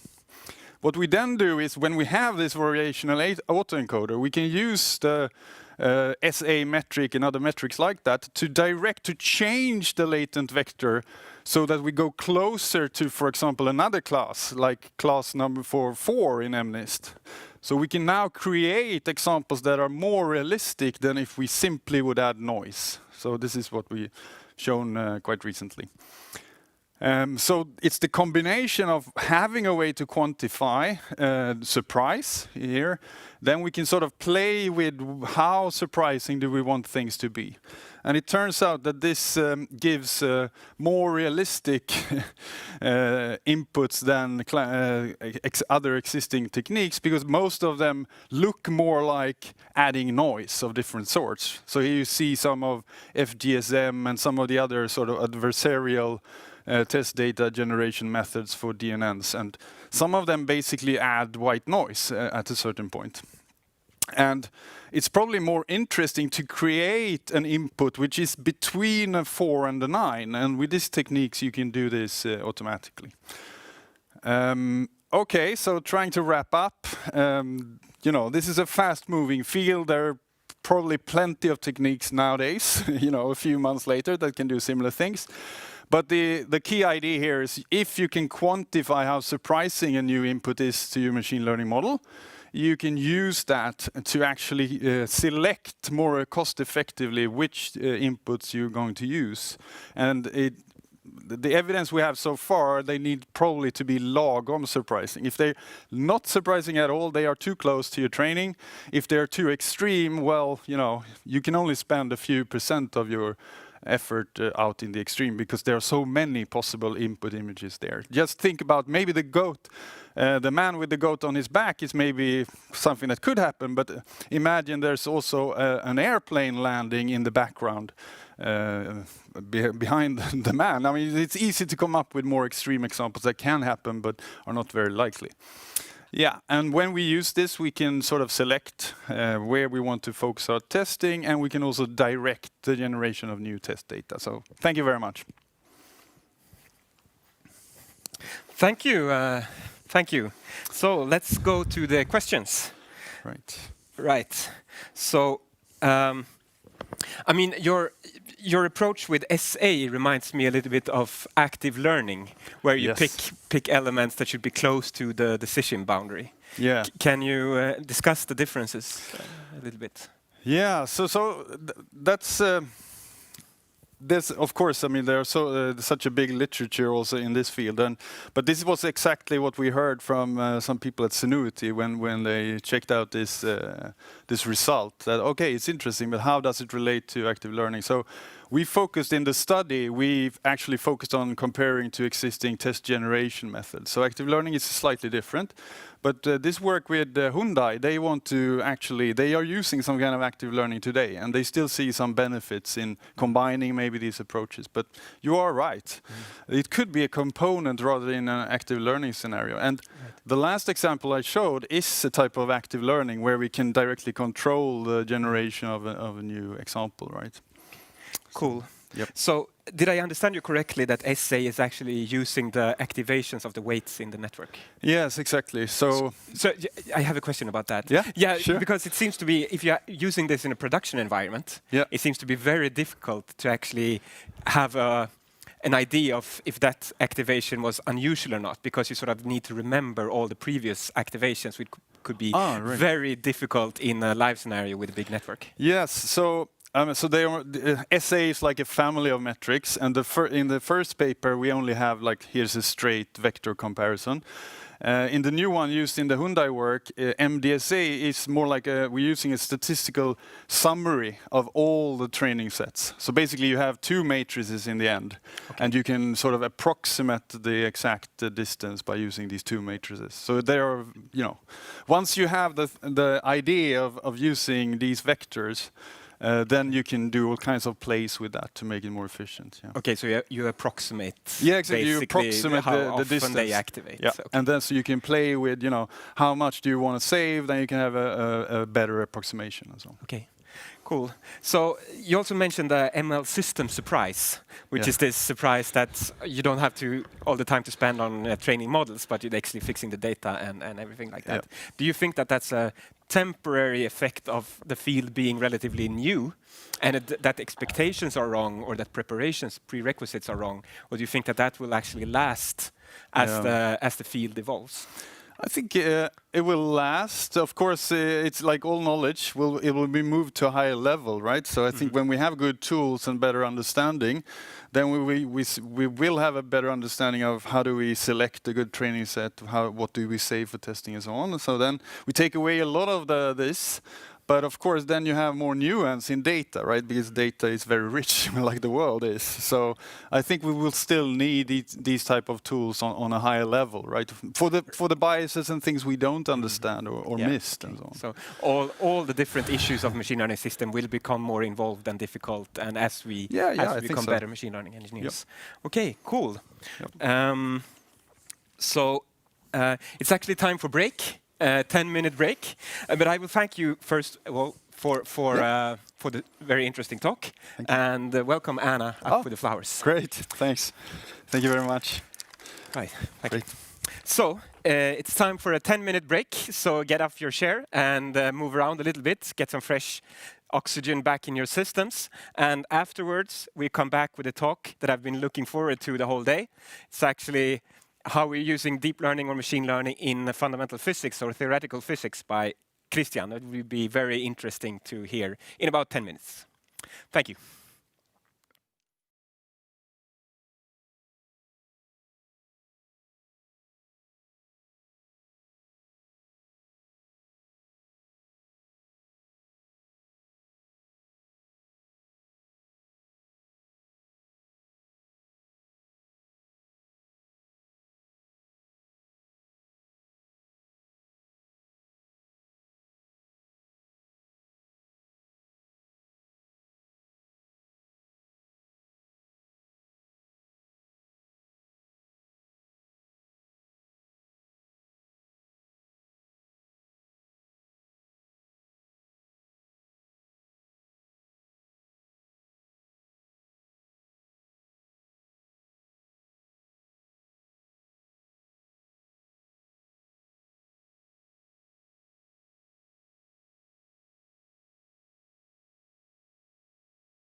Hello, everyone, and welcome back to the final session with the 4 speakers that will talk with very varied topics from engineering to physics to biology. And then after those 4, we will end with the final keynote by Gilblad. So I hope you're enjoying it so far, and let me introduce Christian Forssén as our next speaker. He's a professor in theoretical physics at Chalmers. He uses high-performance computing, Bayesian statistics, and machine learning to address basic science questions within theoretical nuclear and particle physics. His talk will be about learning from data in fundamental physics research. Thank you, Christian. Welcome. Thank you very much. Thank you for that introduction. It's nice to be here. So let me dive right in. I want to talk to you today about learning from data in science and more specifically in fundamental physics research. And of course, I know that most of you attending this talk are machine learning practitioners. And my hope is that you will get some inspiration out of the ideas and the underlying philosophy of what I will talk to you about today. And if nothing else, I hope that you will be at least a little bit fascinated by the science examples that I'm going to show you. We live in strange and difficult times, and I know that all of us need some fascination and inspiration from time to time. So this poster that I show here, you could find in a school classroom. It illustrates the scientific method, and the details of each step here could be adapted to whatever scientific discipline you are in. And in fact, I would say that within machine learning, you could probably recognize this sequence of an analysis.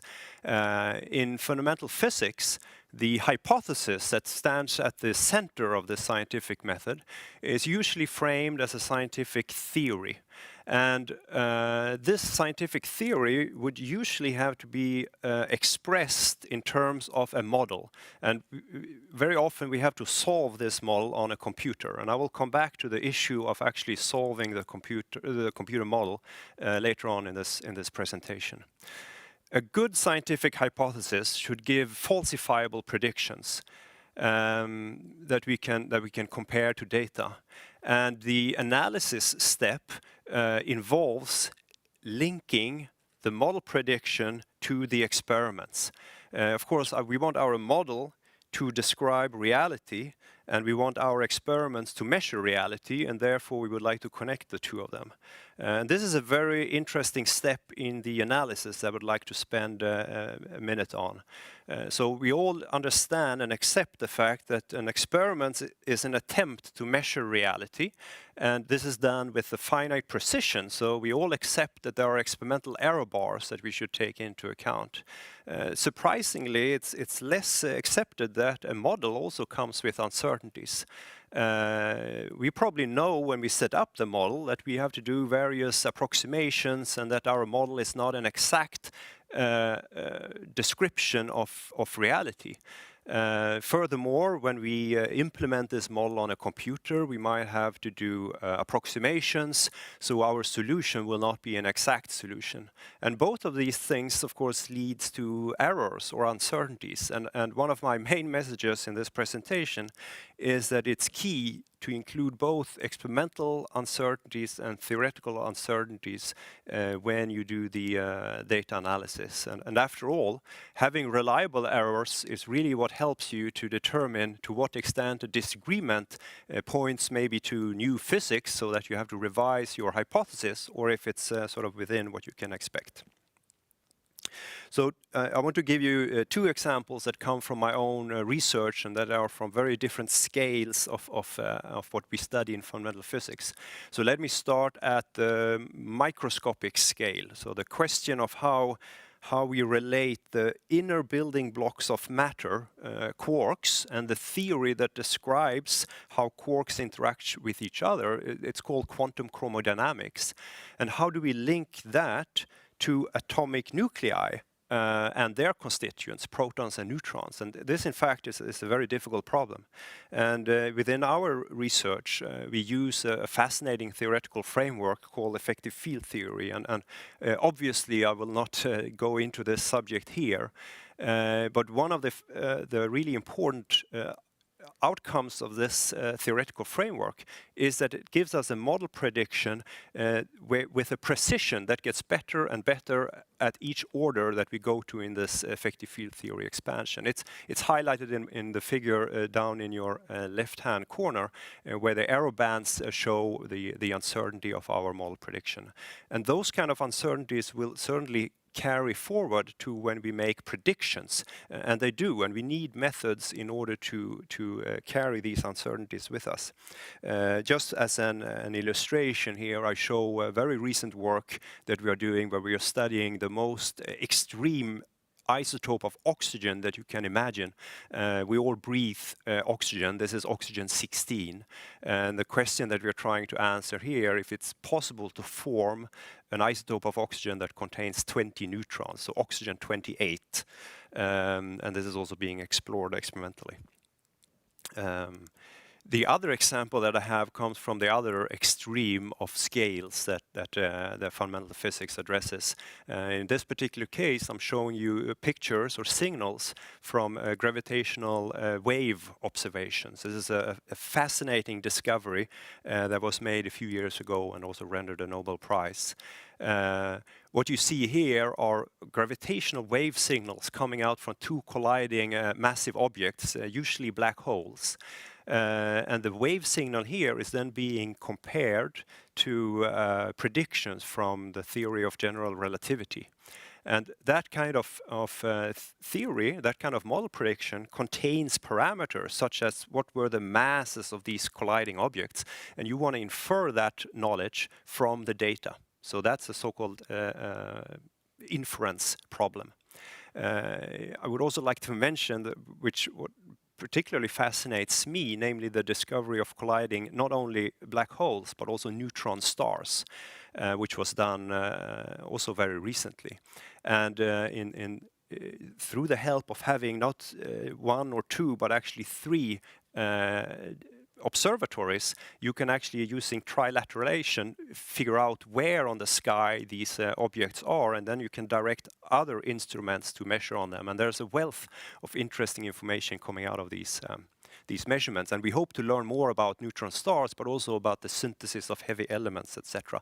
But all of that learning requires us to handle both theory and experiment and their uncertainties. So learning from data, as I said, is an inference process, and we use it in science, and it's being used in machine learning as well. In science, though, there are maybe a few important differences that I would like to highlight. So first of all, in science, in physics, the model is usually traceable to an underlying theory. So this means that our models are constrained. There are theoretical constraints. The theory maybe predicts other observables as well. So there are other constraints on our model as well. Another difference is that the parameters themselves are often interesting in themselves, such as the masses of the black holes that I just mentioned. Another possible difference is that scientists are data producers. We typically do experiments, and sometimes the design of the experiment is in the hand of the scientist. So we can control various experimental parameters and what kind of data we are collecting. Also, we at least try to understand the errors of our data quite a lot. Another possible difference is that when a scientist judges the quality of a model, there might be different criteria here. So one of the criteria that is important is the interpretability. How do we understand the model? Another one that I've been dwelling on are the error estimates that we can do with a model. And another one is how predictive is it? And maybe some of this philosophy can be adapted in the machine learning community. So inference is a key topic that I've mentioned here, and in short that means the act of going from data or information to another proposition, such as a hypothesis.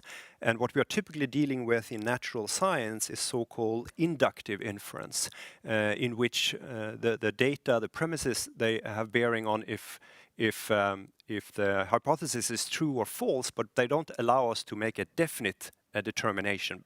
Basically, we don't. Our picture of the world is not black or white; it's more gray. And how do we quantify the strength of such inductive inference? Well, we do that using statistics. And the key quantity here are probabilities. And here I should mention there are a couple of different schools of statistics, the frequentist school and the Bayesian school. And I will spend the rest of this presentation talking about the Bayesian view on probabilities, as I do think that it's superior in science. And I would actually encourage more use of the Bayesian philosophy also in machine learning. So obviously I cannot give you a course on Bayesian statistics here, but at least I want to show you Bayes' theorem here.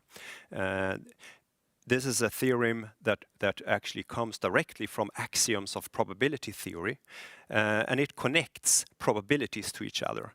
And to be specific, it connects conditional probabilities. So as an example, let's consider that we have a model that has parameters alpha.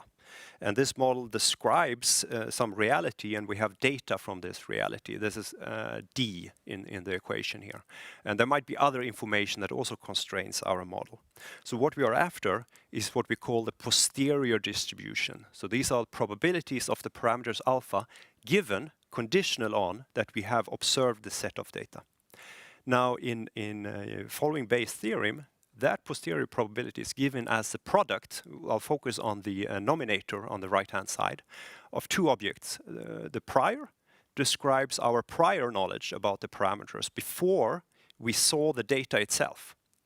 And the other factor is the likelihood. And I think in many machine learning methods, this is what you would call a cost function or a loss function or whatever. And typically what you're doing is you're trying to vary your parameters so that you maximize this likelihood.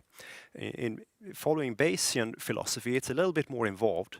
And we could say that Bayes' theory formally encapsulates and formalizes the process of learning from data. And there are a few different advantages. One of them is the prior that I mentioned. This helps us to avoid common problems such as overfitting that we usually see when we try to optimize parameters. It also forces us to explicitly state our prior assumptions when we do the analysis. This is something that is otherwise easy to hide under the rug, but here we are forced to explicitly state them. Another key advantage is that Bayes' theorem forces us to focus on probabilities. It's less interesting to look at point estimates. What is the optimal value of the parameters? No, we have to watch the entire probability distribution. This will expose correlations between parameters. It will help us to quantify uncertainties, etc. As I said, I cannot give you a course on Bayesian statistics, but I can advertise that there is such a course called Learning from Data, which I developed for part of the master's program in physics. So if you're a registered Chalmers student, you can take this course. And if not, there is a wealth of material that has been developed for this course, and it's available on a Git repository, so you would be free to explore that if you're interested. So in the final few minutes of this presentation, I want to give you a glimpse of a very specific or particular machine learning that we have developed ourselves to address a specific problem that we have in our approach. So I mentioned the computer models that need to be solved, and sometimes that can be a very challenging problem. It can take hours to solve this model on a supercomputer. And if you want to do these fancy statistical studies that I talked about, you want to be able to do that for various values of the parameters in your model. So you would have to solve the problem over and over again. And if that now takes a long time, you of course are hindered here. So what we try to do is to create an emulator. And the basic idea is the following. You solve the problem a few times, you gather data from that, and you devise an algorithm that can learn from this data and make predictions without actually having to solve the model itself. So to be even more specific, the problem that I'm talking about is the quantum many-body problem. After all, I'm studying an atomic nucleus. And this, in fact, is a great challenge in natural science. And there has been great developments in the past few years allowing us to study ab initio larger and larger nuclear systems, but this is still a very challenging computational problem. And to just give you a glimpse of how challenging it is, we use a method called exact diagonalization, in which you can frame the many-body problem in terms of a huge matrix to which you want to find the at least the extreme, the lowest eigenvalue and the corresponding eigenvector. And the size of this matrix can be 10 billion. So you would have a matrix that is 10 billion times 10 billion, and you want to find the eigenvector of that. And we can do it, but it takes hours on very powerful computers. So that hinders these statistical studies. So the idea that came out, and I should mention this came step by step. In the beginning, people or scientists didn't really know what to use these ideas for, but in the end it was clear this is a fantastic emulator for the quantum many-body problem. The idea is the following. It traces back to complex analysis in math and the idea of analytic continuation, but using eigenvectors instead. And these eigenvectors that live in this huge dimensional space, but as we vary the parameters, they actually follow a rather smooth trajectory. So if we can solve the problem a few times, find a few of these eigenvectors, we can trace this trajectory. And at the end of the day, we end up having to solve a tiny eigenvalue problem rather than this 10 billion one. This allows us to compute nuclei at lightning speed. I borrowed this movie from a colleague, Andreas Ekström. It shows oxygen-16 being evaluated hundreds, thousands of times in the matter of a few seconds. Here I'm plotting the energy and the radius for various parameterization of the forces between the nucleons. And as I said, we do this now in fractions of a second rather than hours. So this will allow us to do some rather fascinating science. And here I try to connect the first few examples that I showed you, because we think that through this strong interaction, there is a connection between the tiny atomic nuclei, such as lead-208, and the properties of massive objects such as neutron stars. And there's a connection between these two. And now we have experiments that measure properties of neutron stars. We have experiments that measure properties of atomic nuclei. And through the theory and these statistical methods, we want to connect these two. So by that, I end saying that learning from data is key in physics, not only in machine learning. I also would like to mention at the end that the solid foundation in math and problem-solving skills, I think, are key qualifications for a data scientist. And finding new solutions usually start with having to pose the right question, and I think this is where research training is important. Thank you very much. Thank you, Christian. I mean, it's always feels strange that you don't feel the applause at the end. It's always like it's a little bit of a black hole here, walking onto the scene without the audience in front of us. So we have time for a couple of questions. And first, I want to start with the fact that I'm a little bit provoked by the fact that you make a difference between AI practitioners and scientific research. Because, I mean, not all machine learning engineers are trying to predict cats from pictures. I mean, we're a lot about, I mean, it's called data science for a reason, that we actually try to use the methods from science to be able to give the decision makers or the companies that we work for actually the scientifically correct answers. And that actually implies that we need to use these techniques like the uncertainty measures and explainability and everything like that. And there's a famous paper by Galit-Shmeli, I don't know if you heard of it, To Explain or To Predict, where actually she mentions this important difference in terms of understanding the model or just using it for prediction. I mean, it's a little bit of the same as the difference between engineers and researchers, for example. Do you just build a bridge because you want to have a bridge, or do you want to understand why you build the bridge, or how you should do it? So, I mean, we're a lot of scientists out there that are actually using these methods. Yes, definitely. I was being a bit provoking in stating that there is this difference. I of course understand there's lots of science here. I really want to stress the importance of understanding the prediction and the quantifying the uncertainties. Right. And I think that it's very interesting the way that people try to use these Bayesian techniques even for these larger models that we're seeing apply right now, because that's really computational difficulty. I mean, people have been using Bayesian techniques for a long time, and that was particularly easy with smaller models. But now we're really at the standpoint it's really hard to be able to do that practically. Yeah, but this is a fascinating subject, and I'd love to learn more about that. So Let me just take one question here from Martin coming in. Do you see a future in using machine learning in various problem-solving tasks in fundamental physics? Perhaps in particle physics, for example. Well, it's not just the future, it is being done right now. So machine learning is being used in the analysis of data, for example, in particle physics. So there is a problem of detecting various particles from the signals they give in detectors. So I think machine learning tools are excellent for helping with that.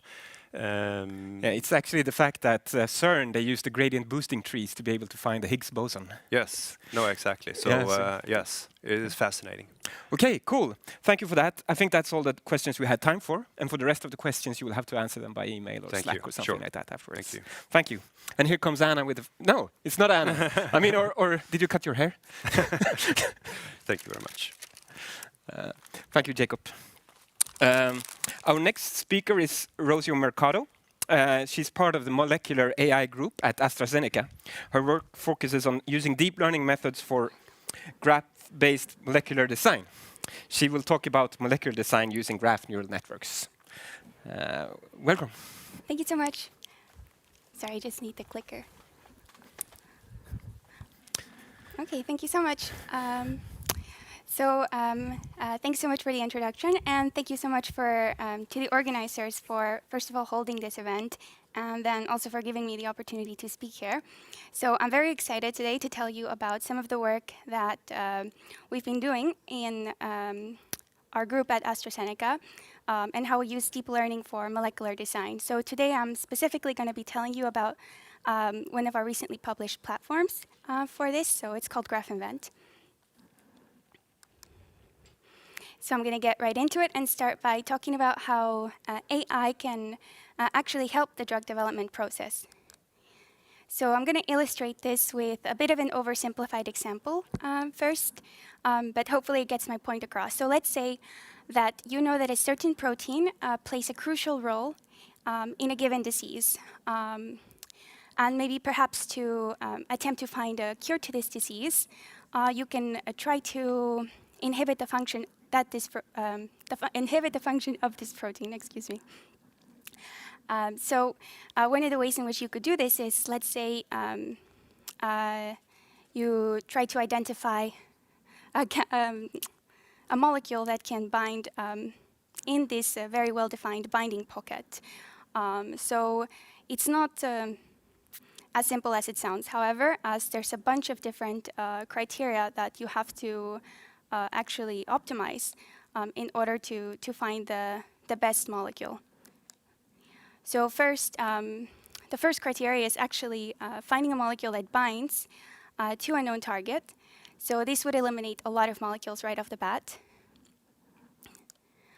Then you'd want to make sure that you that the molecule that you're taking forward, that it's very selective for the protein that you're targeting.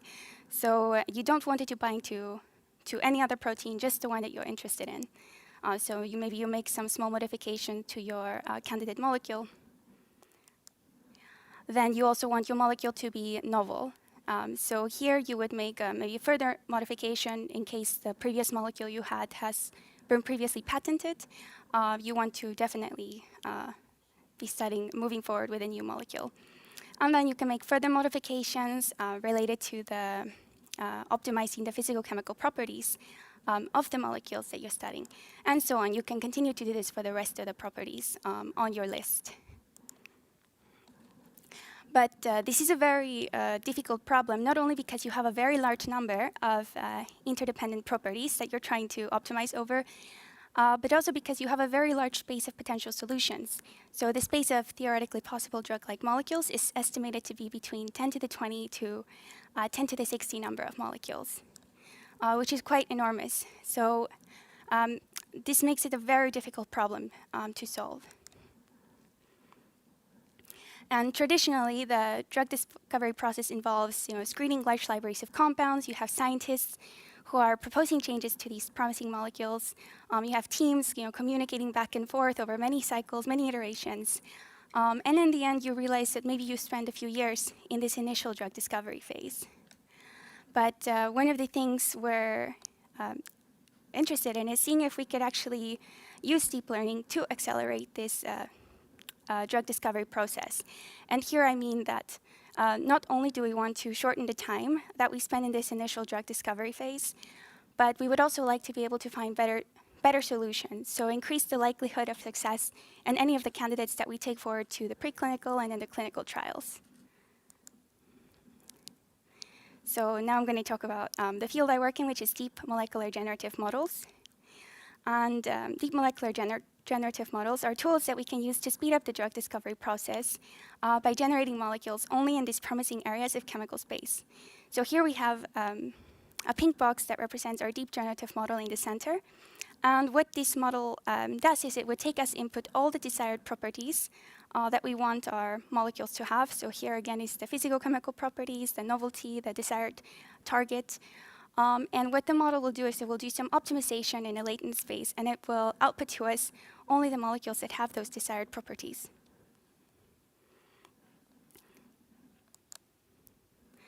So this is a big area of research, and there's been a lot of different deep molecular generative models that have been developed in the past few years.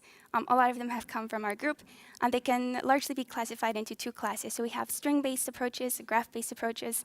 I've also put a bit in gray the 3D approaches, since this is a more emerging, very hot field, but I won't talk about it here. So in string-based approaches, we can actually use the string representation for molecules in order to study them. So there's many methods from cheminformatics. There's many ways that we can actually represent molecules as strings. And this opens us up to all of the methods from natural language processing in order to study molecules. Similarly, we can also use the molecular graph representation, which is a bit more natural. And both of these methods have their own advantages. I myself work in graph-based methods. But within each of these two classes of molecular generative models, we also have different schemes that we can use for generation. So the first one is we can generate molecules in a single-shot way. So let's say here, every time we sample our model, we sample an entire graph all in one go. So this would be a single shot. We could also sample new molecules in an iterative way, where every time we sample the model, we're instead sampling a single node at a time, and in this way building up our entire molecule. So we treat it more as a sequence. And in general, iterative methods perform a little bit better, although there is advantages to each as well here. Okay, so now I'm going to tell you a little bit about GraphInvent, which is the platform that we've recently published in our group. So what is GraphInvent? It's a deep molecular generative model that is graph-based, and it uses an iterative approach to molecular generation. So the GraphInvent structure, the models in GraphInvent actually consist of a tiered deep neural network architecture. So the first block is a graph neural network. Second block is a tiered feed-forward network architecture. And so I've put the link there to the GitHub repo, as well as to the publication. I'll put it again at the end of the talk. But the code was written in using PyTorch, and you can run it on a CUDA-enabled GPU.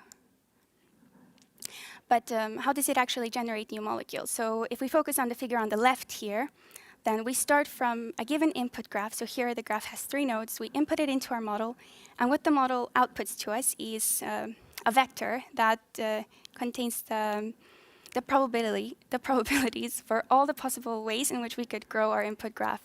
So if we sample from this long vector, we sample an action, then we can apply that action to our molecule. So here we grow the molecule by 1 more node, and then we feed that molecule back into our trained model.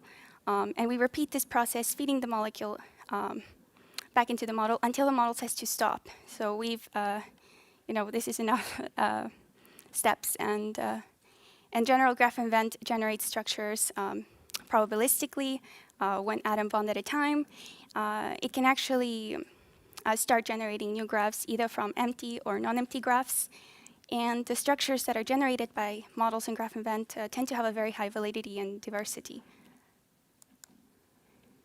So GraphInvent uses the matrix graph representations, as I've shown you before. So what this means is the input is an undirected molecular graph G, which is a tuple of nodes and edges.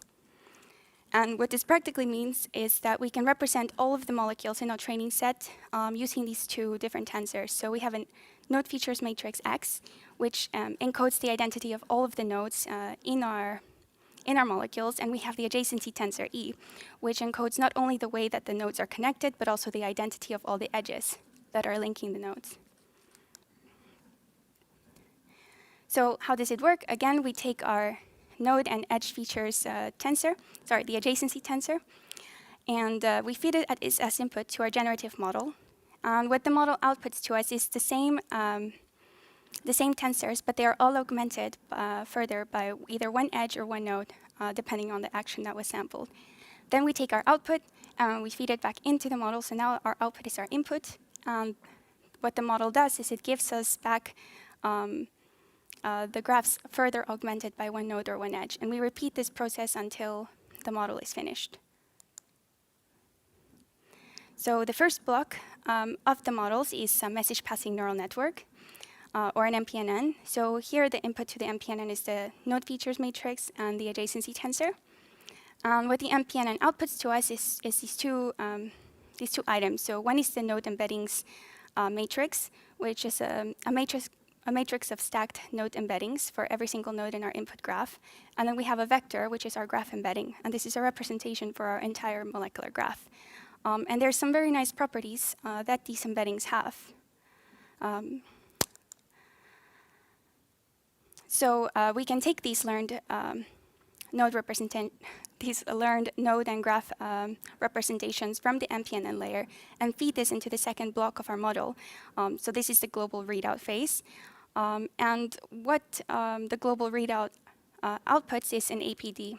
And what this is an action probability distribution that tells us how are we going to grow the molecules that were in the input. And it's split into three terms. So FAD, FCon, and FTerm, more or less, they have these shapes. And what these are, FAD is encoding the probability of adding a new node to an existing node in the graph.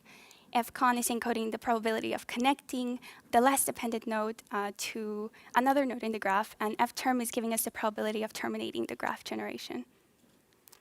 So all of these make up one probability distribution. So they're all softmax, and they should all sum up to 1. And how do we actually teach the model how to generate the correct action? So the goal of the model is to minimize the KL divergence, where here the KL divergence between the target APD and the predicted APD. And the target APD encodes the correct action. The predicted APD is what the model is predicting that we should do to this input molecule. And the best model in graph event actually uses the GGNN architecture, which is the gated graph neural network architecture. I won't go into the details here, but this is what the message passing phase of the GGNN looks like. This is what the readout phase looks like. And this works extremely well for our models. Then the GGNN is followed by the global readout phase that I've shown here, or this is rather the best one that we found in our model. So it's a series of feed-forward networks that take as input the learned node and graph embeddings. And we compute the three terms of the APD separately, so FAD, FCon, and FTerm. Once we compute each of those terms separately, we concatenate them, softmax them, and that's our probability distribution. So our models, we have benchmarked them using open source benchmarks, and we find that our models perform on par with state-of-the-art models.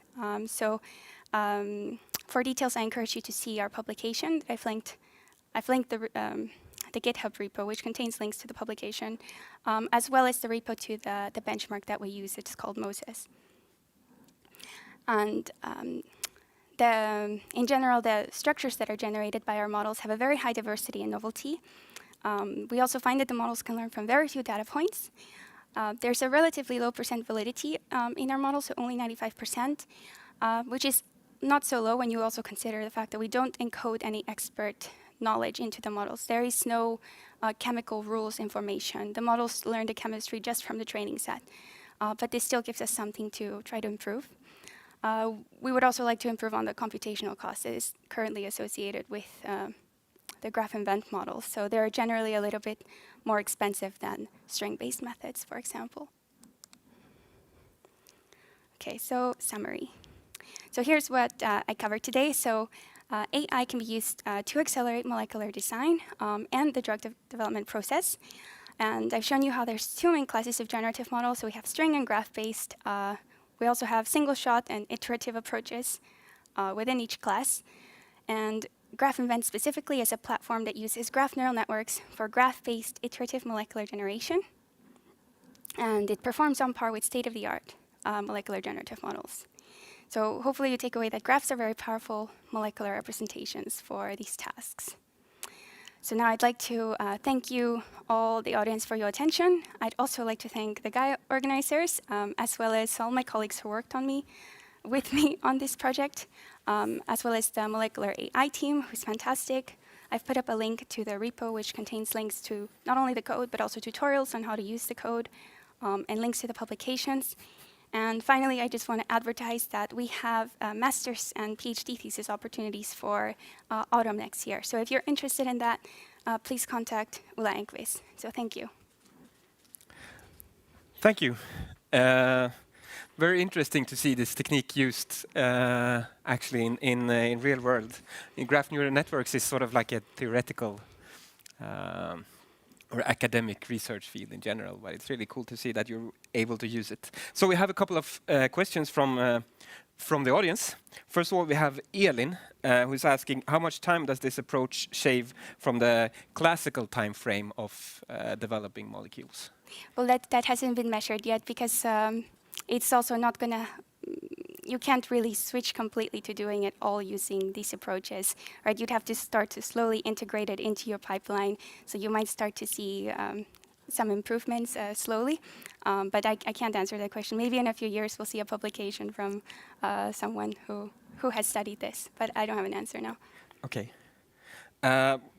We also have a question from Jesper, who's asking, have you thought about different representations that you use in the graph, like other latent spaces like Poincaré space or something like that? We have used other molecular graph representations. So I played around with those, which features I wanted to include for describing the nodes, which edges and so on. But in the end, I chose the smallest representation possible so as to make the models train as quickly as possible. Because the bigger you make, the more features you choose to include, the bigger all your matrices are going to be, and the more expensive is your models. So. Right. So that was actually a question that I had. Like, how big molecules are you able to generate here? I've gone up to, what is actually the largest? In the 50s of 50 number of nodes, where the nodes are all heavy atoms. So we're not including the hydrogen atoms.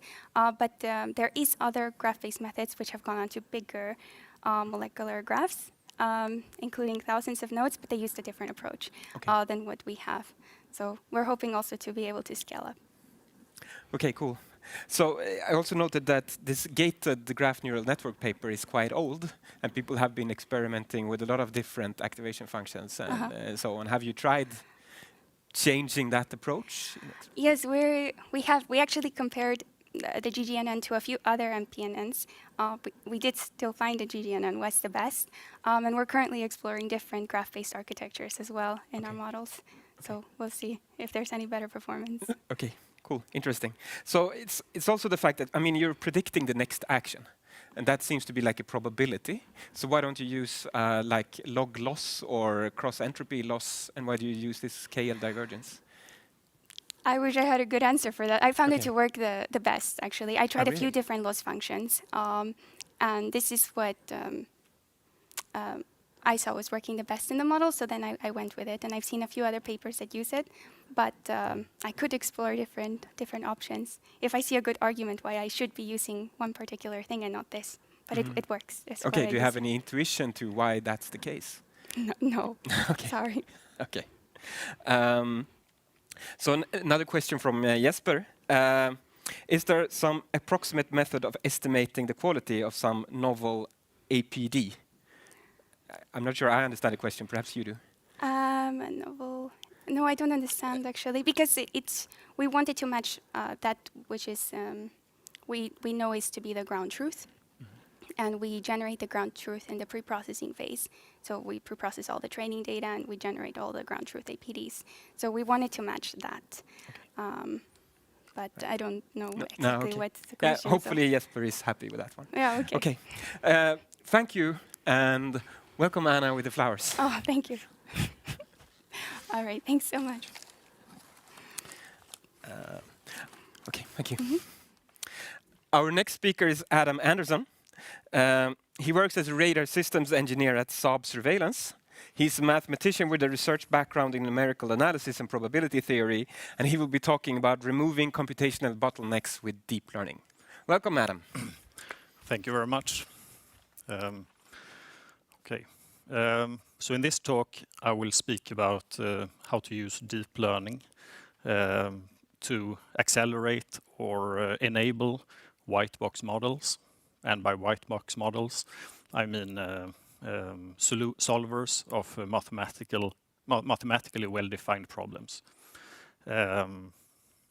Yes, and I will present two different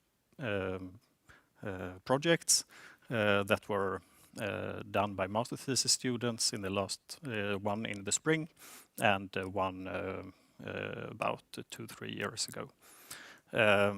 And the first one is about Bayesian statistics, is related to what Christian Forssén talked about. So I will give you a second review of Bayesian statistics, and the second one is about optimal control. Yes. Okay, so something about Bayesian statistics. So it's statistics, and in statistics we use data. We call the data Y, and we have some parametric family of models. We call them P of Y, given theta. Theta is the parameter. So our hypothesis is that for some parameters, this model will describe the data better than for other, and we want to find, say, the distribution of the parameters given the data. And in Bayesian statistics, you have a prior, so you have some initial guess about the parameters, and you're interested in the posterior distribution, which you see on the bottom left. And in practice, it's seldom explicitly attainable, but rather you need, or it's common to use some approximation methods like the Metropolis-Hastings algorithm, which defines a Markov chain. That's a sequence of random numbers whose stationary distribution has the same distribution as the posterior distribution. And I will show how to speed up this process. So to the left, we initialize the chain.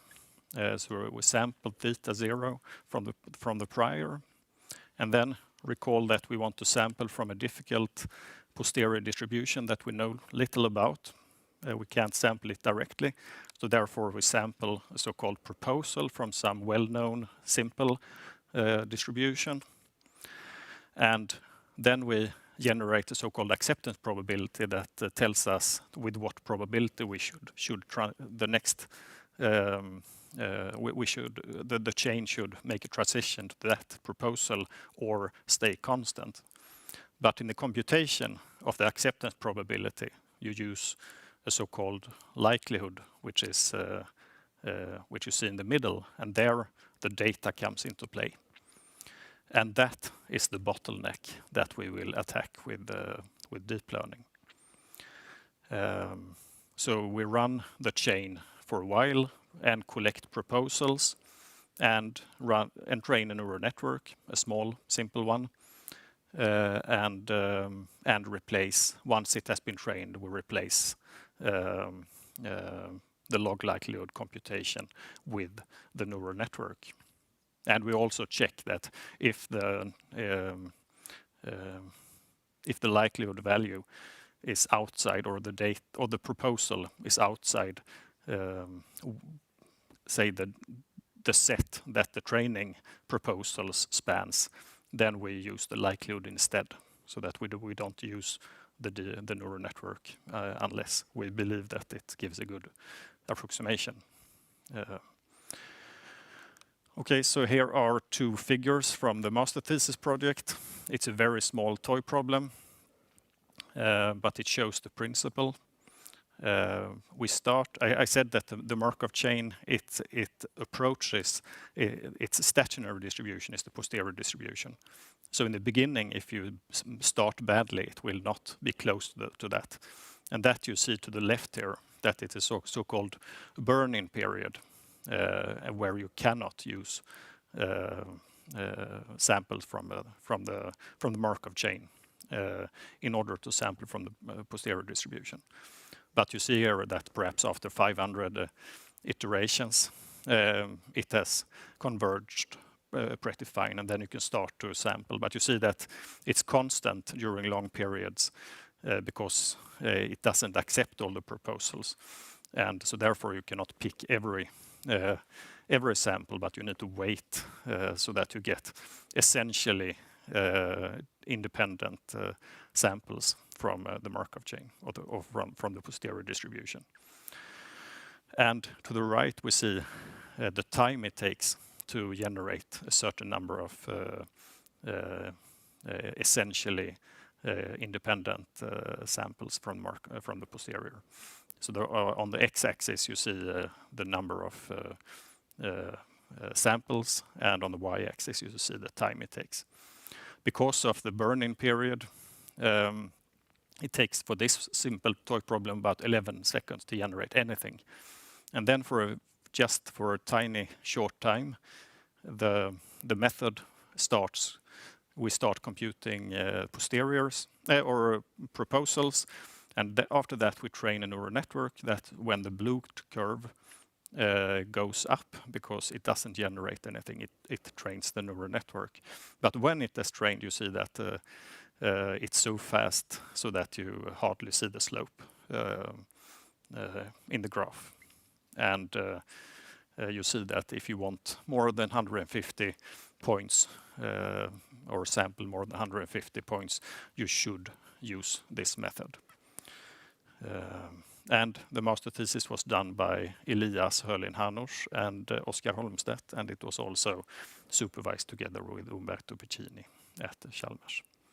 And I think it explains quite nicely that you have an algorithm, and you keep as much structure as you can, and you remove just the bottleneck and get a very good performance and a good explainability also. Of course, you have a small black box, but it's most of the algorithm still, you can tell someone what it actually does. Okay, so the second example concerns optimal control. And one of the examples is this double inverted pendulum that you see on the left. And it is supposed to be controlled in terms of in an optimal way, where optimality is defined by this cost function J that you see to the right. It has a term G that penalizes behavior at the terminal time, and it has the second sum which penalizes the behavior during the time until the final time. And X here is described as a state space model, or you could think about it as a discretized stochastic ordinary differential equation. And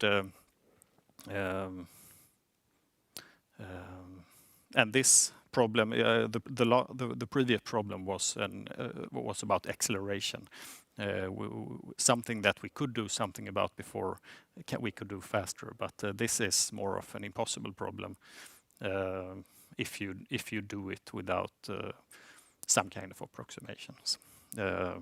Usually you approximate the model. You take a simpler model. For instance, you linearize the pendulum around some equilibrium point. And then you have a regulator which work very well around this point. But if you push it, it will go outside this region, and you will have a regulator that will fail. But now we're trying to hit the fully nonlinear problem. And yeah, the approach is to take simply. So I will present two different algorithms. One which is doesn't use much of theory at all, perhaps a little, and the other one a bit more. And the first approach is to take a function which, in every time step, we have a small neural network which takes the state x and generates control u. So let's look at this. You see it on the graph to the left that, say, given x0, we have a neural network which generates u0, and given u0 and the noise increment, so that's delta w is normal Gaussian, we compute x1.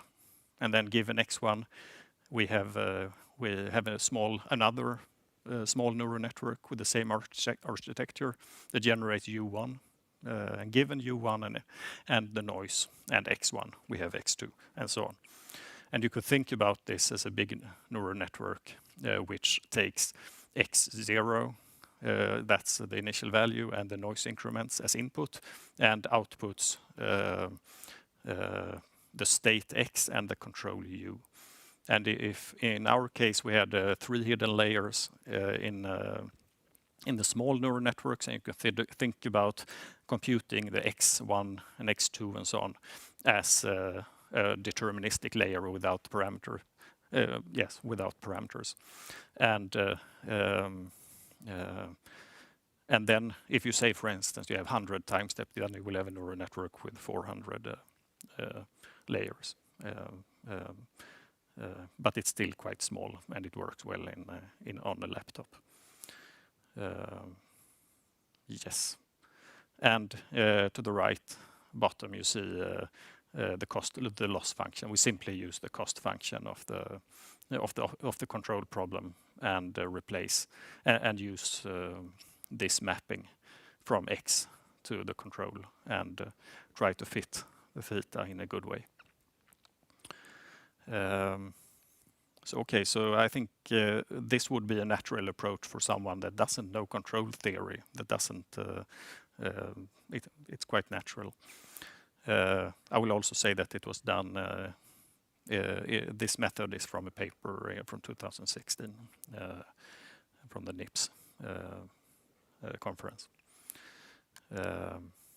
So is it a good approach? Does theory support that the optimal control is actually a function of the state? Yes, it does. You see this theorem, which is a theorem with some more details. It says that the optimal control is a function of the state.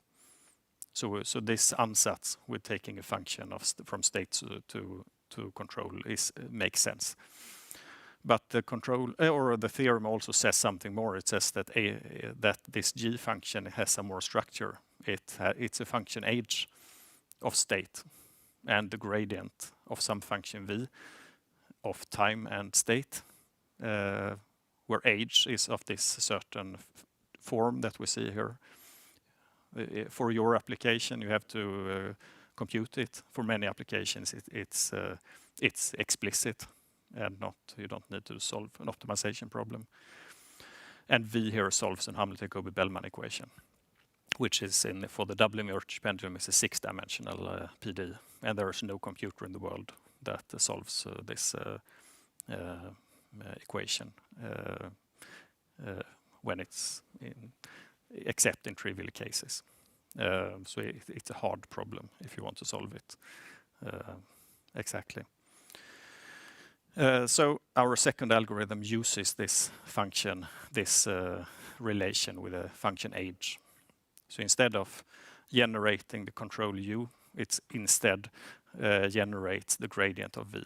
Of course, the neural network doesn't know that it generates a gradient of any function, but it generates something of the same of the correct dimension, and then the single arrow up to u0 and the u1 and so on is just this age function, which you can think about as an extra layer, and you give the network a little bit more structure than just using a black box, so to say.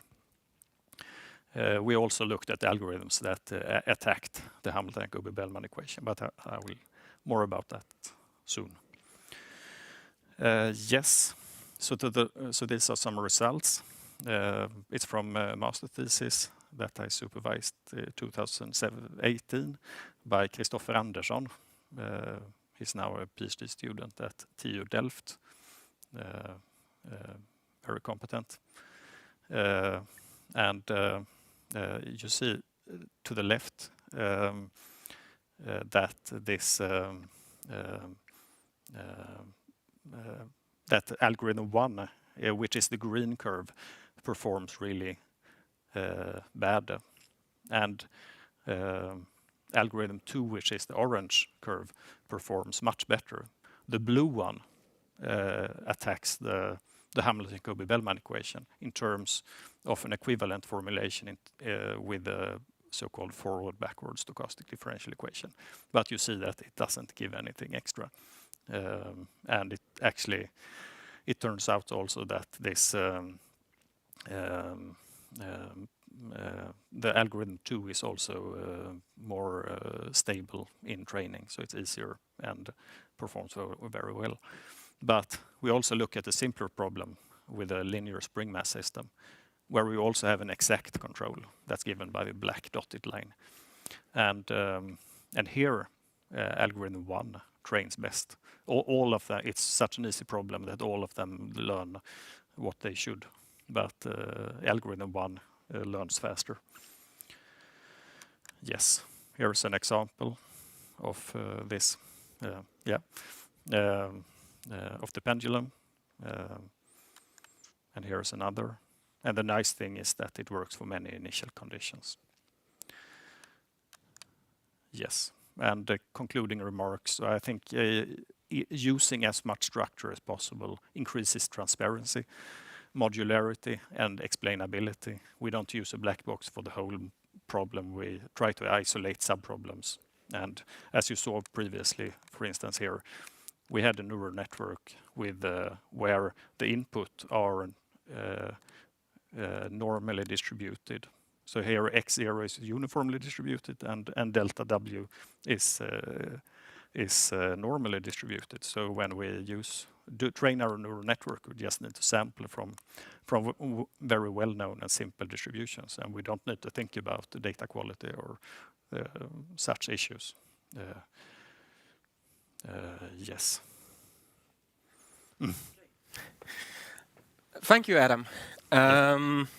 So let's go to the questions that we have had so far. So is this approach of solving the optimal control theory, could you use that for any kind of stochastic differential equation? Or is the methodology restricted to exactly these kind of problems that boil down to the Hamiltonian Jacobi differential equation? I think there is a connection between partial differential equation and stochastic partial differential equation. And if you want to solve a partial differential equation, say of second order, then you will, and also parabolic, then you have a good chance of, you can try this kind of relations. But some other times you might just want to simulate an SDE and so on. And so it depends on what you want. Yeah. So, and in the comparison with the classical way of solving that problem, right, in the graphs, so is your method computationally more efficient? Or yes, it's very efficient. Okay, so how much faster are we talking about? I mean, you're talking about something, if you don't do a simplification of the problem, then you can't do it. Right, but comparing to the other approximations that you... if you use, for instance, if you linearize the problem around an equilibrium point, then that will be almost as fast. Okay. But you cannot continue to control if the state leaves this area where the regulator works. Okay. One question more. Jesper is asking, could you expand a bit on if there is some relationship between the deep learning Bayesian inference paper and some model-based reinforcement learning? I cannot answer that question because I haven't studied that, the model-based reinforcement learning. Okay. So. I guess you would have to discuss that with Jesper at some later point. Yes. Okay. Thank you, and welcome Anna with the flowers. Thank you. Let's welcome our next speaker, who is Zenobia. Zenobia is a senior deep learning solutions architect at NVIDIA. She's on a mission to help data scientists and researchers alike to accelerate their deep learning workload with ease taking advantage of her learnings and expertise. She will talk about better, faster utilizing your GPUs for deep learning workload. Very excited to hear about that. Welcome up onto the scene, Zenobia. Thank you. Okay, well, today's topic is faster, better, utilizing your GPU for deep learning. Now, before I go talk about this topic, let me briefly introduce myself and the company I work for, and I promise you it has something to do with today's talk. Okay, so I'm a senior deep learning solution architect. That doesn't say really much things, but more interesting, the company I work for, NVIDIA, previously known as a gaming company. We produce GPU for gaming. Well, that's true. However, like every other company, we evolved ourselves into creating a full stack solution for deep learning. It is purposefully built. Now, I'm going to slowly walk through this because, this, again, has something to do with today's talk.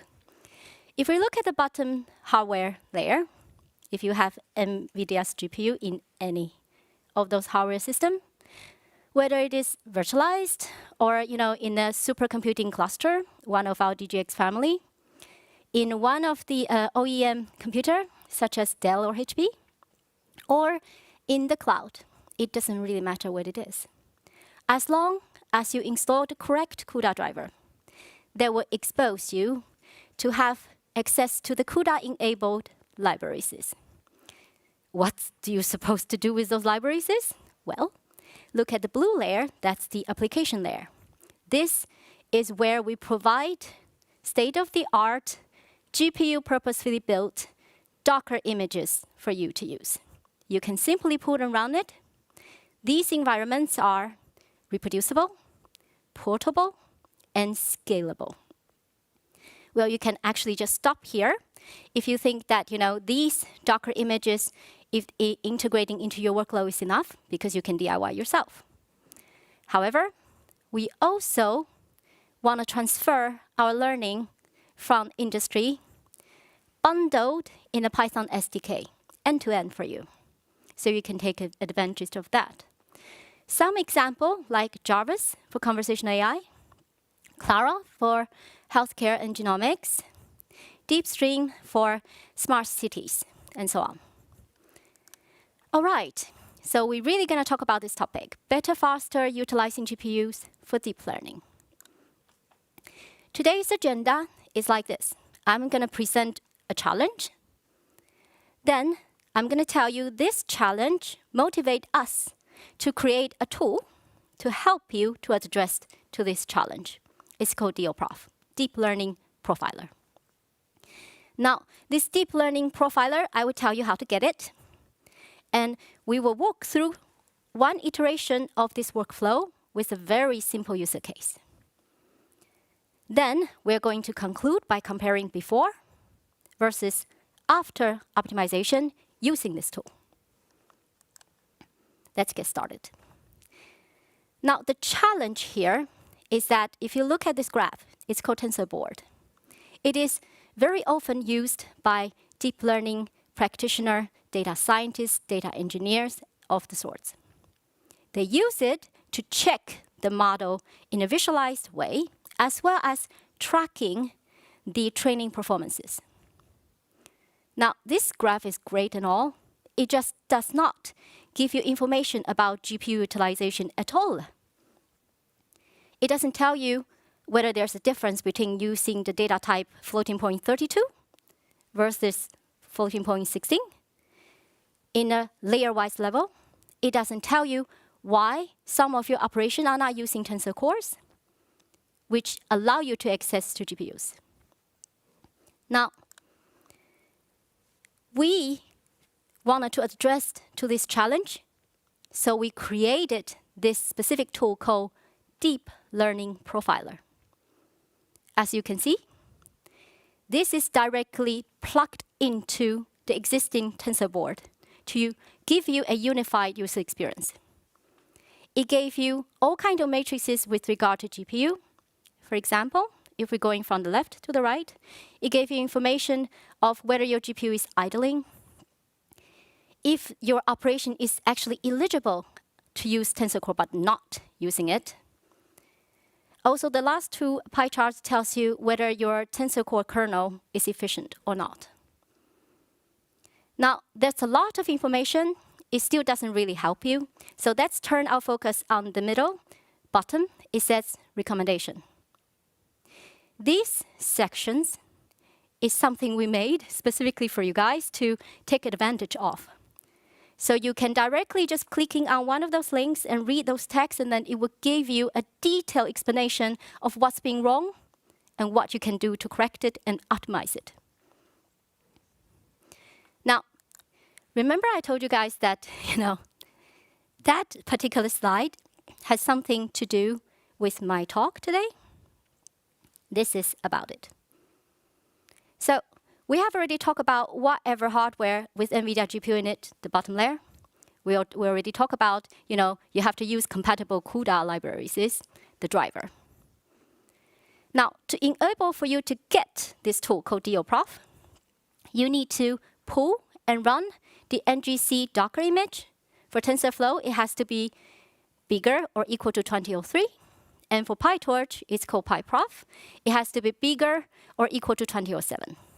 Then you can get to work. This tool is directly embedded. No need to install nothing.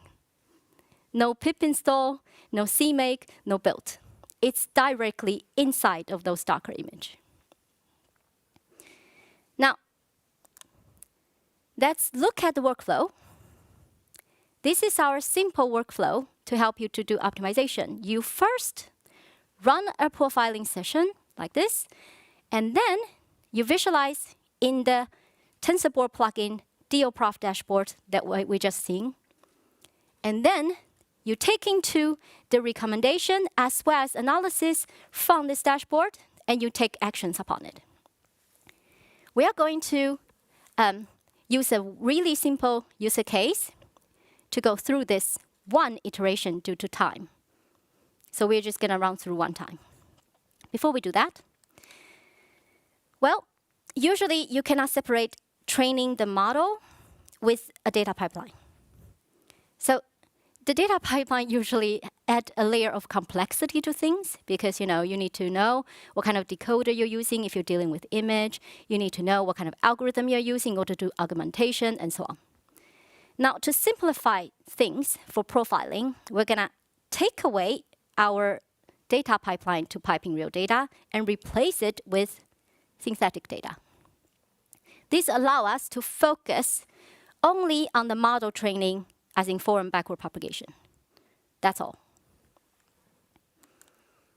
Okay, to evoke this profiling session is rather simple.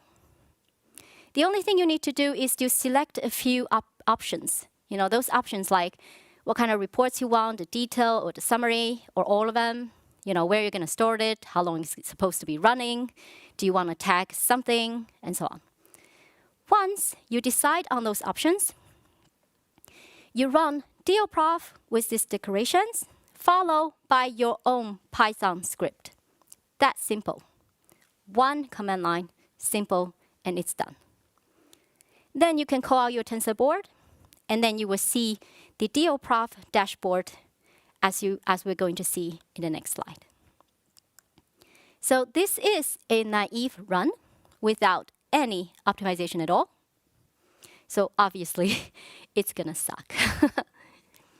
So if you take a look at the upstairs pie charts, they are all very bad. Well, you can use the operation is eligible of using Tensor Core, but it's not using it. The GPU is idle most of the time, and Tensor Core kernel efficiency is 0. Okay, so that is still not really saying much. Let's take a look at the recommendation section. This is exactly what we're going to wrap it around and take actions upon. The first two things is that enable XLA, enable AMP. We're going to talk in detail about this as our first action. We group these two into the first action. And the second one is that, well, tag the Keynote. Now, if you have your model with different layers, and you want to tag a specific node and say, I want you to take a look at it, focus from this point onwards, that's what tag a Keynote is about. We're going to do that too as our action 2. And the third thing is that, well, you need to pad your model shapes and sizes into the multiply of 8, because, you know, our GPUs love the magic number 8. Now, before we move on from this naive run dashboard, I want you to remember two things. One, the GPU Tensor Core utilization is 0, and GPU is idle around 80% of the time. Now, let's take our actions.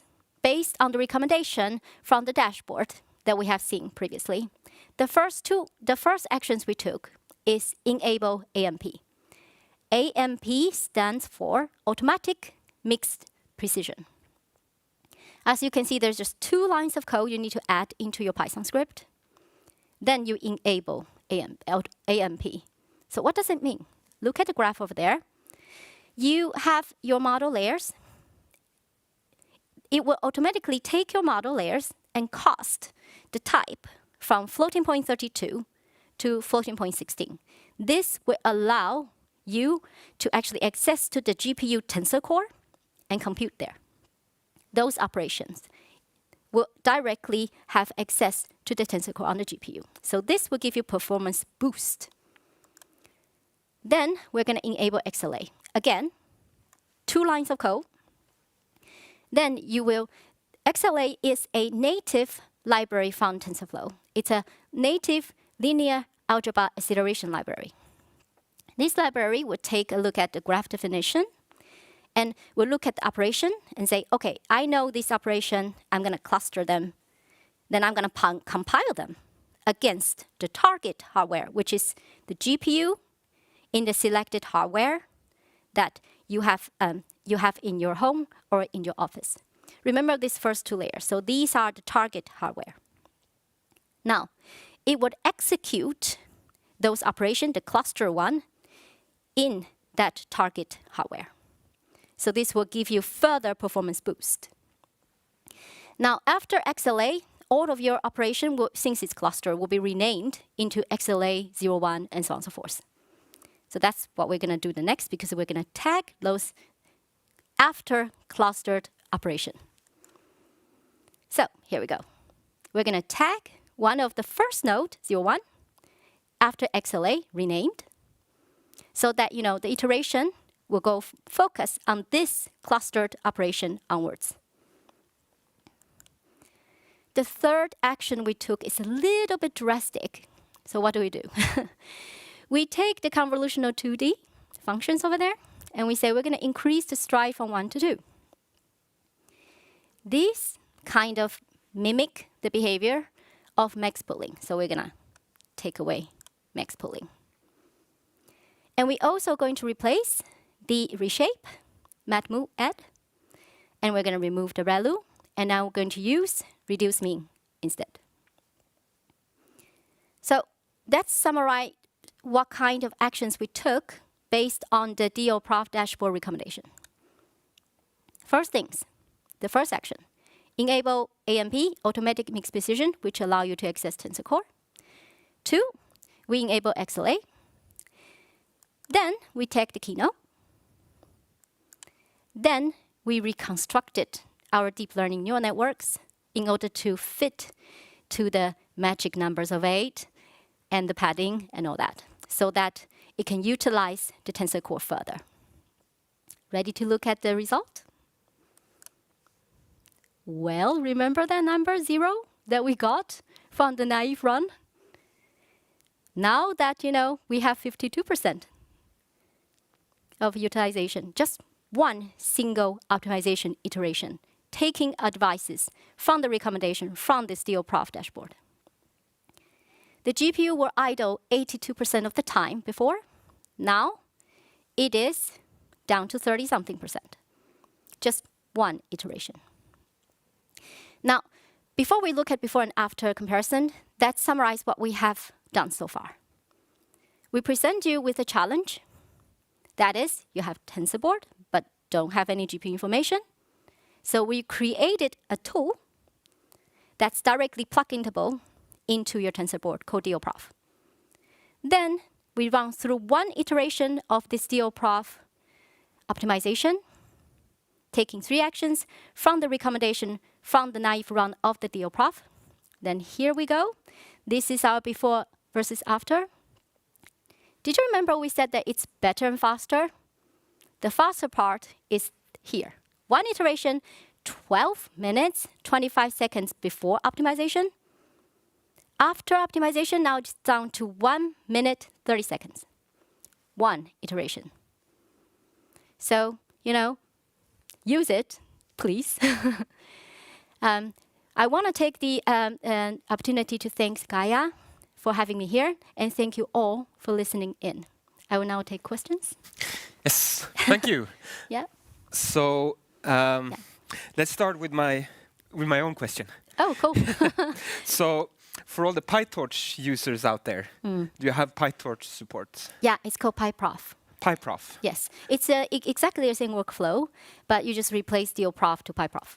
Okay. Yeah. Great. And so there is also an XLA version of PyTorch that is using the XLA backend. Is that supported? Yes, but you need to use specifically the PyTorch NGC Docker image, so they were building XLA for you. Okay. Yeah. So using the NVIDIA official Docker image. Yeah. Oh, by the way, this is for free, and you just need to register an account, and you just put and run it like any other Docker. Okay. Cool. That's good. All the PyTorch users that probably were worried during the talk, they can now relax and say that it worked for them. No worries. We have you covered. Perfect. That's great. Yes. So there's a question from Daniel here. So what is the most common optimization recommendation suggested by the system? Well, the most common one is that, the multiply of 8, because, 8 is a magic number for us. That, you need to make sure that all of your layers, as well as your batch size, everything else has to be the multiply of 8. Okay. Yeah, it must be. Okay. Because it's a magic number. Okay, it's the magic. Yeah, good. I thought it was like 3 or 11 or something. Yeah, yeah. Okay, unfortunately, well, 8 is the magic number. That's good. So actually, that's a common mistake that people do, that they do batch sizes and so on that are not divisible by 8. No, yeah, that's true. And unfortunately, sometimes you can't really get around with this. Then you need to optimize in another way, like, to compensate it. Because your image is too big or something. Exactly. So you have to do with 2 or 4 or something like that. Yes, yeah, okay. yes. But then you probably need to write your custom plugin. Okay. Yeah. Okay. So then there's a question from Jesper here. Is it possible to profile an application across domains, spanning from both CPU transfer and then also on GPU? Or are the recommendations architecture specifics? Well, it's only about GPUs and our GPUs. So CPU is something we are considering to integrate into, the moving host to device, device to host, and so on, but not in this graphical interface. You have to use the command line tool, which, if you're interested, in the end of the thank you slide, there's links about it there. You can read more. Okay. So then we have. It also, from the list of recommendations that you had, the change, it's also seemed like you actually changed the architecture of the model that could produce slightly different results. Is that is that opinionated changes, or do you feel that this is? How do you decide what kind of architecture changes that you recommend? Yes. Basically, it is like experiences that we have in NVIDIA. The max pooling usually is very expensive computationally. And the stride for convolutional 2D, usually if it's stride 1, it's, stride 1 is an odd number, not to multiply it whatsoever by 8, But if you increase it to stride 2, you will see the difference. Okay. And in fact, we have actually a blog specifically talking about these tips and tricks and details of exactly what you should do when it comes to layer-wise optimization. That sounds like a great idea. So you don't need to discover all these things while running the tool. Yeah, exactly. Okay. That was the questions that we had time for. Yeah, and thank you so much. Yeah, yeah. And here comes Anna with the flowers. Thanks a lot. Yeah. So now there will be a 10-minute break. So I hope that you all get up and get some new oxygen into your systems. It's been a long day, and you all welcome back in 10 minutes when David Gillblad from RISE and AI Sweden and many other things is going to give the final keynote in 10 minutes. See you all back then. Thank you.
Okay, thank you. And welcome back for our final talk and the final keynote given by Daniel Gillblad. Daniel Gillblad is the head of AI research at RISE, the Swedish Research Institutes, and co-director of AI Innovation of Sweden. He will give his State of Sweden AI Perspectives and Strategies talk. He also gave the final keynote speech at the first GAIA Conference. And it will be very interesting to see how your views have changed since then, if at all. Welcome. Thank you so much. Right. So thank you so much for the introduction. Yes, 2 years ago I gave a keynote at the GAIA Conference and I talked a little bit about the state of AI, machine learning, what we're doing in Sweden and ways forward. So yes, I'm going to try to update that a little bit and then also connect that to work that I've been involved in for the last 2 or 3 years with developing strategies for AI in Sweden, how to get it out there, how to really build solutions together in Sweden, how to build programs for it and so on. And as was said, yes, I work for RISE. I also do a little bit of work for Recorded Future. As stated in the program, I'm also right now an associate director for KTH Digital Futures. But today, I'm really going to take AI Sweden as a starting point. Because AI Sweden right now is looking at the state of AI, what is being done at companies and public sector and so on around Sweden, and trying to find out the way forward for the next 5-10 years, basically, so that we really can build a strong AI community in Sweden. And to do this, and in this presentation, I'm going to focus quite a lot on, let's call it, shifting perspectives. A lot of what we're doing in AI now is quite similar to what we were doing in AI 5 years ago and even 10 years ago, and in many cases 20 or 25 years ago. But my feeling is that the way we view our work is shifting quite dramatically. But let's move back to AI Sweden and what it is. And let me give you a few minutes introduction, basically. So AI Sweden was started by the Swedish government with a mission. And the Swedish government looks very much on AI as we want to be the best at applying AI in the world. We realize that AI is a very, very big field. Sweden cannot be world leading in all of them, but we can be one of the best in the world to apply it all throughout society. So our mission at AI Sweden is to accelerate the use of AI for the benefit of society, for the benefit of competitiveness, and for everyone living in Sweden. Grand vision, but it's actually very, very rewarding to work from this kind of view. Work for Sweden, not just a single university or company or something like that. So what are we? Well, we are a national center for applied AI. We are a neutral, non-profit, and broadly funded actor. So in a sense, we are a government initiative, but we're also funded and contributed to by a large range of actors. And we really want to make sure to get AI out there. These are some of the partners that we're looking at the moment. We cannot go through all of them. They're growing really, really rapidly. By now, we're 80 to 100 partners. But it's at least very interesting to see that coming into this from all of Sweden, we have academia, we have research institutes, we have large companies like Ericsson and Volvo, Zenseact and so on. We have public sector, regions, all coming together. And something that is so important for Sweden and to drive deep tech, and that is the startup scene. To actually bring in the startups to develop the really, really new solutions and platforms that we're going to be using for the next 5 or 10 years. So what are we striving for? And as in many of research or innovation initiatives, of course we're striving for excellence. But that doesn't mean for us that we're just looking at academic excellence and just publishing papers at the best conference in Sweden. No, it means that we really want to push the boundaries when it comes to high-value AI applications and getting them out there and really providing value. We want to provide excellent AI applications. We are providing and looking at leadership for Sweden, taking on a role to help people work together with AI for the future. And this happens through collaboration. So we're trying to be a platform where people can do research, innovation, development, deployment, all of these things together.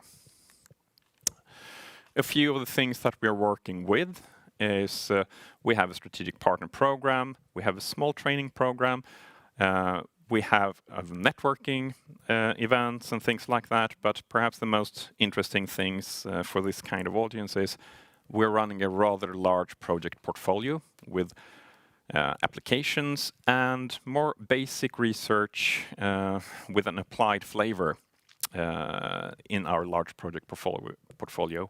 And we're working to build what we call a data factory. And you can think of it as our infrastructure backbone. This place where we place our solutions, developed code, data sets that we can share, components, all of these things that we try to build within AI Sweden that we can distribute to many, basically. So this is short about AI Sweden. Now, before we go into these strategies for Sweden, what can we do now and in the future? Let's talk a little bit about where ML and AI are today and compare it to 2 years ago, 10 years ago, and so on. I've been working with these things for around 20 years by now. And these are things that I've been saying about machine learning and AI almost all this time. First of all, machine learning is mature and deployable. So this has something we've been saying for a very, very long time, way before the large AI hype. So was that true? Yes, absolutely. There was a huge amount of things that we could really do with machine learning that wasn't necessarily being done because it hadn't proven itself at very large scale and it really, let's say, spectacular applications. But it was certainly true. There are real practical limits to its applications. So has this changed? No, not at all. There are very real practical applications, limits for ML and for AI, and they will be here for a very long time, basically. So this is not necessarily something that's changed either. And the final point that there are many components necessary to actually build real AI systems that don't focus on just one of them, that certainly has not changed. And let's go through a few of these things, basically. So if we're talking about changing perspective, it sounds a little bit like nothing has changed at all. But of course they have.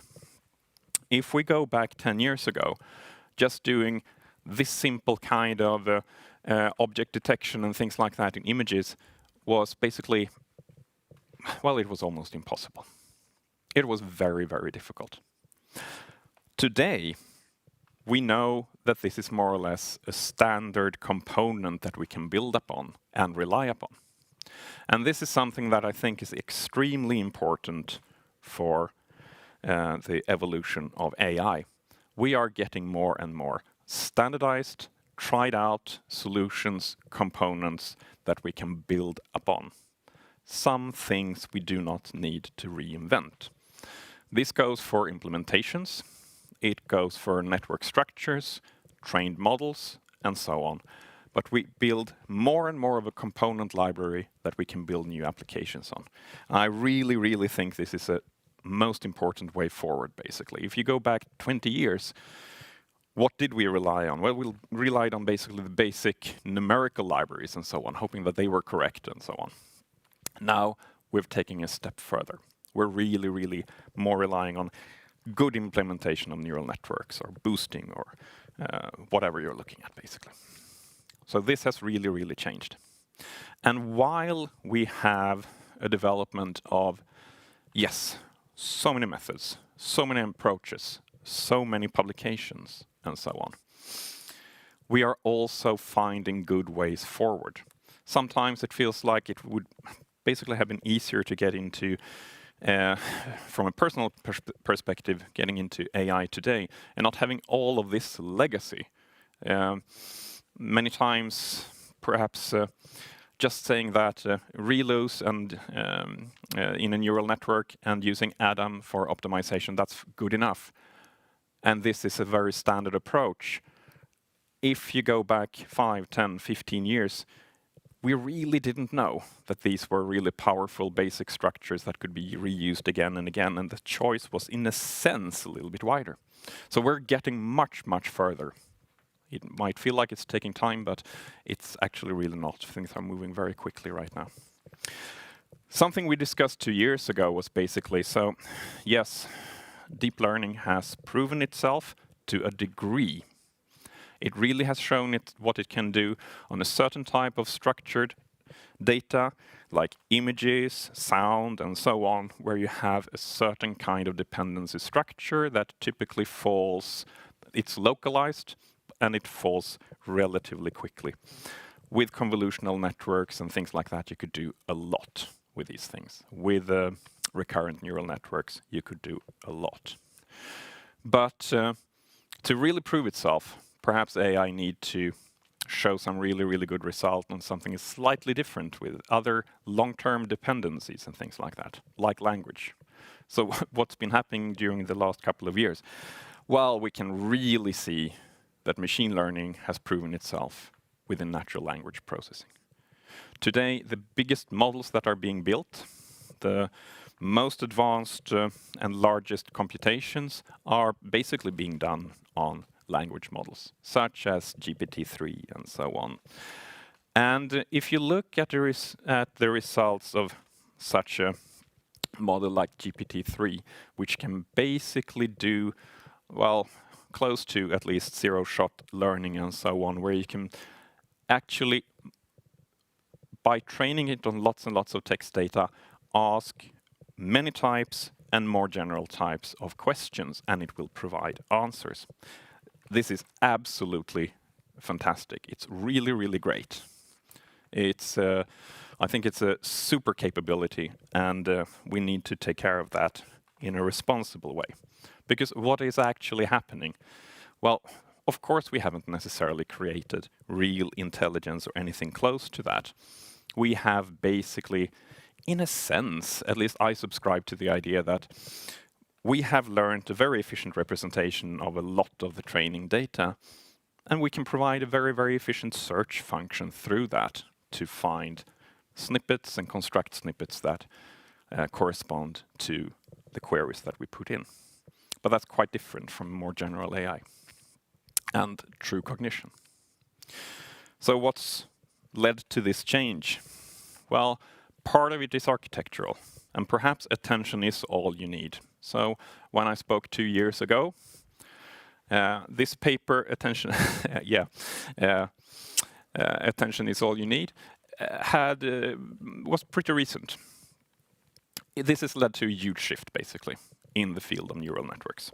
And it's not a big gamble to say that this is something that will take over more and more and more of application domains, not just text, like we've seen already with very big language models, but also within images, within time series data and so on.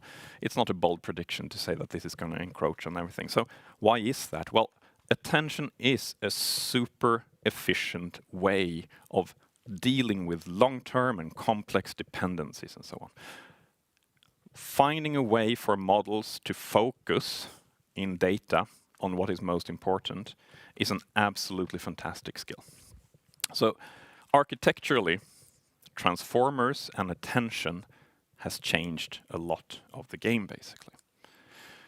If we're looking at what we are working on more, not from an architectural perspective, but more of, so where do we apply these things and what is becoming important? We are typically right now looking at a few basic things that we need to work with and improve upon to really make these things useful in practice. And a few of the fields that we're looking at are, first of all, of course, representation learning. A lot of what we're doing is about representation learning nowadays. But actually, really, the process of from basic data sets, perhaps annotated data sets and so on, learn reusable representations. Because we see in practice again and again and again that we typically in specialized applications have very little data and we need to rely on pre-built models. A lot of times we need to build models, like in, for example, healthcare and so on certain data sets, for example, from regions or something like that with a certain kind of patients, but we need to move them to a different kind of data set and still make sure that they work. So this is a very non-fancy application of transfer learning, where we're perhaps not moving completely from one domain to another, but we really do need to move knowledge from one application to a slightly different one. So transfer learning is super important. In many cases, this data is privacy sensitive or sensitive for reasons of not wanting to disclose information about the company that produced them and so on. So types of privacy preserving learning is also becoming absolutely essential. And of course, if we go back just to the very large language models and so on, it's very easy to see that just because we've created a model of data, we haven't made a privacy preserving solution. A lot of these models actually preserve a lot of information about the data set with the right queries. So we need to make sure that we find ways to protect ourselves against this kind of data leakage. And finally, something that we're working on quite a lot, and this is really taken off in the last few months, at least in Sweden, is decentralized and federated approaches to learning. Everyone, it feels like, are now realizing that a lot of times data is super sticky. It cannot be moved to a certain place for privacy reasons, for computational reasons, for communication reasons, or something like that.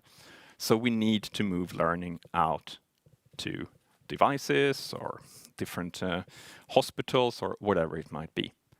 So development of federated learning is going to be key to success of AI in Sweden.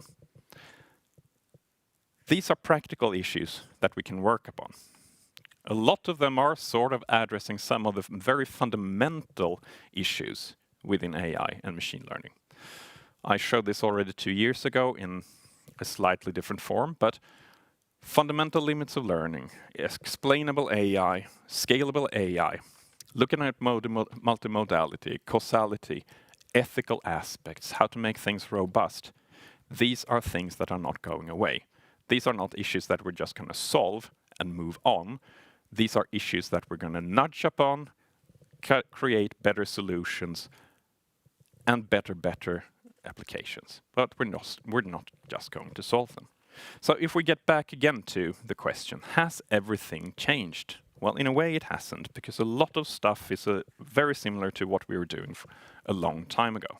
But we can address a completely different set of problems nowadays. The tools are way better than they used to be. And there is a lot more knowledge on AI and machine learning compared to just a couple of years ago. And this makes a huge difference when you actually want to build and implement these systems in practice. So in a sense, yeah, we're working on similar problems, we're working with similar methods, but in another way, basically everything that we do has changed. And again, what we're doing when we're applying AI, building new solutions and so on, is basically continuing to expand the environment for practical AI. How can we deploy it in new situations, decentralized, perhaps with privacy limits, in safety critical solutions, and so on and so on. We are pushing the boundaries step by step for where we can approach and deploy AI. So if we go back to this picture a little bit, just a couple of words on some of the things that, in collaboration with others, we are working on. First of all, the privacy issue. And if we look at the privacy issue of distributing data, for example, can we look at data and actually take away sensitive information while preserving, let's say, useful aspects of data? Well, we can try. Generative adversarial networks have become very popular in the last few years, and they can basically be trained to try to, let's say, filter out sensitive aspects of, for example, in this case, an image. So how do we do that? Well, we basically create a network that takes an input image, transforms it into an image that is difficult to discern whether or not, let's say, the sensitive attribute is gender, then is it a man or a woman? This is relatively straightforward to set up for a GAN. Now, experience with this shows that, first of all, the cost function is relatively important. You could use log likelihood, but it's a little bit better to use entropy and try to make things, let's say, close to the decision boundary so that it really maximizes uncertainty. But most of all, something that we can observe is that it's actually rather useful to put on another generative network on top of this that takes this censored output but then generates a representative image that picks at random, basically, a gender or something like that, the sensitive attribute, to preserve more of the utility for other applications while still being unsure about what the gender was initially. And if we do that, now it's incredibly difficult to see on this these plots, basically. But what you can see on the x-axis here is that if you go to the left, you have more, you reduce more of the sensitive information. On the y-axis, you have utility. And if you build both of these filters on top and compare it to the baselines that are around today, we can preserve a lot more utility while censoring out sensitive information. Let's look at one of the other areas that we were looking at just a few minutes ago. Federated learning. And this also comes back to the fact that federated learning is a relatively, in a sense, immature area. And we haven't addressed a lot of the practical problems. So what do we do with federated learning if we have slight differences between different devices that we want to learn upon and use the models upon? Well, there are lots of different proposals, more or less complicated, but we've decided to take an approach that we feel is one of the most straightforward ones. We create one global model, which we basically do by what is typically called federated averaging, by training locally on all of the models, sending these solutions to a central point, averaging out, and then pushing it back out again.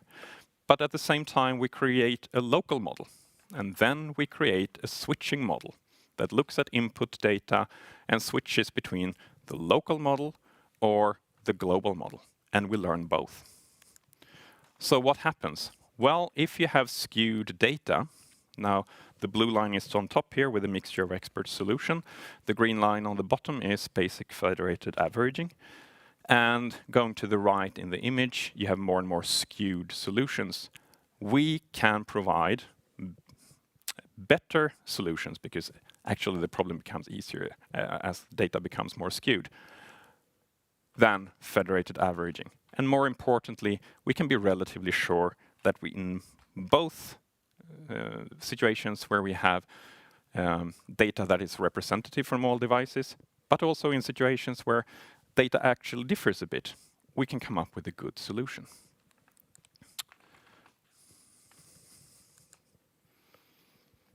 Right.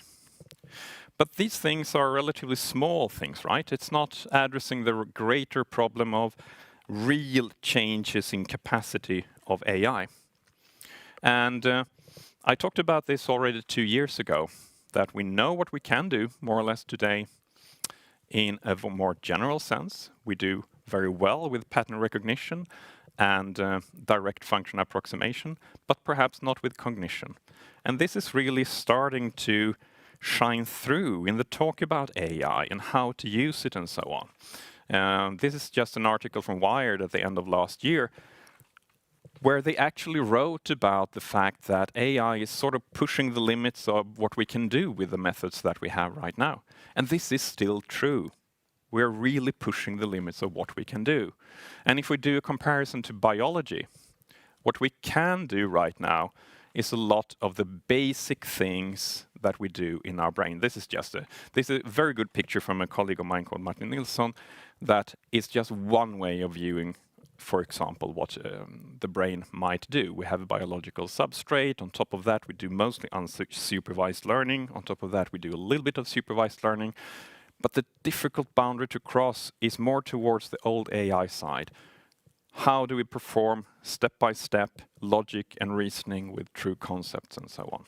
And today, we can really move from, if we flip the earlier picture flat, today we actually do a lot of these things in practice. We do move from, let's call it an input space to a feature space, typically very often in language or images and so on, by, for example, self-supervised learning, where we create a synthetic learning problem to basically build a good representation of data. We can then use it with relatively little supervised data to create a good solution, but we cannot really move to the complete cognition problem. And that is really something that we should do. That is basically most likely the answer to really create way more powerful, transferable AI solutions that really do scale. And I'm not going to go into detail about how to do this, but I do think that we need to take a little bit of inspiration again from biology, and not necessarily just on the neuron level, but on a little bit of a higher level. So if you do study the brain, you can see that we don't have necessarily these architectures that are extremely big, extremely wide, extremely deep, that only solves one problem. But we have a lot of smaller structures, basically a lot of multiplexing ensembles that can solve lots of problems at the same time. It gets fed out to an output and then reused and can be iterated and so on.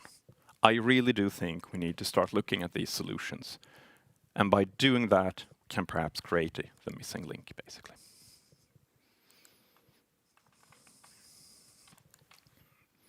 I'm going to skip a couple of slides and jump to one of the other things that I really do think we need to take a little bit care about nowadays, especially a few years into the deep learning revolution. And that is, let's call it care invalidation. This is a paper that was just put out a few weeks ago. I'm not going to comment on exactly what's in that, but just use that as an example of this is an issue that is more and more coming up, and I really do think it's a valid one. This paper talks more about the fact that under specification, the fact that a lot of solutions exist to a certain trained model for a certain data set is actually a problem in practice, because we really do not know what will generalize well. And what is the solution to this? Well, it's typically better testing and better validation. And a lot of these are restrictions on what we can practically do, but also a connection to actual applications.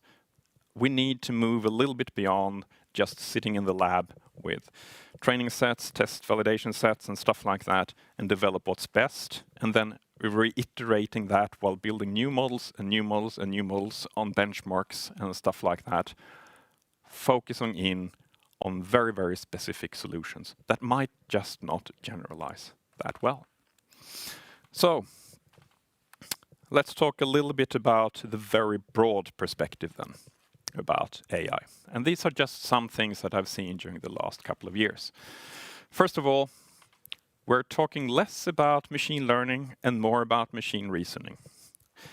And this is not to say that I think that we're building real, true learning and reasoning system, but we're connecting more and more machine learning to actual action.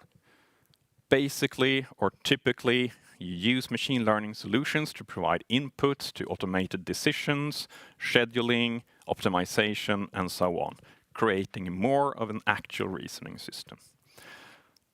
Not rocket science, but a new scope for deployment, basically.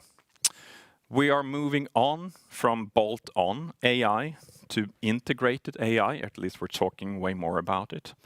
Instead of just, let's say, doing the traditional data science, find some data, build a machine learning solution, test it, build a prototype, and so on, actually ask the question, so what do we need to build a new service? What components do we need? What kind of data do we need to collect? And how do we build this complete system? This change from a, let's call it a data science perspective, to an AI perspective, I think is absolutely great, and it's fantastic that we're seeing more and more of it. This also means that a lot of different things become more important. We have been talking a lot about data and technologies before. Now, also as a technologist myself, I find myself talking way more about strategy, mindsets, organizations, and how to change them, and so on. And this is often the most important thing to actually get AI out there.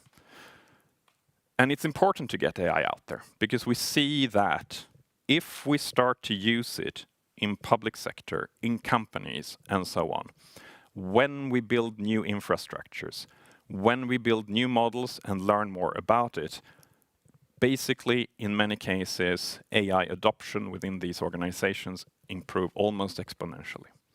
We are faster and faster in building data pipelines, model pipelines.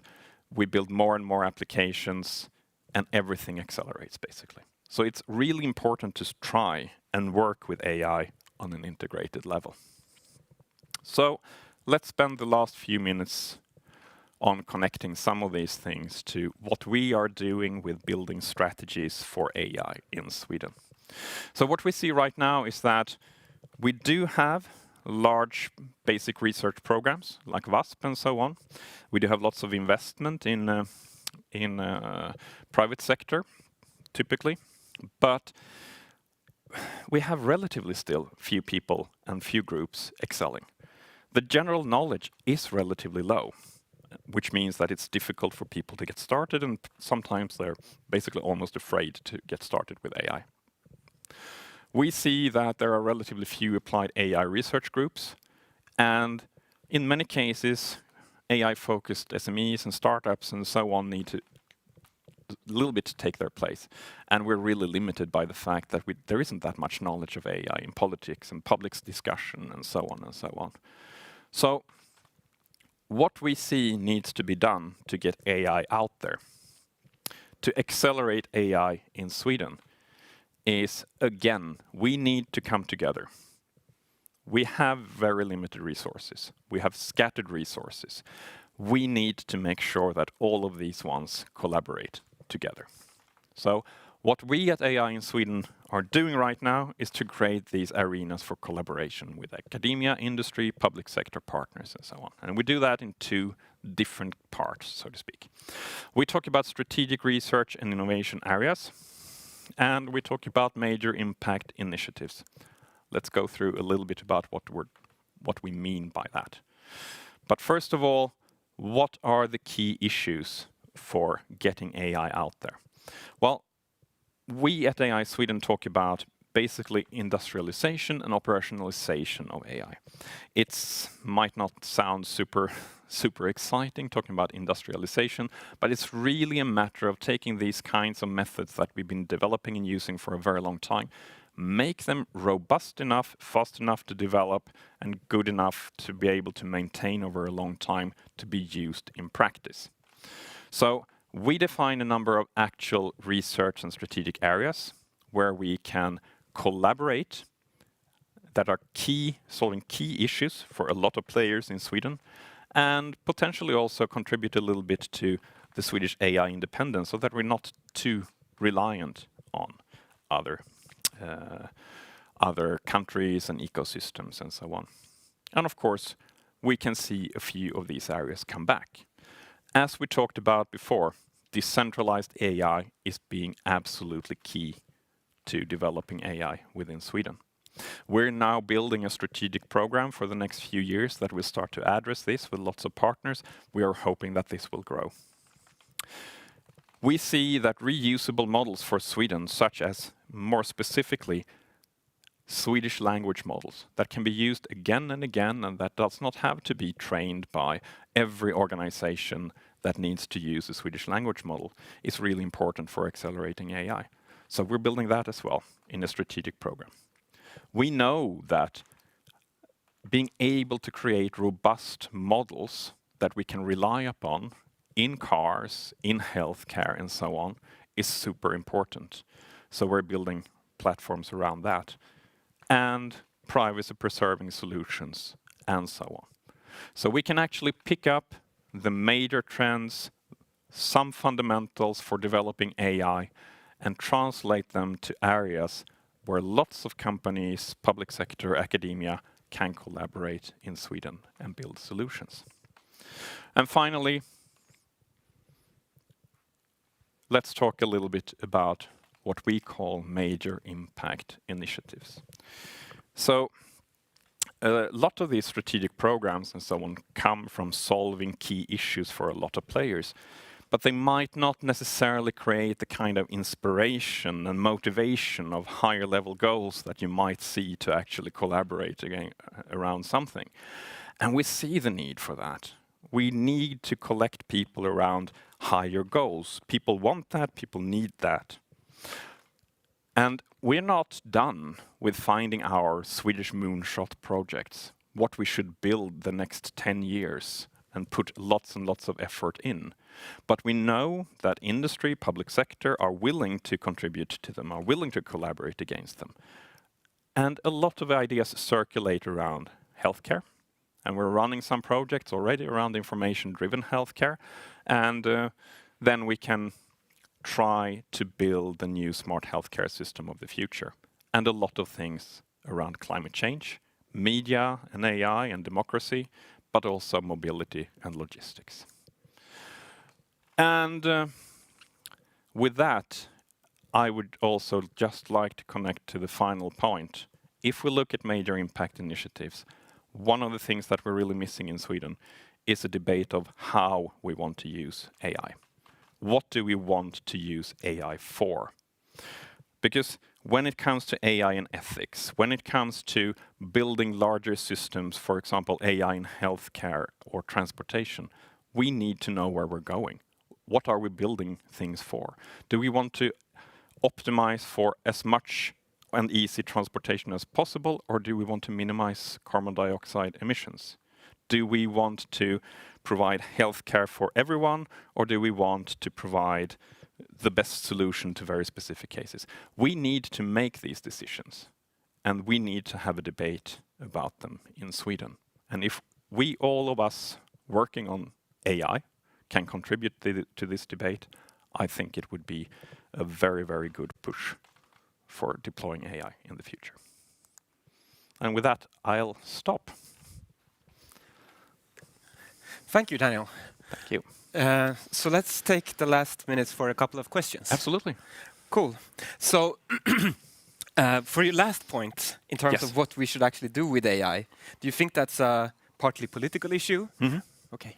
Yes, unfortunately, it's a political issue. Okay. Because we need to, I didn't actually read the quote on the almost last slide there, but I actually kind of like it. It's a quote from Norbert Wiener that basically says that it doesn't matter what kind of machines we build, if it's of bureaucracy and flesh and organizations, or if it's metal and electrons and machines. We need to decide what these machines, so to speak, are for and what they should aim for in their decisions and when they're building their business, so to speak. And these questions don't change necessarily if it's AI or if it's people making the decisions and so on. So on a larger scale, a lot of deployment decisions, again, within democracy, healthcare and mobility and so on, boils down to political decisions. And we need to have a political debate about them, unfortunately. Yeah, I mean, as engineers, we're not yeah, that I mean, it would be easier. with that. Yeah, it would be easier to get around the problem, but we don't really. So yeah. Okay. So we have a lot of questions now. I'll start with some of them. So you mentioned, I mean, I know that RISE is using the concept of data readiness. Yes. So is that really a prerequisite for applying machine learning?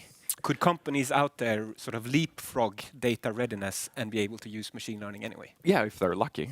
But I think using the concept of data readiness is more of a guide and a checklist to make sure that you can actually get through these steps to be in a better position to deliver good results, basically.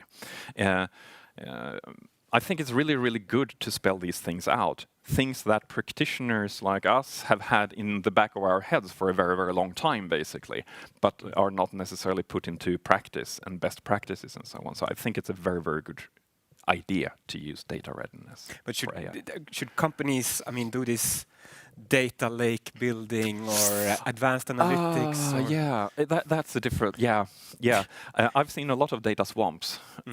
Where data just are collected and rot for ages.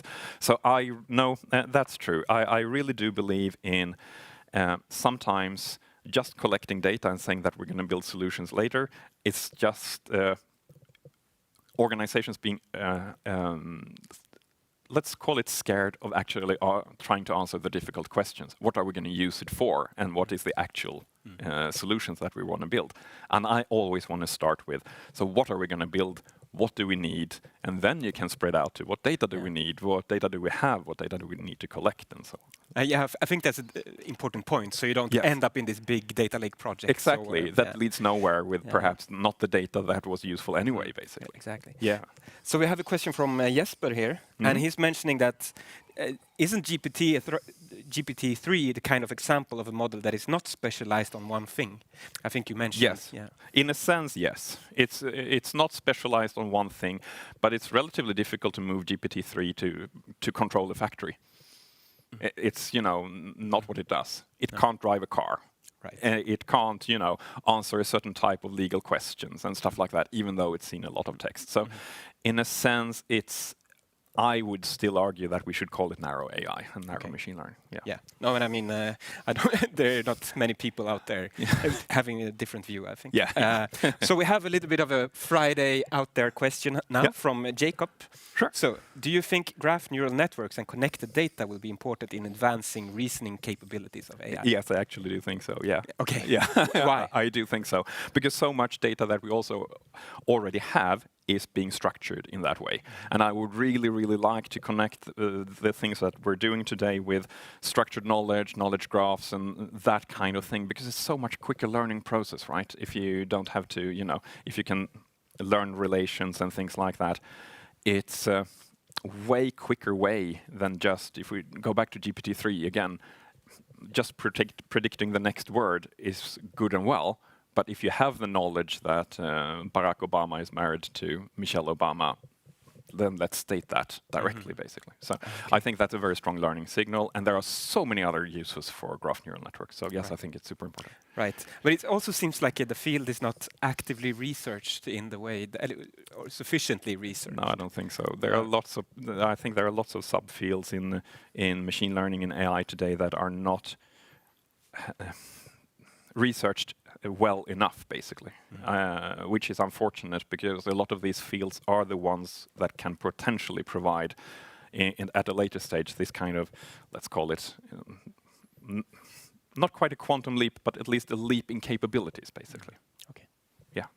So we have a final question, and that is from Jesper. So where do you see GAIA, the organization that organizes the conference, in the landscape of AI Sweden? Oh, I would. Right. In the organization AI Sweden, or within AI in Sweden? In the organization AI Sweden. Yeah. So I think that GAIA should be an active part of AI Sweden, because this kind of network with so many practitioners and so much actual knowledge is absolutely crucial to build AI in Sweden in the future, because there's a lot of interest, but it sometimes does not connect to actual AI and machine learning and data science expertise. And I think GAIA is a perfect network that really should be part of AI Sweden, and we could leverage each other, basically. Yeah, I think I agree.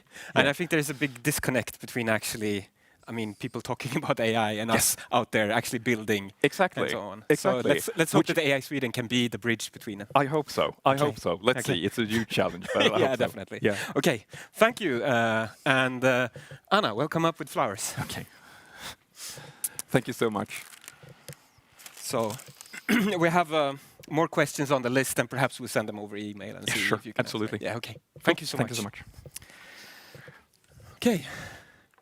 So, right, the last 10 minutes of today, and I hope some of you have already opened a Friday beer in front of the computer, maybe. I'm certainly hoping that I had one in my hand as well. It's been a long day, really exciting, a lot of interesting talks from every kind of subject, ranging from very technical to high level to, deep learning to shallow learning, whatever. So, let's go into what I wanted to say to end this really fantastic day. There's so much effort that has gone into this, and to see that everything worked out technically is really cool. But let's talk about that later. So, what a year this has been. Everyone will remember 2020, I'm sure. And what I usually do nowadays, when I have questions like this, I ask the language models. Although very shallow AI we have, that's the best thing out there. So I actually asked Roberta how she will remember 2020. And I will remember 2020 as a mask year. And it's really good to see that actually it's been a good year. We will remember it as a good year. That was the statistics says. This 4 other choices would be pivotal, great, watershed, and bad, only at 5th place. And I think that's good to remember, that even though it's been a difficult year, I think I agree with Roberta that it's been a good and pivotal and watershed year. So let's see actually what Roberta thinks about other years. Just for fun, I went through every year from 1900 up until 2020 and asked Roberta what she remembered them as. 61 years were remembered as bad, 2 as defining, 1 as good, and 57 as great. Although, the result is a little bit problematic, because Roberta remembers 1914 to 1918 as great. But 1968 and 1992 were defining years, which I think I agree with. But regarding these language models, so there is this paper that actually claims that language models as knowledge bases. I think the jury is still out there, because it doesn't seem that remembering 1914 to 1918 as great years seem completely right. So, I will perhaps remember 2020 as the year when the AI hype died. I hope I will be true about that statement. But so what we can see here is Google Trends search on artificial intelligence in Sweden. And actually the peak was in January 2020. And what we see now is so much actually people going down and actually building things. I think although as Daniel points out, machine learning has been ready for 20 years. What we have seen in the last couple of years is actually big watershed change in what we actually can do and what people are doing and how the tools out there are helping us. The level of knowledge that you need, or the technical expertise that an organization needs to be able to deliver on ML projects, has really been lowered a lot which actually helps us going over the hype. We know what we can do with deep learning, and we know how to put it in production, and so on. So I think, let's see if 2020 was the year where the hype died.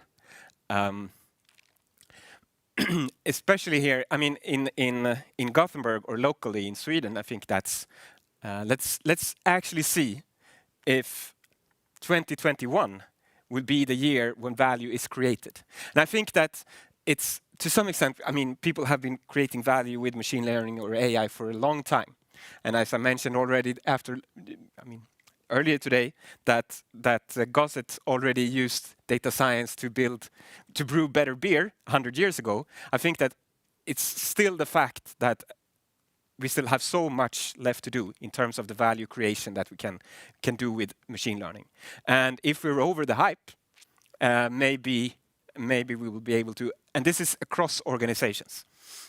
So the question is now, so are we finally at the place where we, as the AI community in Gothenburg, and not only FANG, so we're always looking over at the US to see if, let's see, I mean, they do such great things here. Can we really do that in small Sweden or small Gothenburg? And I think that now it's the time that actually we are at that point. 2021. Let's make that a great year in terms of value creation. And solving real-world problems with state-of-the-art machine learning. So I think that's sort of the big change that I see here, that machine learning has been applied a long time, but it's not really been state-of-the-art machine learning that people have been applying. But that's the big change I'm seeing, that we actually can take the latest paper from Google, and 2 months later, people in Sollentuna or Varberg or wherever have actually put it in production, which I think is a huge watershed change. And I'm really looking forward to next year for many reasons, not only value creation. So with that said, I want to thank all our partners that have been part of organizing this day. It wouldn't have been possible. GAIA is a voluntary organization. We're all doing this because it's fun. To be able to pay for the excellent studio that we've had today, for example, our partners have been really crucial. So a big thank you goes out to all these wonderful companies that is helping creating the AI scene in Gothenburg and helping the AI community in Gothenburg to deliver on these kinds of events. Another thing is thanking all the organizers. So it's been a kick-ass team, sorry for the expression, that have been able to, with the help of these amazing people, have been making this day possible. So it's a lot of great people on this list, and I really want to thank all of them. Sitting at home, helping out with the chat or with planning, telling me that speakers were not showing up or being late or whatever. So all these people have been helping out during the day, behind the scenes, moderating questions and handling the Slack channels and everything like that, and primarily been part of organizing this really, really long haul that has been organizing this conference, from planning it already this time last year to actually being able to having it finally today, which is really cool. It's been a great work, people, and really happy to say that you've done an amazing job. So, thank you for today. I hope it's been interesting, and everything that we've done today recorded will be available afterwards on YouTube, I think, Jakob?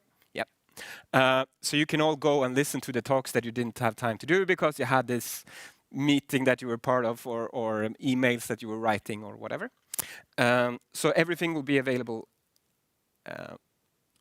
on our YouTube channel later. And to finally end, let's hope we can make this conference in the real world next time.